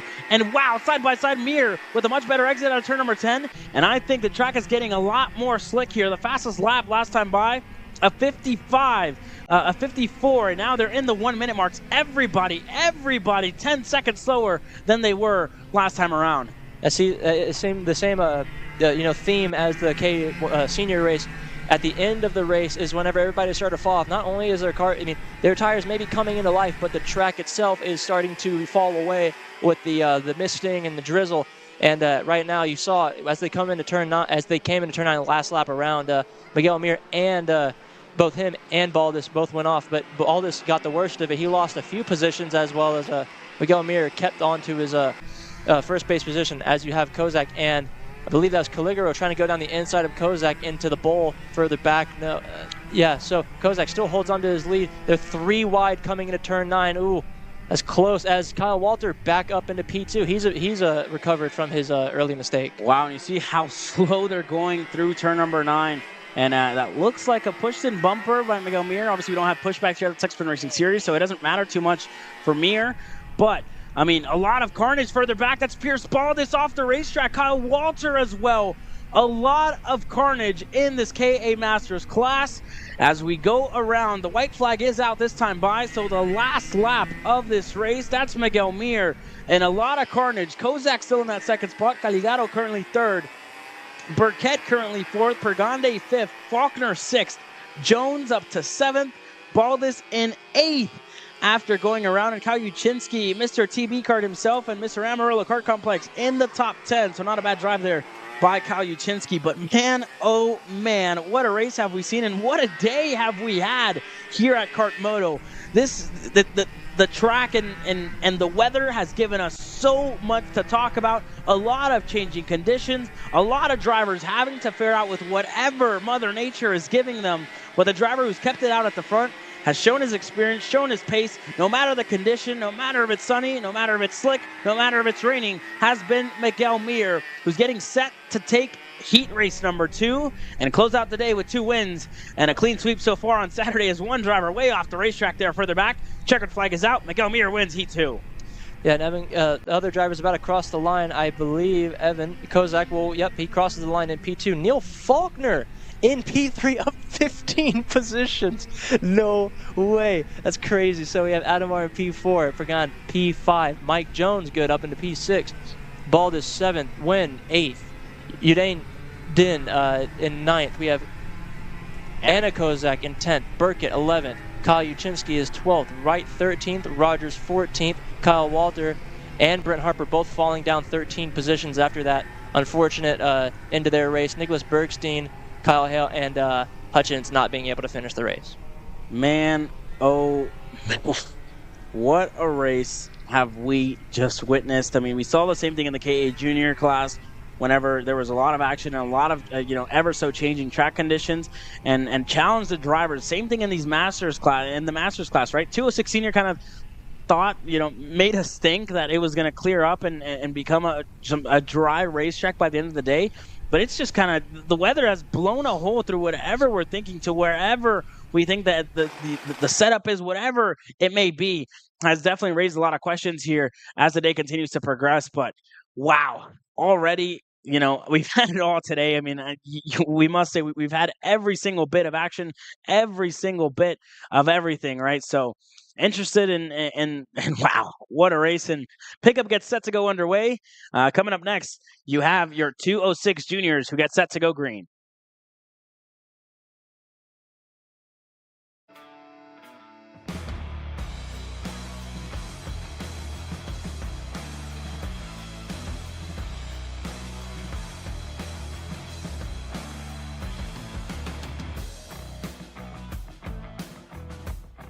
We're at a commercial break.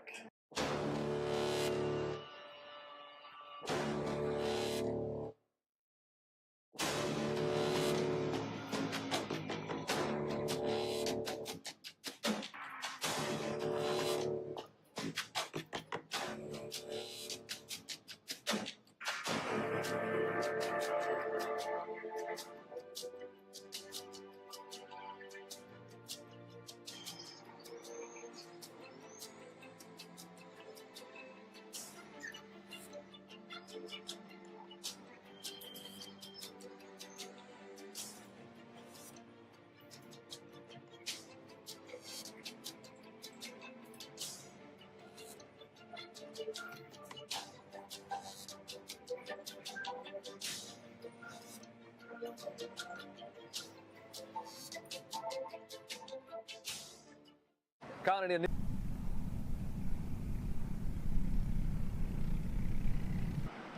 206 juniors on the racetrack now and getting set to go green here for the last of their 2 heat races on this Saturday afternoon. That's thrown absolutely everything at us and to all the viewers at home. Ava Blem starting on the pole position alongside Robert Arena, Chris Tracy, and Mo Curry. Row 2, Eddles, Johnson, Ramirez, Dudley, Pilion, Baldus, and Wargo all set to take the green flag here in the second heat race. And you already see the water droplets start to come down on the edge of our camera there. And, what do we expect out of this one? And we're about to find out because Ava Blem and Robert Arena are going to lead us to green here. And we are racing into 06 Junior. A good start so far by Ava Blem. Arena there on the outside of Chris Tracy. Eddles looks to slide his way through. He's able to get clear. So the Kubica driver there able to get up to that second spot. Shelby Ramirez to third. And a lot of action here so far. Mo Curry seems to have some sort of issue with slowing there at the top of the hill and just no pace close to the bottom. Their time at Eddles, who looks to have rain rims at the front on his front tires. And I think a lot of drivers have switched over to the rain tires here, so definitely going to be something to watch here, Rocco. Yeah, I think I saw Shelby with full aluminum wheels. I was kind of curious if those were just the color of her wheels, but now as you see the start, a few drivers drop way back, and some drivers, just drove away. So I think you're totally right that there are definitely some drivers on some wet tires, especially if I were in pits and I watched a bunch of KA Masters fly off the track right before my race, I would totally think maybe I should slap on something that isn't a slick tire. But I mean, you can even see the track. It's starting to kind of reflect any kind of light that it can get on the track. It's starting to get much more wet than it was earlier. But now, as you can see, I think that is Edel's about to go down the inside of Ava Blim. He thinks better of it and slots back into P2. Maybe they can work together. Maybe he's just setting it up for a later corner. But ooh, Ava almost went clean into the dirt there.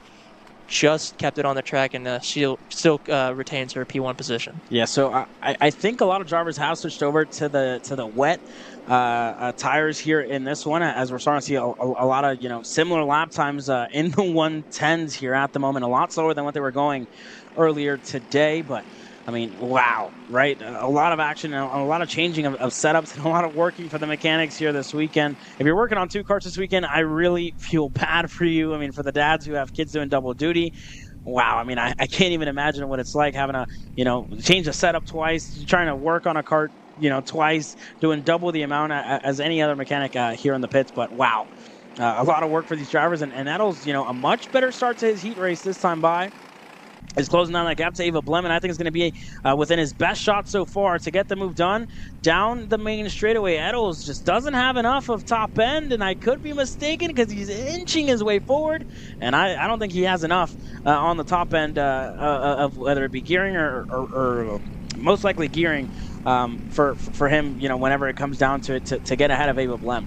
But, I mean, he doesn't need to worry too much because there's not much pressure from behind right now. Shelby Ramirez is a whole 1 1/4 seconds behind them. So, I mean, he can push Ava Blim all he wants. I mean, I don't think they'll get too much pressure from behind. They're about 4/10 a lap quicker than P3 together. So if he can just, wait for the right time, study Ava Blim a little bit more in this race, we still have 3 minutes plus 2 laps to go. So a lot of time to study and hang out in P2.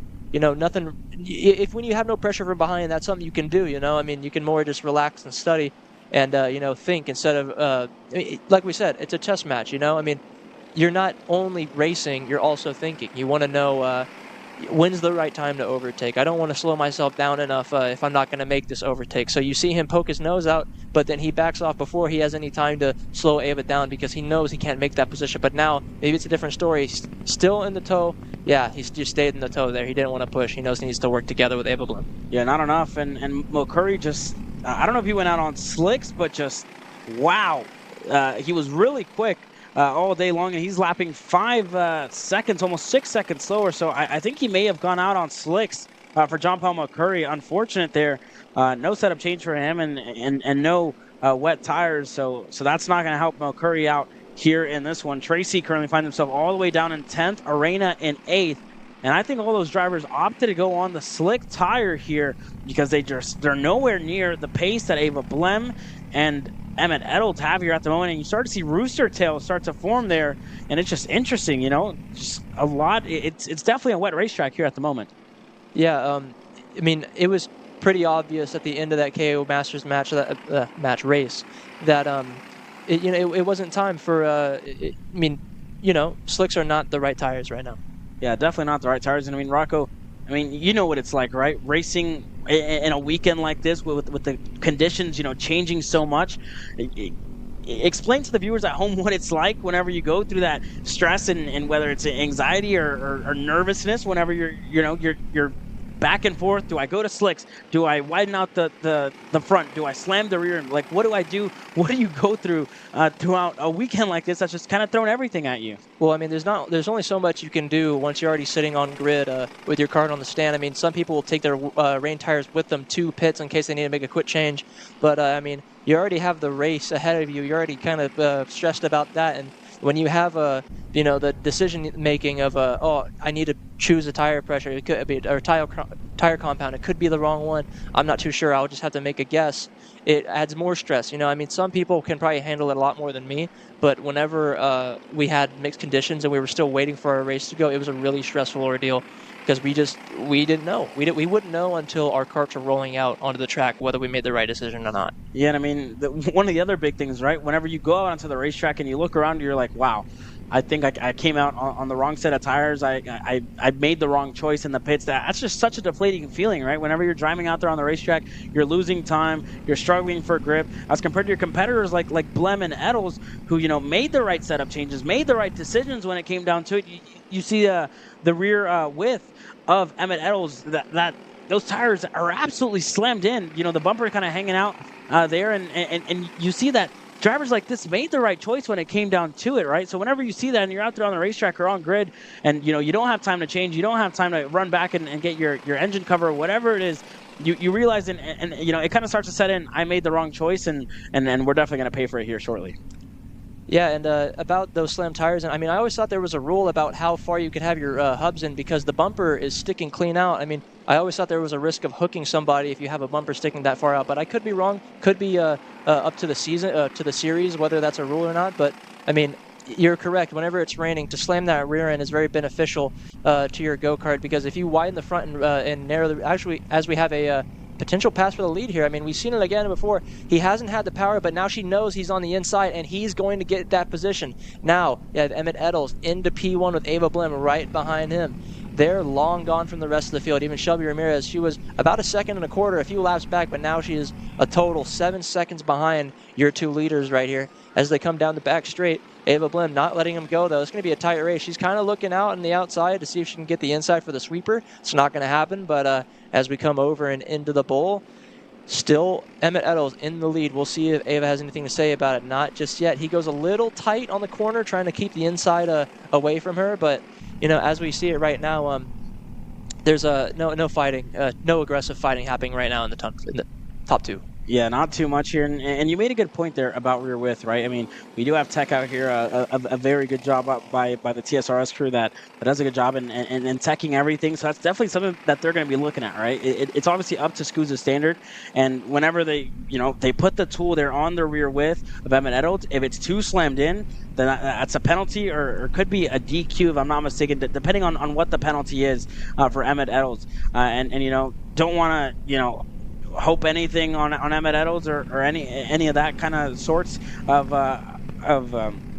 stuff, but definitely something to think about whenever you get down to it as they pass Chris Tracy, who was one of the drivers who went out on slicks and has lost a lot of time. White flag was out last time by. Eddles still leads from Ava Blem. Ramirez just too far back as Baldus was able to get ahead of Ramirez up to P3, but the top two still fighting it out for the race win. Blem and Eddles here, who continue to work their way around the bowl into the turn number 9 complex now for Emmett Eddles. He looks back, knows that Blem is there. Blem thought about the move, thought twice of it. The second time she went and was able to get clear and a little wide there on the exit. Emmett Eddles has a good run over under move there, able to get the crossover done. Back to the point. Let's see what Blem can do here as we get to the final lap in the final corner of the second heat race in 206 Junior. Not going to be enough for Ava Blem, and Emmett Eddles gets set to cross the line and win heat race number 2 in 206 Junior.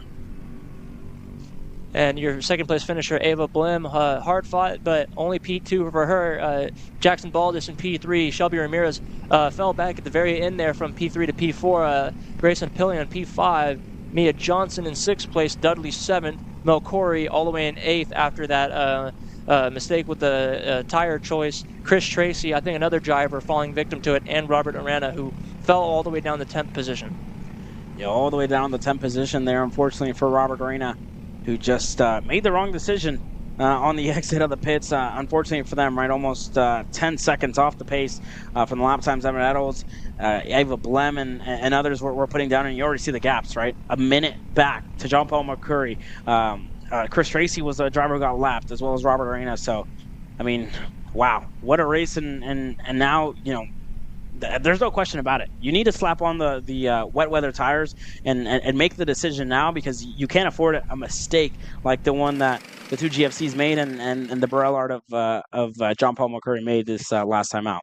I don't know if I'm mistaken, but I think I can see a little bit of raindrops on the cameras now. It seems to be picking up ever so slightly. No, it's definitely raining. You see that the scales start to get a lot more soaked. You see that concrete now very, very wet, and it's definitely raining here once again. There wasn't any rain on the forecast, but again, we are in Texas. We are in the country. This is Cresson, Texas, and definitely, Texas, by far, one of the most bipolar weathers and wherever it may be in the United States. But you see the raindrops definitely coming down, and it's definitely getting wet here in this one. When we come back, it's going to be Ready Racing with our shifter class. Don't go anywhere. So you finally want to get behind the wheel, huh? Yeah, I've been shooting for 3 years and I've never got to drive. Well, you're going to need some more gear than just your helmet. Why don't you go to shopakr.com. They got their inventory online, and they'll ship it the same day if you order before 5:30 p.m. Eastern.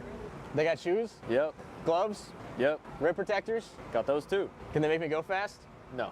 Here at Acceleration Kart Racing, we've got everything you need to get on track. What happens next? Well, that's on you. Check us out online at shopakr.com.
Here at MPG Motorsports, our main goal is to provide the best pathway into professional motorsports for our entire team, drivers and mechanics alike.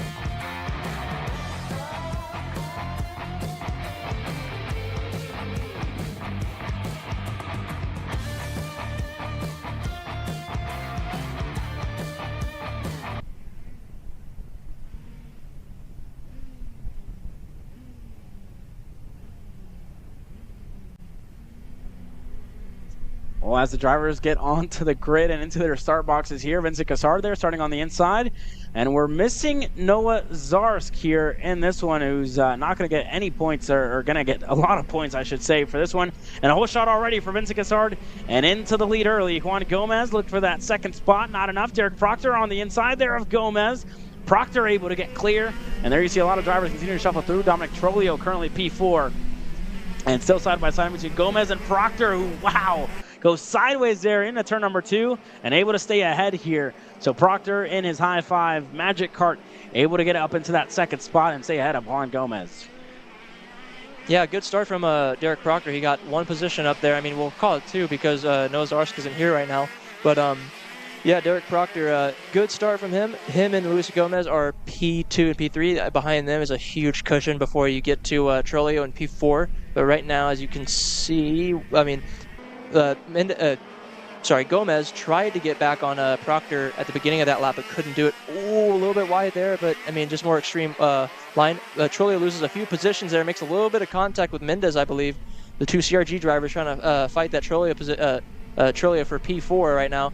As we come into the turn 1, Milne could. Oh, wow. Goodness! And I was just about to say, I think Trolio is going way too quick down the main straightaway, and it didn't have enough to slow down. Finds himself in the grass, and going to be a lot of work to get that kart back up and fired. So for Derek Proctor, I think he got past. No, not as of yet. Still falling under fire to Juan Gomez here in this one. And Vincent Cassard, the Frenchman, I mean, what a lead here, Rocco, so far. And you see the rooster tail starting to form. Definitely raining, definitely wet. So for the last of our KA senior class and 206 cadet that are coming up next, the last 2 of our classes here today. Definitely going to be ones to watch with a lot of action, especially in wet weather. So whoever can drive the best in the rain is definitely going to be the driver who comes out on top. As you saw, Trolio last time around went way too deep, way too fast down this main straightaway, and just wasn't able to slow it down in time, especially with a very, very slick racetrack. Yeah, I think the battle we'll be looking at most of this race will be for P2, just because, Vincent Cresson is already pulling away quite healthily. But as we're coming down the back straight, there's not much going on right now. So, I mean, these karts have front brake discs. I mean, braking in the wet. I mean, it's a whole spectacle. It's a totally different kind of racing to what you and I do, Caleb. Yeah, I mean, it's very different, right? I mean, you and myself have backgrounds in the 206 category, racing it for so long, racing here at this series as well. So, I mean, it's just very different driving, right? One of the drivers here this weekend, Cameron Reed, she's doing double duty, and speaking of her here, she's pitted right under our commentary booth. She's been telling us how difficult it's been to really, oh, wow, is that Malign who's off the racetrack? Corey Malign, who is currently P4, off the racetrack and out of this heat race. But like I was saying, I mean, Cameron Reed, one of the drivers who makes a big switch throughout the weekend, right? 206 earlier on in the day, and then moves over to shifter late in the day, as that's Juan Gomez off the racetrack as well. So a couple of CRGs finding themselves off the racetrack, and issues so far in this one, and the lone CRG currently leading Vincent Cresson. There's Cameron Reed, the driver we were talking about. It's so difficult to drive. She has very little to no experience in driving a shifter in the rain. I mean, she's coming into her own at the start of the year, racing on slicks, and made some good passes. Did a good job of it earlier on of the year, but just said that this weekend really just threw a wrench at her as Vincent Cresson as well, almost off the racetrack there, and that could have been really bad on what's set to be. I mean, nobody's been able really to contend with the lap times that Cassard's putting down, but has to tiptoe his way around the racetrack, Rocco. Yeah, that was close. I mean, nobody can really do much about Vincent Cassard's pace, but one thing that can do something about his race is the weather itself. He dipped one tire out in the dirt there in turn 9. I was very close to going completely around, I mean, all that grip is, put on that outside rear tire. If he went any more, I mean, wouldn't be surprised if Derek Proctor would be our new leader right now. I mean, he gained about 1/10 of a second that lap because of that mistake, I believe. But, I mean, we'll see, I mean, maybe there'll be a mistake, maybe not. We'll see what happens. Rocco, and I tell you what, I mean, the fact that Derek Proctor only gained 1/10 after Vincent Cassard went halfway in the dirt just tells you how quick Vincent Cassard is lapping around here, right? I mean, the lap time is just absolutely crazy. A 56.9, the quickest lap for Vincent Cassard. Last time by was a 58.2. Derek Proctor hit a 58.1. So just outrageous to see the lap times that Cassard has been putting all year long here at the Texas Sprint Racing Series, showing his class, showing that he can contend, and this is really a warm up for him when he gets to the Super Nationals later on in the year. We haven't had much shifter racing throughout the year, obviously with the Stars Championship Series being one of the big ones that we were at last weekend. Scusa being another big one for the Master Shifter class, as well for USPKS not having that shifter class, and Cassard being a Houston local wanted to go out there and race. Obviously got canceled last minute, and just not enough, and a lot of engine hours as well whenever you're doing so many races throughout the year. So kind of have to pick and choose what you're wanting to do, what you're wanting to put your engines through. So Cassard picked and choose and wants to keep it local in 2024, keep it here in Texas, and try and fight for a championship, and already has been doing a good job of it. Has 2 race wins under his belt, 1 in NOLA, 1 here last time out at Speed Sports Racing Park, and is already set for a very good weekend there. And you see him go to the bottom of the racetrack, try and get more water into the tires, because if you're really driving on a drying racetrack, those wet weather tires start to wear a lot more. They start to overheat, and you have to use these tires tomorrow in case it rains as well. So Cassard definitely biding his time, trying to find places on the racetrack where he can push, keeping the tires on the wet side of the racetrack where he can keep the tire wear as minimal as possible. Yeah, he must have thought that his tires were getting a little too warm there. I mean, usually, I don't usually see it on a track with that. I mean, there's not even puddles on this track, so maybe that's why he did it. But usually, whenever there are standing puddles, you'll see some guys, if it's a half-drying track with wet tires, they'll go through a puddle. But right now, he just went through the not racing line because nobody's dispersing water there. And, yeah, he's still running quite even with Derek Proctor in the rain. They've been about 4 to 4.5 seconds for the past few laps. 2 to go this time by as he pulls back into the offline to cool his tires down and get these last 2 laps done. Yeah, so there's Vincent Cassard, and 5 seconds, 4.5 seconds, I should say, back the road is Derek Proctor, who's going to come in a frame now. Derek has made the drive out here from if I'm not mistaken, somewhere near Kansas for Derek Proctor. His cousin, Pierce Baldus, out here this weekend as well as a younger relative as well. Racing in the 206 junior class. So, I mean, not too bad. A family affair for the Baldus Proctor family here this weekend. We saw them at the IKF Grand Nationals, where I had the pleasure of meeting Derek and Pierce, where they were, a little bit of a solo effort, but they've, for this 2024 season, they've teamed up with the High Five Performance team, and have done a good job, right? So not too bad of a drive for Derek Proctor, who's feeling a little bit under the weather at the start. I spoke to him yesterday when he was on grid. He was like, look, man, I'm sick, but I'm still going to shake your hand because I know it's not contagious. So if I get sick, this is the guy we're going to blame at the end of the weekend. But I should be good to go whenever we go for the next couple of races throughout the season. But yeah, for Derek Proctor, has been doing a good job, kept at P2, and as well for Luis Mendez, right? A little bit of a privateer effort for the driver in P3. But man, Vincent Cassard in the lead here and has led every single lap almost in the weekend here, I must say, Rocco. He's shown his pace. He always comes out here and puts on a show for us wherever it is. He promised us donuts at the end of the weekend if he does come out with the win. I wonder how that will be in the rain if it is wet still. But he's kept it clean, kept his nose clean all weekend long. Has done a good job of it here in the second heat race. Had a little bit of a mishap in turn number 9 with halfway through this race, but has kept it on the racetrack and has been perfect on this Saturday afternoon at the Texas Sprint Racing Series. Cassard wins in shifter. Derek Proctor crosses the line in P2 a few seconds later. I think, so a few drivers still passing through. I think Luis Mendez is still in P3 with Cameron Reed in P4, so we'll just see as they come across. I think here he comes. Yep, Mendez, P3. Cameron Reed, P4. There you have Juan Gomez, next driver to cross the line here. Currently a lap down. Well, not a lap down. It says it like that in timing, but he's getting set to cross the line now. And then Dominic Trolio, the last driver, is going to cross. Was able to get back going after going off the racetrack there, after just going a little bit too hot into turn number 1. But with pickup getting set to go underway, we're going to take this quick second to step away before we go back green with 206 Cadet. If you want beautiful, solid wood, made in America dining room furniture, come out and see the new selection of beautiful dining room tables, chairs at Gallery Furniture, and best of all, buy this beautiful, oh so comfortable, made in America dining room furniture, tables, chairs, servers. Gallery Furniture delivers free to Houston area home in 3 or 4 hours tonight. Make family members on your beautiful new dining room table and chairs. Buy it today. New arrivals, Gallery Furniture delivers free in 3 or 4 hours to your home today.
Welcome to Rimrock Raceway, the premier karting facility and motorsport-themed venue in West Texas.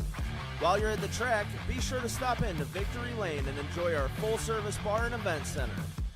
We have live music and entertainment weekly, along with Texas's fastest go-karts available to the public. Located on West Highway 80 in Odessa, get your adrenaline pumping at Rimrock Raceway and live life full throttle.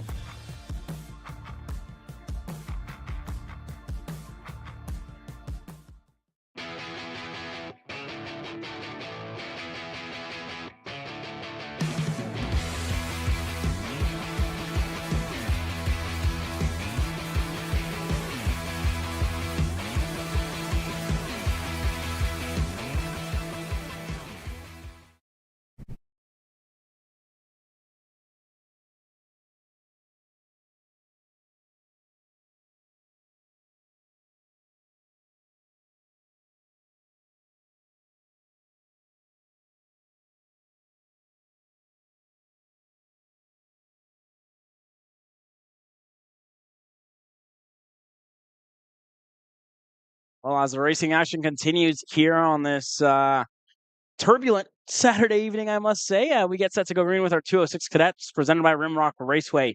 Aston Wyatt and Tanner Barsh, we saw them battle it out for the lead. They're starting on the front row. Marshall Steves and Jensen Willander on row 2. Podoraki and Mitchell, row 3. Gearier Osborne, row number 4. Klein and Dewey, row number 5. Vargas and Blackwood on row 6. Drew Blem and Wyatt White, row 7. Busby and Westbrook, row 8. Massad and Barsh, row number 9. And Mikali Oviedo in row 10. Wow, that was... My math is horrible here. Mikal Oviedo starting 19th here. So I'm fortunate there. I'm still going to school, so I have to take one more math class next year. So, we're getting there, Rocco. We're getting there. Yeah.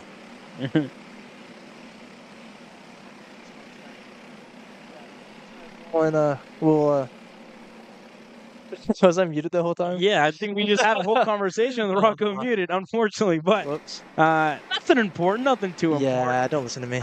As Aston Wyatt gets set to go out, start on that front row there alongside Tanner Barsh, and they make their way around turn number 10 and get set to go into the tram lines here on what's a long haul to the start-finish straight. A very long main straightaway that promotes a lot of racing action and passing here. So let's see what it looks like when they cross the stripe. This time by, it's Wyatt and Barsh who get the green flag, and we're racing here in 206 Cadet. A good start so far. One driver raising his hand there and trying I don't know what's going on, but they worked their way through. One driver's around. Wow. One driver around there. That was either, I think that was Simon Klein or Marshall Steves, I believe. It was either Steves or Podoraki. I think it was Podoraki, the driver who went around there in turn number 1. We'll definitely get a name on that. And one driver just emphatically waving his hand up and down. Not too sure what's going on there. We'll definitely try and figure out what it is here. But this is the battle further back. It's Theo Mitchell and one of the GFCs here. It looks like it's Marshall Steves with issues and not too happy there.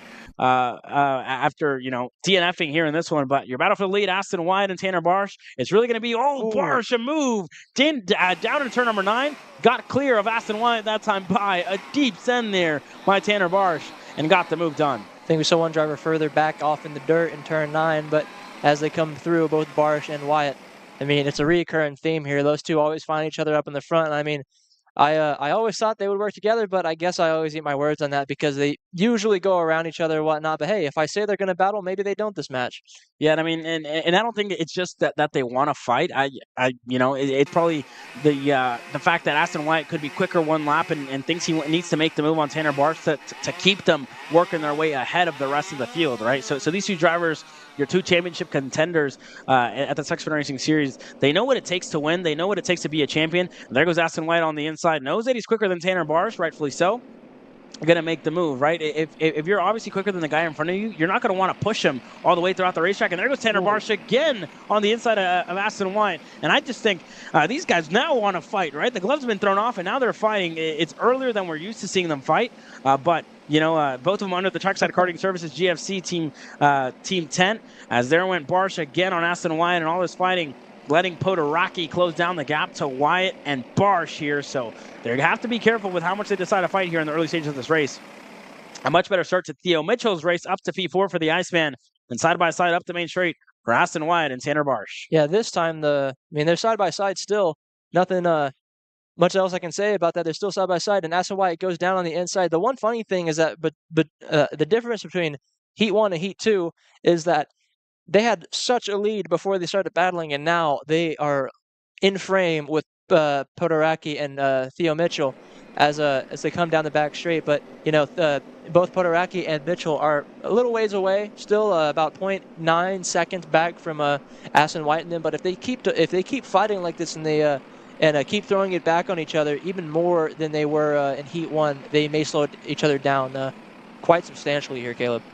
Yeah, and then, just trying to work together and I could be mistaken because Aston Wyatt already going to the middle of the racetrack and trying to keep Tanner Barsh behind. Not enough. Barsh with a really good run there on the exit of the bowl again and gets the move done in turn number 9 once again. So Barsh, continuing to make that move on Wyatt, wanting to stay ahead and wanting to get through side by side again up the main straightaway. And they continue to fight. And Podoraki just doesn't have enough at the moment to close down the gap to Wyatt and Barsh.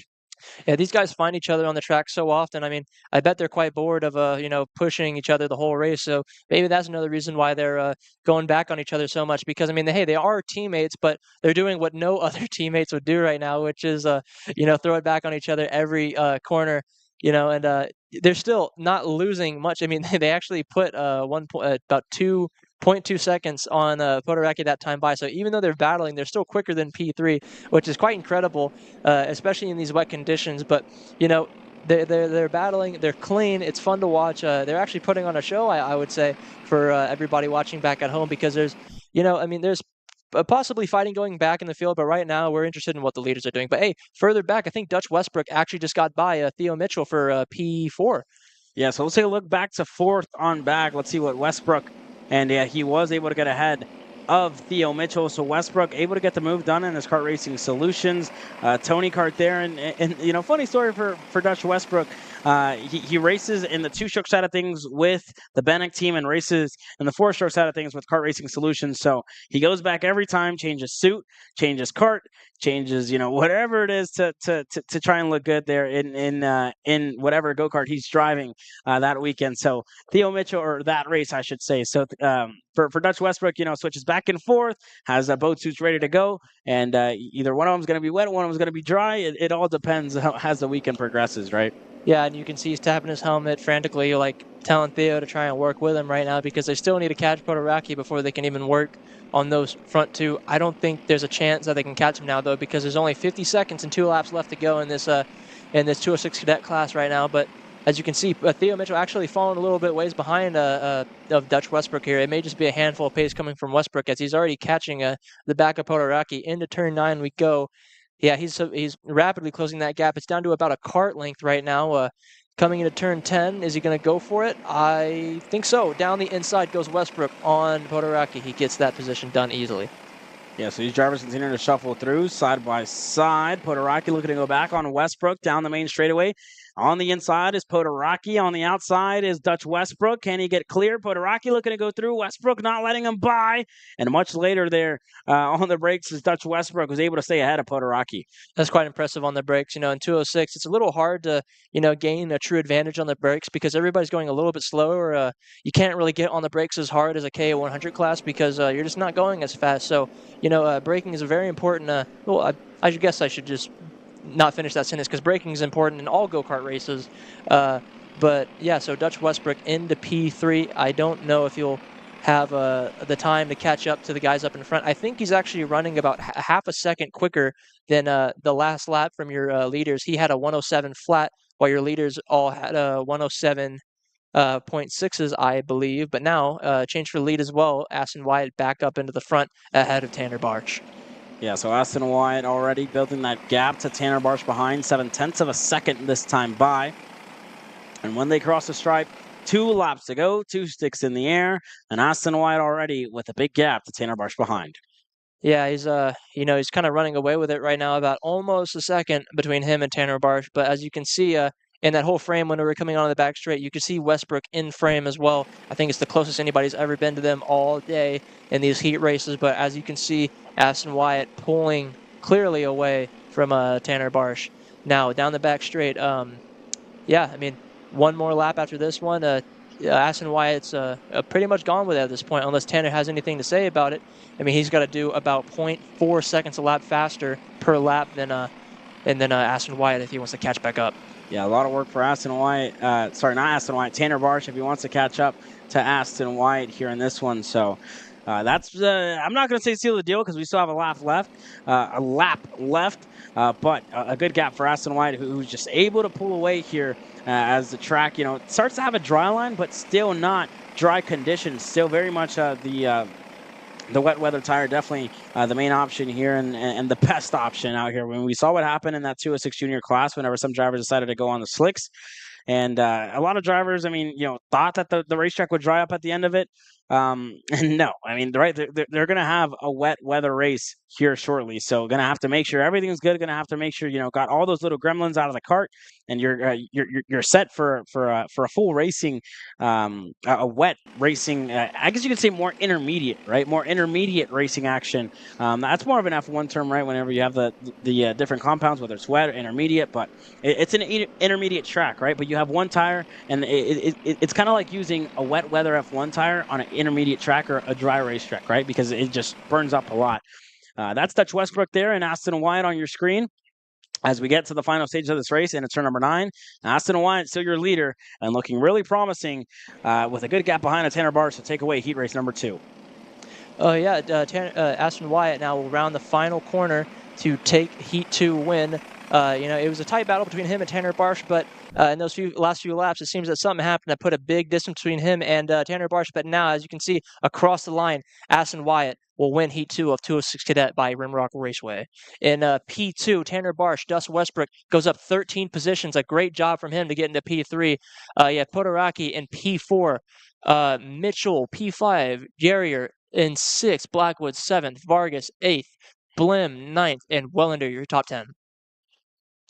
Yeah, across the line here shortly is Maxwell Dewey in 11th, Simon Klein 12th, Brennan Barsh 13th, Micah Massad 14th, Benjamin Osborne 15th, White 16th, and Easton Busby across the line 17th with Steves and Oviedo out of this race early. We'll take a quick commercial break before we go green for the final time on this Saturday afternoon with our KA100 seniors. That's going to be absolutely action-packed. You're watching Kart Chasers live coverage of the Texas Sprint Racing Series. Don't go anywhere.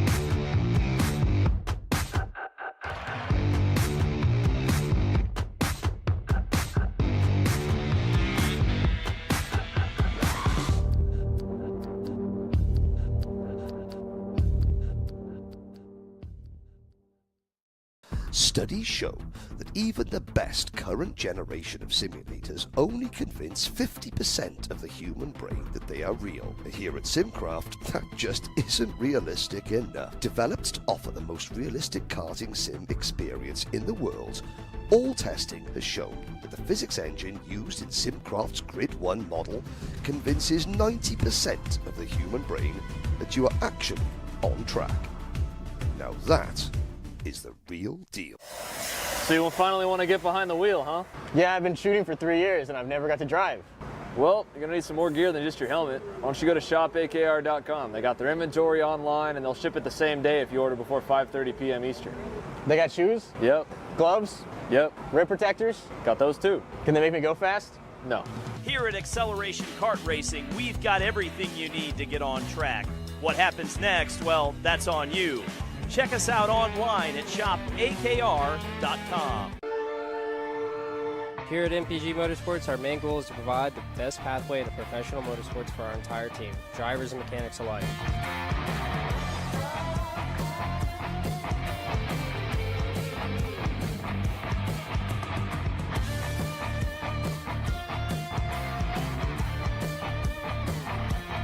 We're based out of Whiteland Raceway Park in Indiana. For more information, contact us at chase@mpg-motorsports.com.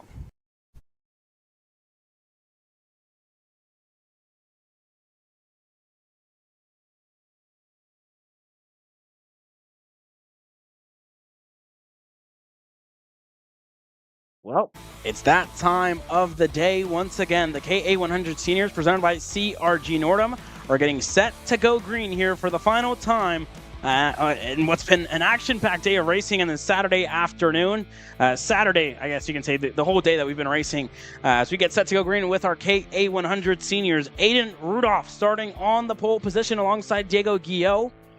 I mean, and I must say, Rudolph has been really quick throughout wet weather conditions, as well as Guillot in that qualifying session. Friesen starting P3, Landon Skinner 4th, Jesus Vasquez Jr. P5, Cruz 6th, Jake French 7th, Phillips 8th, Dunlap 9th, Truly Adams rounding up your top 10. And 11th, that is Kurt Goodson. Music in 12th place, Clements 13th, Robertson, Stanfield, Supley, Den, Roussel, Howell, Summers, your top 20, Roddy, Leavitt, Parker, Asensio, Pope, Pico, Eves, Faulkner, Good, and Friend, your top 30. And 31st, Renfro, Trejo, Knight, and Edgorf.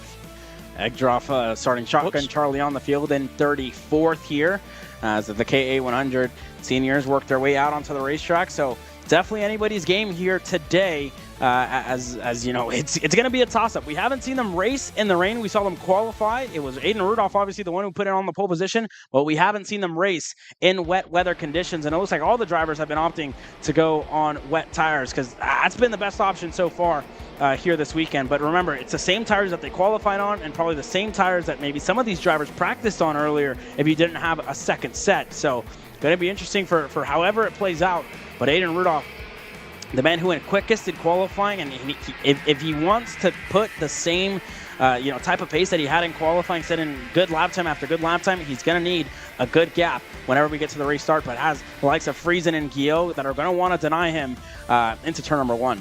Yeah, the shifter class was a bit quicker than this class, but you saw how Vincent was pulling into the offline to cool his tires off. I mean, I don't know how the conditions are faring right now. I don't think it's getting any worse, but take it away, Caleb.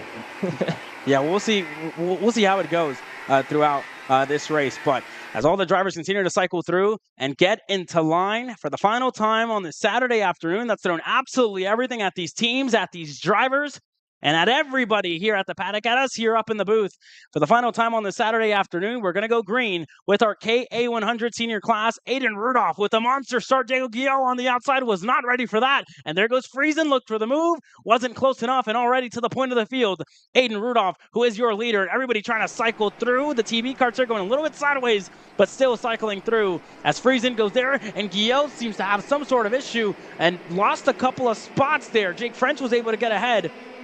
And there on your screen is Adrian Cruz as well. Clements there in screen, as well as a big send there by Truly Adams. A 3-for-1 move out of nowhere. Wow, Truly Adams, what a move by him to get that move done. Landon Skinner there looked to get the move done on Jake French. Wasn't close enough. Side by side in between Adams and Adrian Cruz. And there you see Adams get moved over to the wayside, but still able to stay on the racetrack. 3 wide all the way into turn number 9.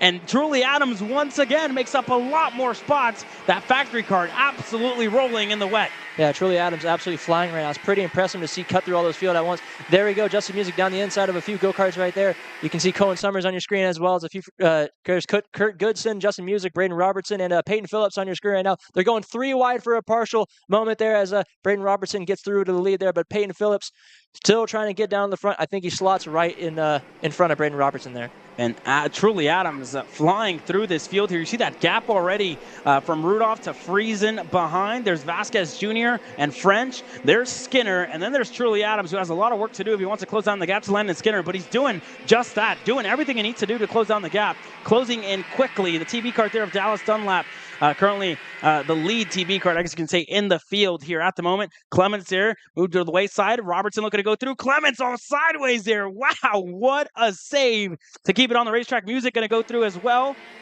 And Clements going to lose the spot in turn number 9. Yeah, so Jake French tried to get down the inside of Jesus Vasquez Jr. right there. Couldn't get it fully done. So Switchback City, they go back with Vasquez Jr. up in front. Now you see Dunlap get around Guillot right there. Dunlap doing a great job right now up in the front. He's in P7, I believe, with Guillot right behind us. Guillot can't get the inside of him there. Oh, Dunlap goes super wide all the way off the track on his own. That's a shame, but yeah, give that position. Give P7 to Diego Guillot there. Yeah, unfortunate there for Dallas Dunlap, who we were just talking so good about him, and commentators curse strikes for him again. So Rocco definitely going to have to watch out for that one here today. You definitely don't want Rocco talking about you because it could be commentators curse. We've seen it many times this week, and you're by far one of the... Oh, Guillot off the racetrack into the pole. What is going on here in this heat race? A lot of drivers off already, and you see how important it is to keep it on the racetrack. Dunlap there, one of the drivers we were talking about, trying to work his way up. There's Braden Eves looking on the inside of Roussel, not close enough, and more drivers, a big gaggle of go-karts all the way outside of the top 10, and Guillot gonna get shoved. A lot of elbows out racing, shoulders out, a lot of hip checks here and there, just trying to work their way through, as that's Ibrahim Din, goes a little bit wide there on turn number 10, and trying to work his way through. And, considering the fact that Diego Guillot was off the racetrack, not a bad recovery for him, just outside of the top 10. I think on your screen right now is Sawyer Roussel with Cohen Summers closely behind him as they come through turn 1 into turn 2. Everybody single file. Is anybody going to make a move in here? I don't think so. I mean, it's pretty tricky in these wet conditions because whenever you get on that outside line of turn 2, you kind of wash out. I mean, we've been seeing a lot of incidents right there and coming out of the exit of turn 2. But now on your screen, down the back straight they go. Same group as before. No change for lead. I think Pico is under fire from Din there. Ibrahim Din looking for the move on Pico. Not close enough as of yet. Summers look to get the move done on Roussel. Going into turn number 9. For the MSO driver, going to have a good run. He does on the inside. Not close enough. Pico going to have an even better run on the inside of Cohen Summers. He looks to get clear. Not close enough. Guillot stuck in this gaggle as well as a couple of other drivers there. But, wow, already a lot. And Ibrahim Din again goes a little wide there. There's Braden Eves on the edge of your screen, trying to work his way up the field. But, wow, a lot of racing action so far in this one. Summers not able to get the move done. And this is all even outside of the top 15, on the edge of the top 15. This is 16th on back as Guillot having to work his way up the field. But there's Robertson currently ahead of Justin Music here. Robertson, that's 9th, and then you see the rest of the field just all spread out, kind of trying to find whatever gap that they can. Friesen hasn't made too much of an impression on Aiden Rudolph's gap. The last time by, Rudolph has the fastest lap of the race here, a 59.487 for the CRG Nordum driver. Friesen, the Arcane Motorsports driver, second here. Was a 10th quicker than Rudolph last time by, but just not closing down the gap, and that's not going to help him out at all. A little wide there in turn number 10, just overshot it a bit, and going to lose time to Jake French behind and Jesus Vasquez Jr. I think Truly Adams got around Landon Skinner that lap as we come across the timing may update. Beckett Friesen on your screen with Jake French and Jesus Vasquez Jr. closely behind. Truly Adams did get around Landon Skinner for P5, but this is further up ahead. This is P2 with Aiden Rudolph kind of running away with it right now. He has a commanding lead of 1.3 seconds. Jake French hunting down for P2, but Jesus Vasquez Jr., there's always a bigger fish right behind Caleb. Yeah, for sure, right? It's either hunt or get hunted here in this KA100 senior class. So for Jake French, hasn't been able to get around Beckett Friesen. We saw him, make the mistake in turn number 10, lost a whole lot of time to the factory kart driver of Jake French, team owner now of for Jake French Racing, and Jesus Vasquez Jr. as well, closing down the gap to French. You always see a very, angsty heat race number 1. Heat race number 2 usually tames down whenever, you didn't have the best heat 1. So everything just kind of comes down a little bit, comes down a notch, gets down a notch. Heat 3, even more, right? You just want to stay stagnant as we have 2 laps to go this time by. Time has run out, and 3 laps to go this time by as Vasquez looked to get the move done there on turn number 1. Not close enough. French looking to go back. Not enough. And Vasquez going to make the move stick there. French with a much better exit there out of turn number 2. Down the hill we go. French still not much of a run, but Truly Adams, you were right, was able to get ahead of Landon Skinner and up to P5. Yeah, Truly Adams doing a great job right now. He's up about 5 positions, but right now he's in no man's land. Landon Skinner far behind from him now. Nobody in front to overtake except these two right here, Jake Fringe and Jesus Vasquez Jr. They're a little bit up the road, but they're still fighting. I mean, if they keep slowing each other down, we'll definitely get a third driver in that factor right there as we... they're all coming through turn 8 right now. There's Diego Guillot on your screen, Xander Clements, and Dallas Dunlap, the TB drivers right there, coming through. There we go. There's Jake Fringe and Jesus Vasquez Jr. side by side coming down the front straight. There are 2 to go this time by. Vasquez Jr. gets ahead, and yeah, they're slowing each other down right now, Caleb. Yeah, so everything throughout the top 10 just kind of stagnant, right? Alex Stanfield has made up 4 spots into 11, so not too bad of a race. Obviously, you have to think about post-race penalties, right? There was a lot that were handed out at the end of that KA100 heat race number 1, so you're going to have to think the same thing, right, throughout the field. It was a lot more cleaner, I must say, right, in this second heat race. So going to be something to watch throughout the end of the day. But, you know, French and Vasquez still fighting. Vasquez was able to get ahead of French that time by. So not too bad for the GFC driver who, you know, would like to be further up the field. And Rudolph just been in a class of his own, putting on a clinic in the wet weather conditions. I mean, he was really good earlier today in the qualifying session. He was flying in the warm-up session as well. Like we saw, it was pretty wet and just has come into his own in whatever condition you throw at him, right? He's been super quick in both classes that he's run. He was quick in 206 in mixed conditions. He's been quick all race long here in the KA100 senior class. In a wet weather track that's just, you know, throwing everything at him. And Rudolph has been that driver in the lead and you know, continuing to show his pace in this one so far. Yeah, Aiden Rudolph had a bit of a slow lap right there, 1:02 as apart from Beckett Friesen's 59.6, closing that gap down to a little under a second, but I think it's a little too much too late for Beckett Friesen. He's not going to be able to get up there to Aiden Rudolph unless something cataclysmic happens, but right here on your screen, there is Aiden Rudolph and Beckett Friesen. He's a lot closer now than he was before after whatever happened in the previous laps, but it's too far right now for Beckett, as you see. Jesus Vasquez Jr. and Jake French, but there you go. There's your leader right there, Aiden Rudolph. Aiden Rudolph around the last corner this time by. Going to work his way to the bottom of the racetrack, try and save those tires as much as he can, but crosses the line this time by and wins heat race number 2. Beckett Friesen, P2. Jesus Vasquez Jr. third, and you see these Gaggle go-karts continuing to cycle through. Xander Clements ahead of Kurt Goodson here at the moment across the stripe. Who is it going to be? It's Clements who works his way inside of the top 10. Kurt Goodson, 11th. Guillot, 12th. Alex Stanfield lost a couple of spots there in the end. 13th for him. Dallas Dunlap, 14th. Suplee, 15th. Music, 16th. Pico, 17th. Summers, 18th. Friend, 19th. Asensio rounding up your top 20. 21st is Howell, and then it's Leave It, Roddy, Roussel, Good, Faulkner, Pope, and Den in 28th. Yeah, and a couple of DNFs for Braden Eves and Ace Parker here in this one.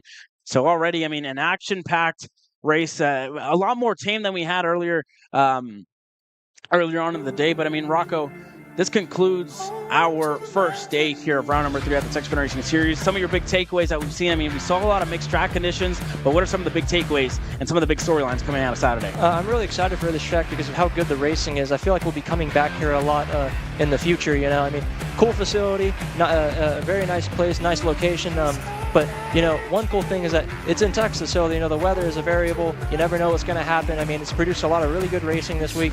And, yeah, I mean, I'm just really happy that this track got to get on the schedule and show us what good of a track it is.